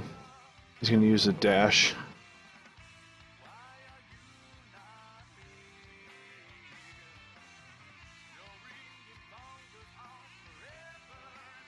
I'm gonna put you there. You're not taking any damage though. I do have a get going soon, so.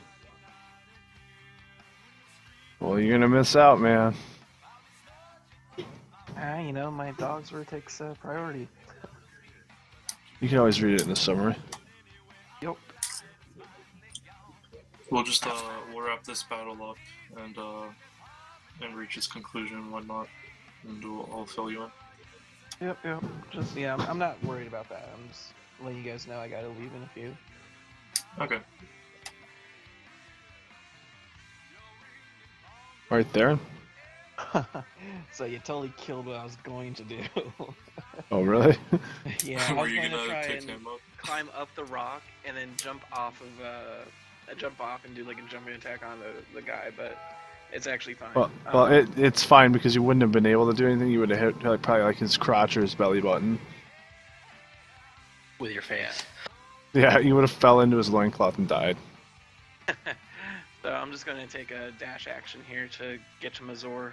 So you're gonna hop off of this guy's shoulders? Oh, yeah, I'm riding him.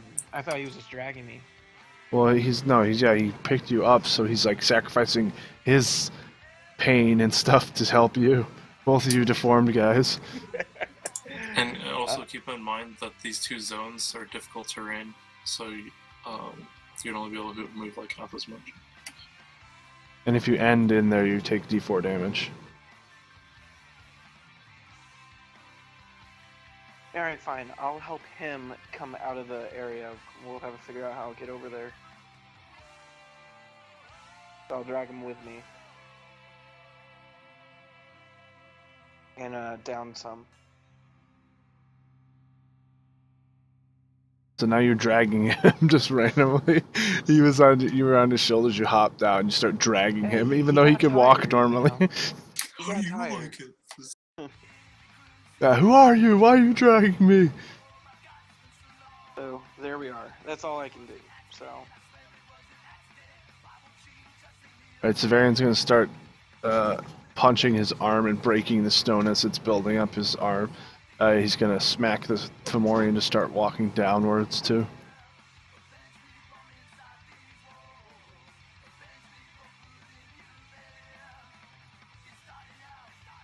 And then he spots these two. I'm gonna cast a spell. Give me 1 second.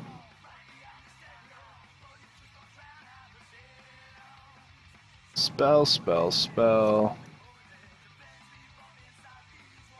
Bard. Druid, Paladin, Sorcerer.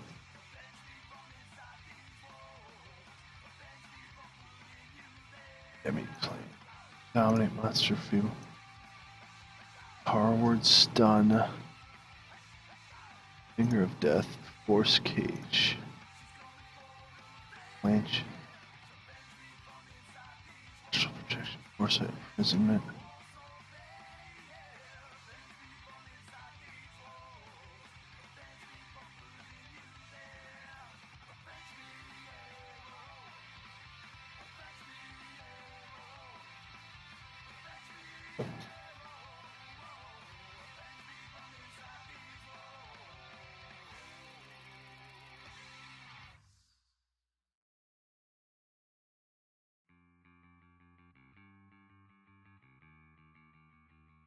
Alright, so Mazor and Alaric, can you guys both roll a D100?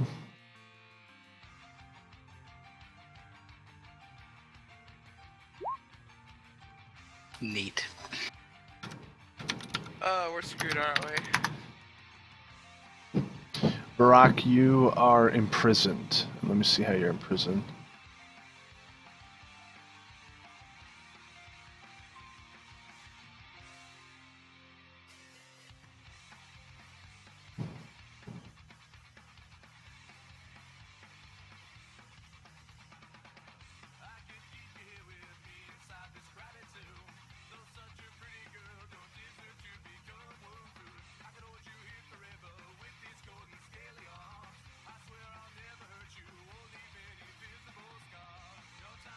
Alright, so, Alaric, you can see Mazor shrinks down to the size of a gemstone and is encased within a radiant yellow gem. Awesome.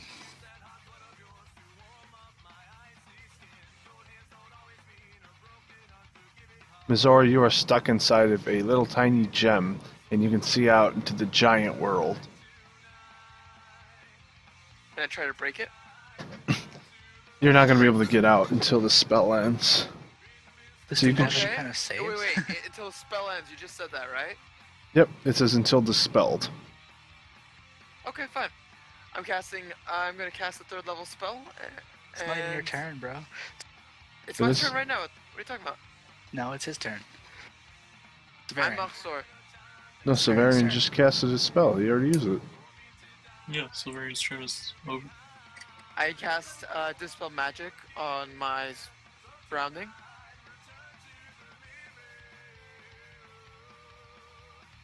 I cast Dispel Magic on myself, or not on myself, rather, on my surroundings. And so one object or magical effect within my range, if it's a 3rd level spell or lower, it just ends. If not, it has to do with DC 10. It has to, if the DC equals 10 plus the spell's level. And I have to roll that. So, you tell me.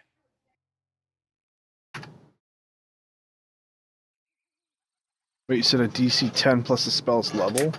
If it's 3rd level or lower, it instantly ends. If it's anything higher than that, then you add the spell's level to 10, and that's the DC that Mazor has to roll against. Okay, it's a 19. I have to roll 19. Yep. Okay. Okay. I see how we're playing. Yeah, we're playing. Okay. Okay.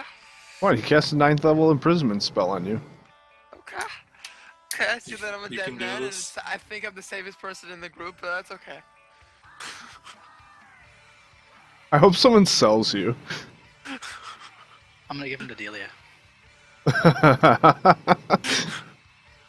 No! Oh, imprisoned! He's gonna give you to Delia and she's gonna wear you around her neck for the rest of her life. Wait, I forgot to add that. That's just the 17. I have to add something, right? No, you don't add anything. You're just gonna be entrapped in that gem for a little bit. Well, no, does the imprisonment have a spell, like, well, actually, it doesn't have a DC to it. By It says nature, it's just until dispelled, and that's DM specific. Yeah, so Barak says your spell, when it adds that DC, does it say whether or not what kind of roll you're making against the DC?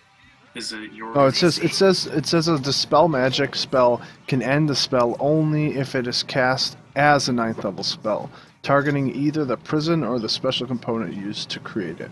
You can use a particular special component to create only one prison at a time. If you cast the spell again using the same component, the target of the first one is immediately freed. Okay, and then it says that the DC equals 10 plus spells level on a successful check. Yeah, well, this is stating that you would have to cast it at 9th level to even try to dispel it. Okay, fine, I fail one way or another. Okay. Oh, shit. I'm out of the game. See you guys. I mean, if he dies, it would be dispelled, I would imagine. So. Yeah, but I mean, until that happens, I can't do anything. Oh. My turn's over, obviously. Alright, so Alaric. Alright. Everything that happened was explained to my character. Yeah. Yeah, I mean, well, everything about what that happened. I mean, you saw him turn into a gemstone. No. I'm just talking like the story so far. Yeah, The party. we explained it to your character. Like, we told you what we're doing, why we're doing, and what's happened so far. So I know that he wants the orb.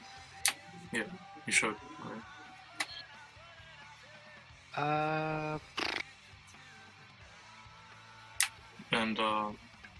And yeah, I did tell you that the orb is like his weakness, but because my character isn't supposed to like know straight up how, I just told you it's his weekness. And it's either like destroy it or just chuck it at him or something. Or do something with it. I guess,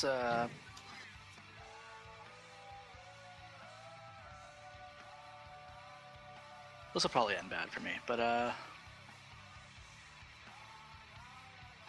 I'll grab the orb.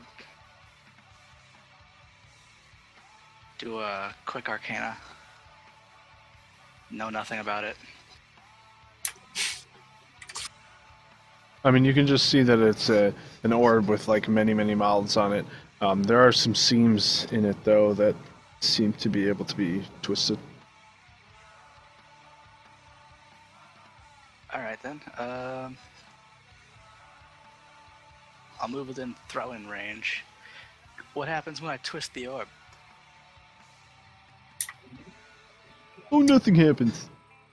Are you twisting the orb, or are you asking? Because you'd have to like do an investigation on like the mechanics of the thing, I guess. Yeah, exactly. It would either you say I'm twisting the orb, or Well, fuck it. Alright, well, this could either end really bad or just right. Let's get into AoE range.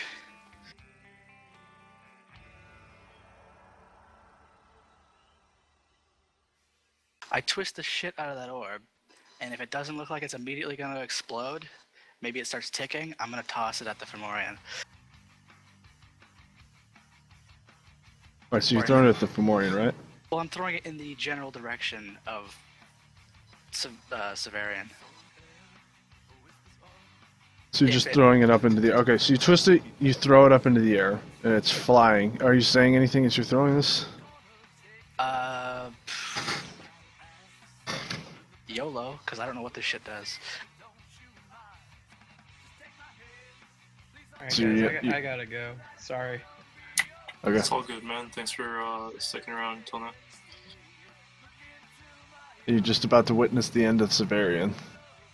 Well, it doesn't matter.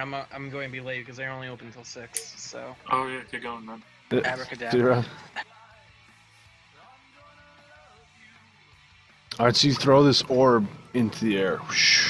It's flying as high as it can possibly fly. Roll a strength save as well. And then roll like an acrobatics.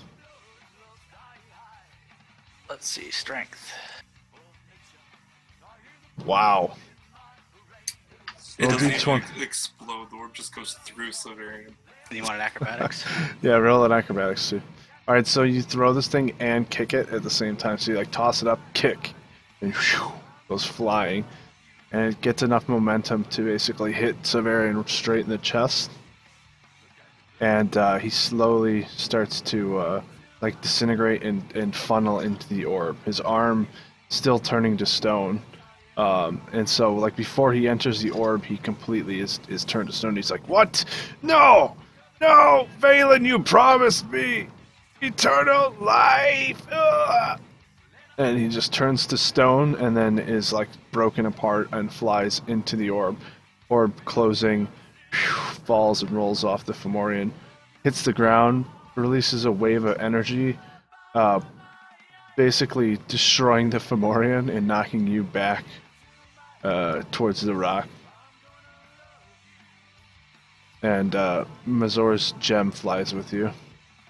All of the arrows fly out from the ground, killing the ranger.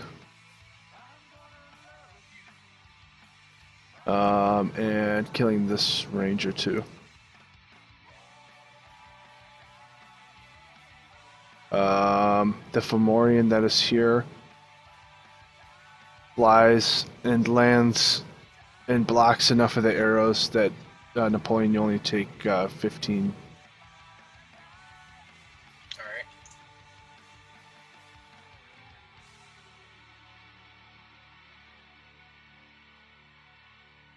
That Fomorian is just covered in arrows and fiery thorns. It like encases him in it and he burns to death.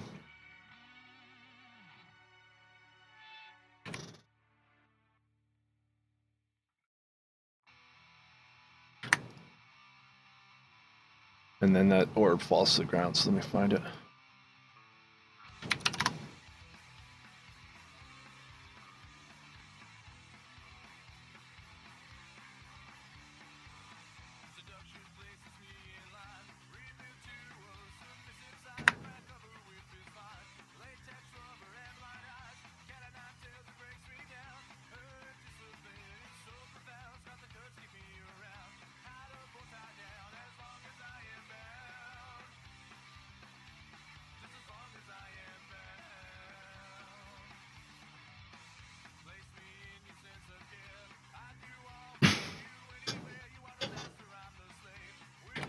Did I fly to the rock or into the rock? Into the rock. Book. How much damage? Oh, let's just say 10. Okay. Ooh, shiny. Did I take any damage or anything like that? How's it going? You did not. Okay. Domar's gonna hop off the rock. He's gonna grab Napoleon and lift him in the air, and he's gonna be like, "It's finally over!" I kick him to, like, kick off of him to get out of his hold. Alright, so he drops you, but he falls to the ground laughing. With one final swing, I'll decapitate this Fomorian. Oh, I thought you were gonna say Thomar. I was like, oh my god. Why would I do Nobody that? picks me up. And no one picks me up. Let's get you in a corner. Alright, so he's hacking this thing's head off, and just blood sprays out and covers Thomar and the ranger. Now And that Napoleon. that's over, You're yeah, both of you guys drenched in the blood. what's this Oh, shiny yeah. thing over here? Oh god. It's an orb. A shiny, shiny orb. Is there anyone on the field that's injured or something like that? Or is There- everyone pretty much dead? Theron's... If I hadn't been sent to that rock, I would have done the whole thing without taking damage. Oh shit, surprise cloud. Theron is injured. Both the rangers below, one of them below him and one of them above him, are littered with all the arrows from the battlefield. Nice. I go around the battlefield and pick what arrows that I can pick up, either ones that I might have shot or whichever ones aren't super crazy. Okay. I hope that you were keeping track of the arrows that you fired that were not elemental. Yeah, I fired like 4 regular ones, and then no, sorry, I fired 2 regular ones, and then like 4 elemental. Okay, So cool. I could pick up like 1 arrow.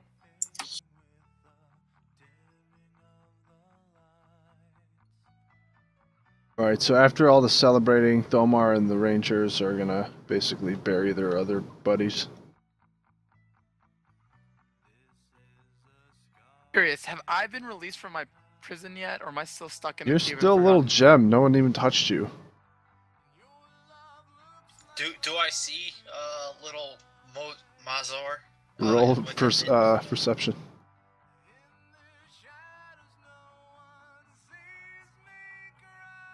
And also roll a dex check because you rotated your token. Screw you. You see a little glimmer. But this is shinier. What is this that I'm standing next to? That is the orb that entraps Severian. Oh, okay. Are there any other like artifacts or anything like that strewn across the field? No, I mean Any other items to note?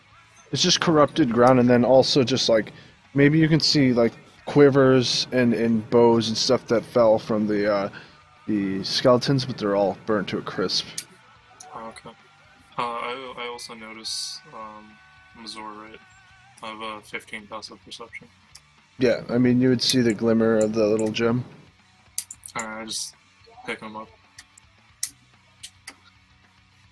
Alright, so you see Mazor trapped and they're banging on like the gemstone inside. I'd like to make an Arcana check, I guess, to see what I can do to free him. I imagine my character, I don't know if my character would inherently know, so. Yeah, you don't know how to free him just yet. Okay. Then, until I'm able to get you out of there, Mazor, I'll keep you safe. And I just put him in, like, one of my pockets, I guess. On, like, my chest armor or something. Let me give him to Delia.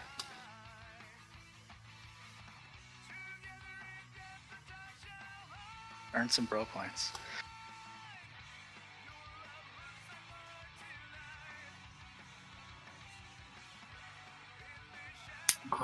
I'd like to make a check to see if any bad shit would happen if I try to like move that orb or whatever that isn't trapped in Severian.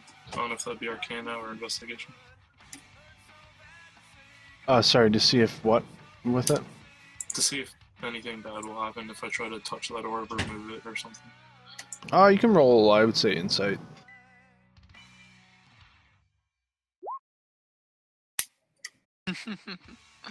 Yeah, you're not too sure. Use my last lucky point of the day. Oh my god. Yeah, you think that thing's perfect. Yeah. I think this orb, you know, really accentuates, you know, the decor in this place, guys. It's good right here. Save me! That would get annoying as hell. I can muffle the gem. I wrap the gem in cloth to just muffle him completely. Mazor, you can move, just so you know. Like, you can move your character with Kirkus. Yeah.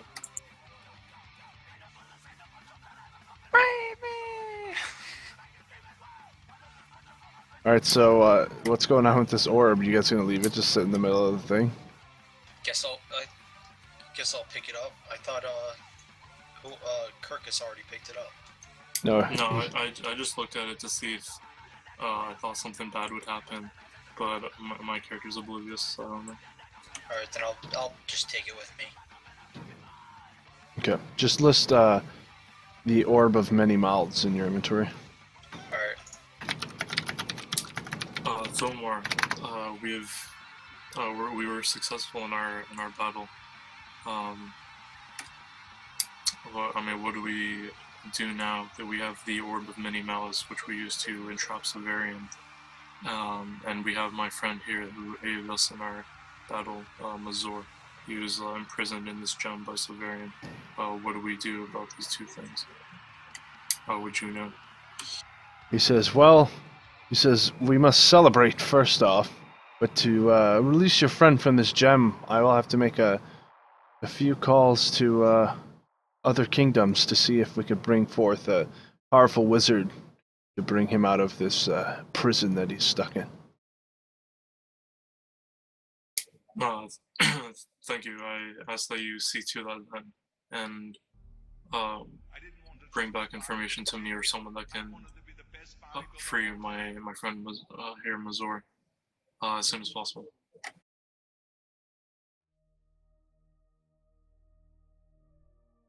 All right, so he basically he wants to make sure that you guys are good.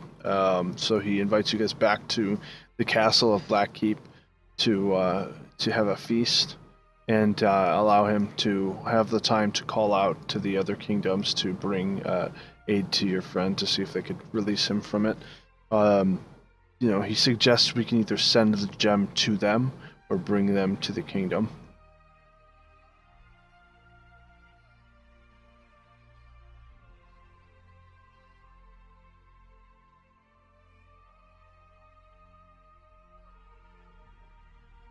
And then he asks, what are we going to do about your friend with the deformities? I can fix him. Just get me out of this damn thing. I look at Theron and I say, I see no deformity, sir. I accept him just the way he is.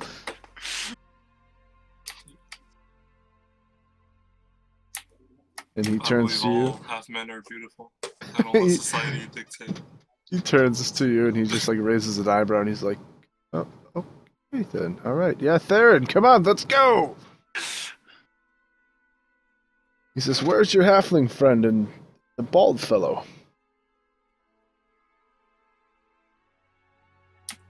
I call back out. Hey guys, we're getting ready to go. We're going back to Blackkeep.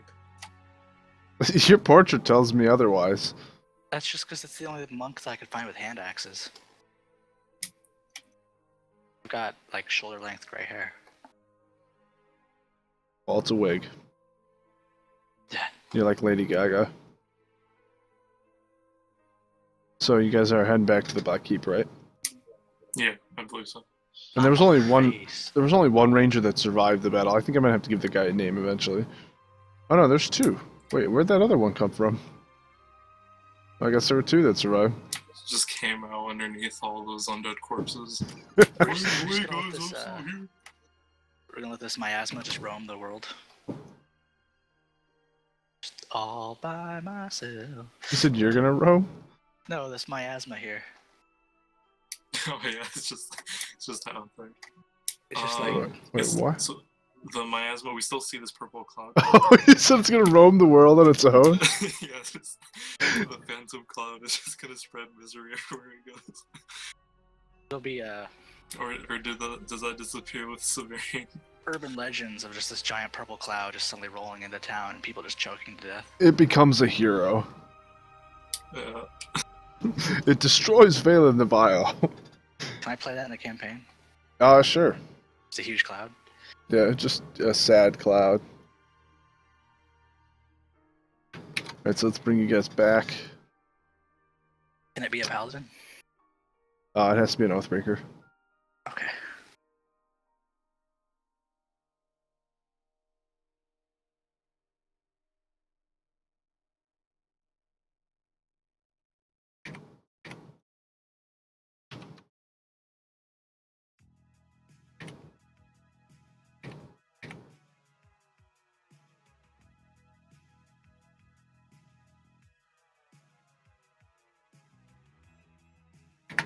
I threw the orb, I'm taking credit for this. Yeah, just threw the Master Ball on Severian. Yeah, caught Mewtwo. He even kind of looked a little Mewtwo-ish. Yeah. Gotta catch 'em all. Severian. Alright, so you guys return and, he tells you guys to rest up and sends, some guys in there to basically patch you guys.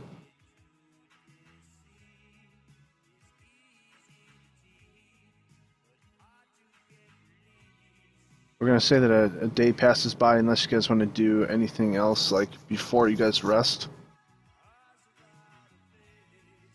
Just my gem's broken, right? Like I'm free from that curse of a prison. We have to get some.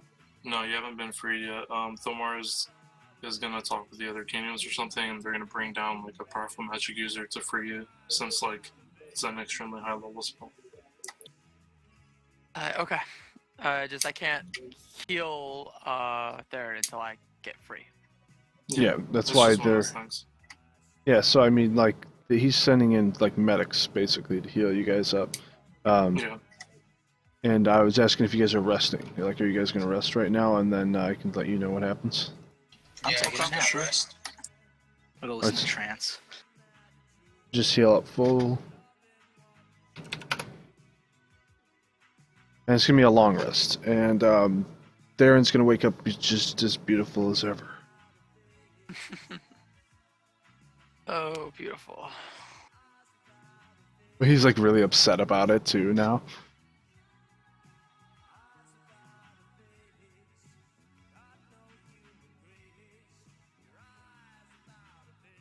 Now he's just got a permanent cold sore, right? He's got a permanent hump on his back.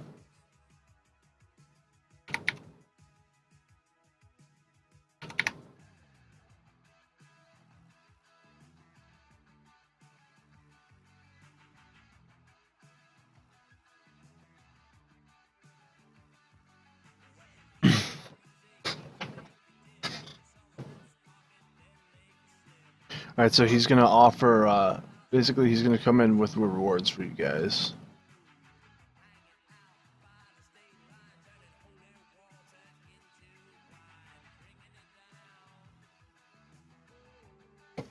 He's basically going to offer, free entry into his kingdom first. Secondly, he's going to allow you guys to open up shops here if you would like to. Shops or any type of Barack, push to talk. Baraka. There's demon babies in this house. Barack. Just I guess mute for now. Oh, it's not. Well, can I how do I group mute? Like for everybody? Just move him to a different channel. He'll come back. Yeah. User was moved out of your channel. He's like there the whole time. So either way, he's going to allow you guys to open up shops or some sort of structure here. Whatever you want to do is up to you guys, and I'll let you know like what we can do about getting that set up. A dojo.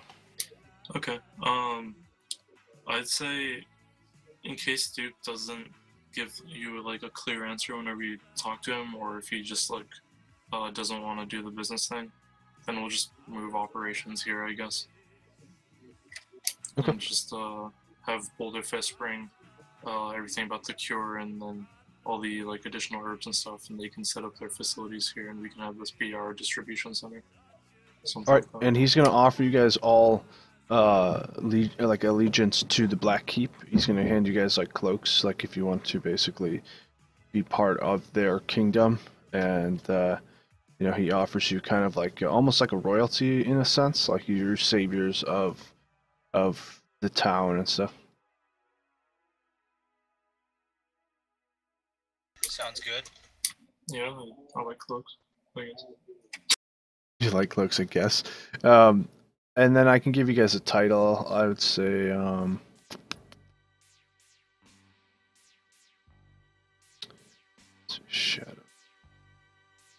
Shadow Slayer.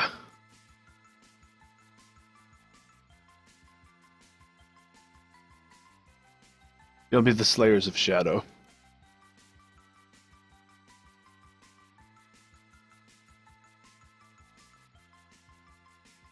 If you guys want to list that, and I don't know if they have accompaniments or whatever that thing is. You can just put it in our bio. Member of.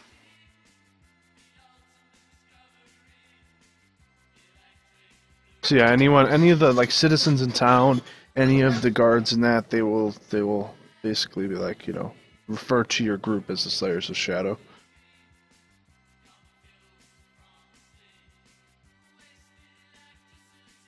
Have we discussed where we're gonna store that orb? Cause I'm just carrying it around. I probably forgot it by now. Cause I think that spell, if my character knows this, I think that spell would have ended on Mazor had he actually died. So he's probably just trapped in there. Well, I didn't even see him get trapped or anything. He's gonna give Thomar also gives you guys 800 gold apiece. 800 each, or to the party? Each. Oh, nice. Neato. It's real frickin' neato. Real neato. You guys want to name the Rangers? Nah. Nah. Ranger that didn't die, number 1. Ranger that didn't die, number 6. We'll call that one Tim. And that one Eric. No, let's call him Tim. Tim and Eric. No, Yeah. Tim and Tim. They're Tim and Eric, and they did a super great job. Alright, then I'm not even gonna refer to them as people. I hate that show. It's terrible.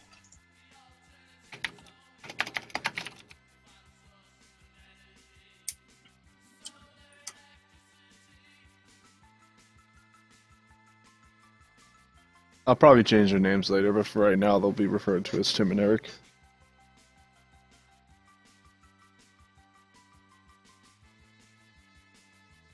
Oh yeah, Theron's no longer a deformed, right? Nope.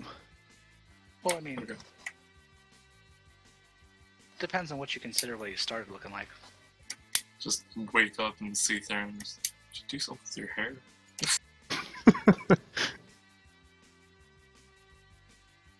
Yeah, so we're probably gonna call it here, just so we can put together. How bad was it?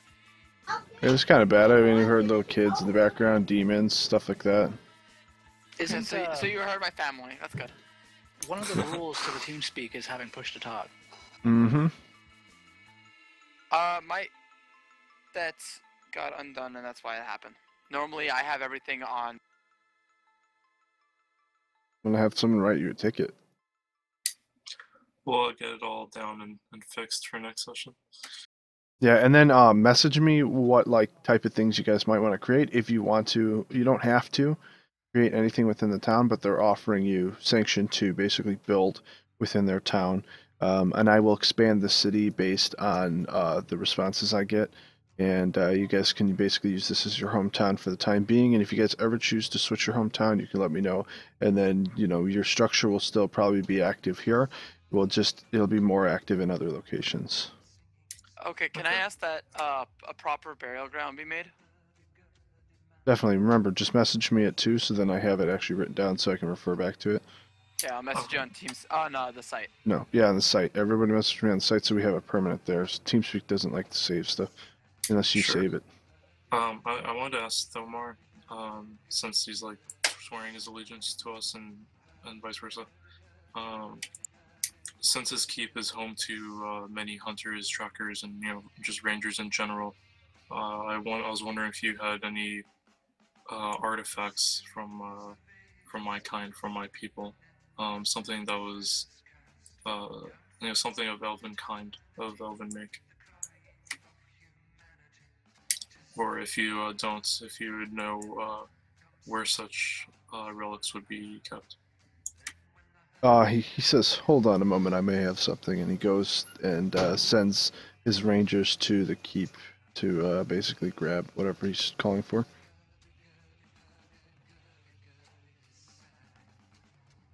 Let's see.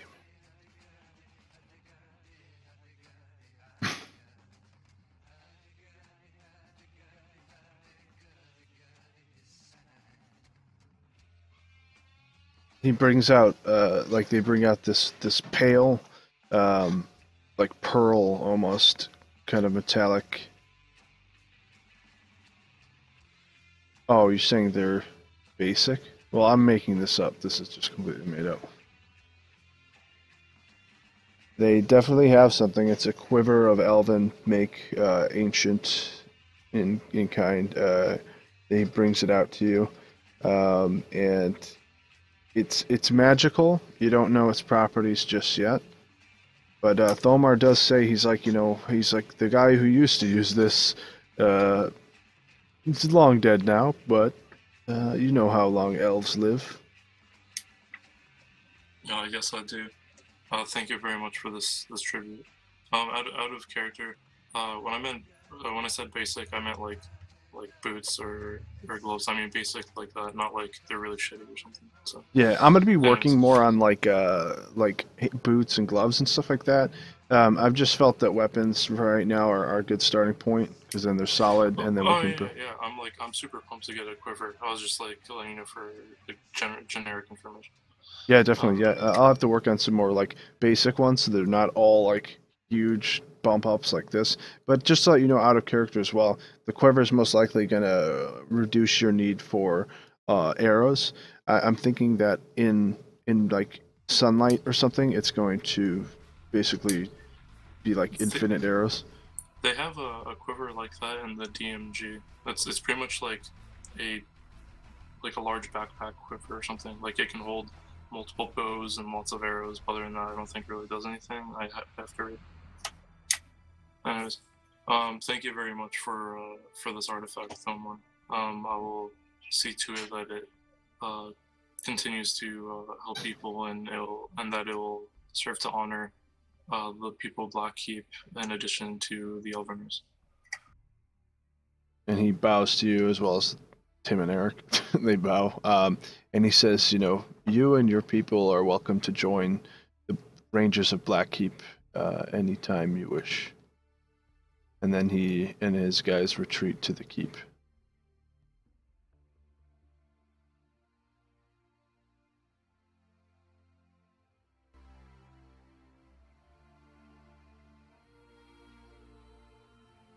Is everyone else like in the inn, or are we outside? That's up to them. I mean, but I would assume that everybody was kind of like in the inn and you guys walked outside to talk to him just like you did before you started it. Okay. So I guess this would be like the stopping point. Things are kind of quieting down and we don't have to start anything big. Unless we want to go on without Theron and we can autopilot him for like half an hour now. Well, I think I'm gonna stop. Gotta eat something. Okay. Okay, well, Yeah, thanks for I coming, gotta go guys. Yeah. too. Okay. Thanks for sticking around, everyone. It was a pretty action-packed session. Yes, it was. Alright, see you. See you guys later. Yep. Peace. That's User you. disconnected from your channel. User left your channel. All right, let's end it here. Thanks for stopping by, Dragon. I see you in the chat. I'm going to end this stream. So yeah, so Bronze, the things I messaged you about earlier, like kind of the beginning of the session. User joined your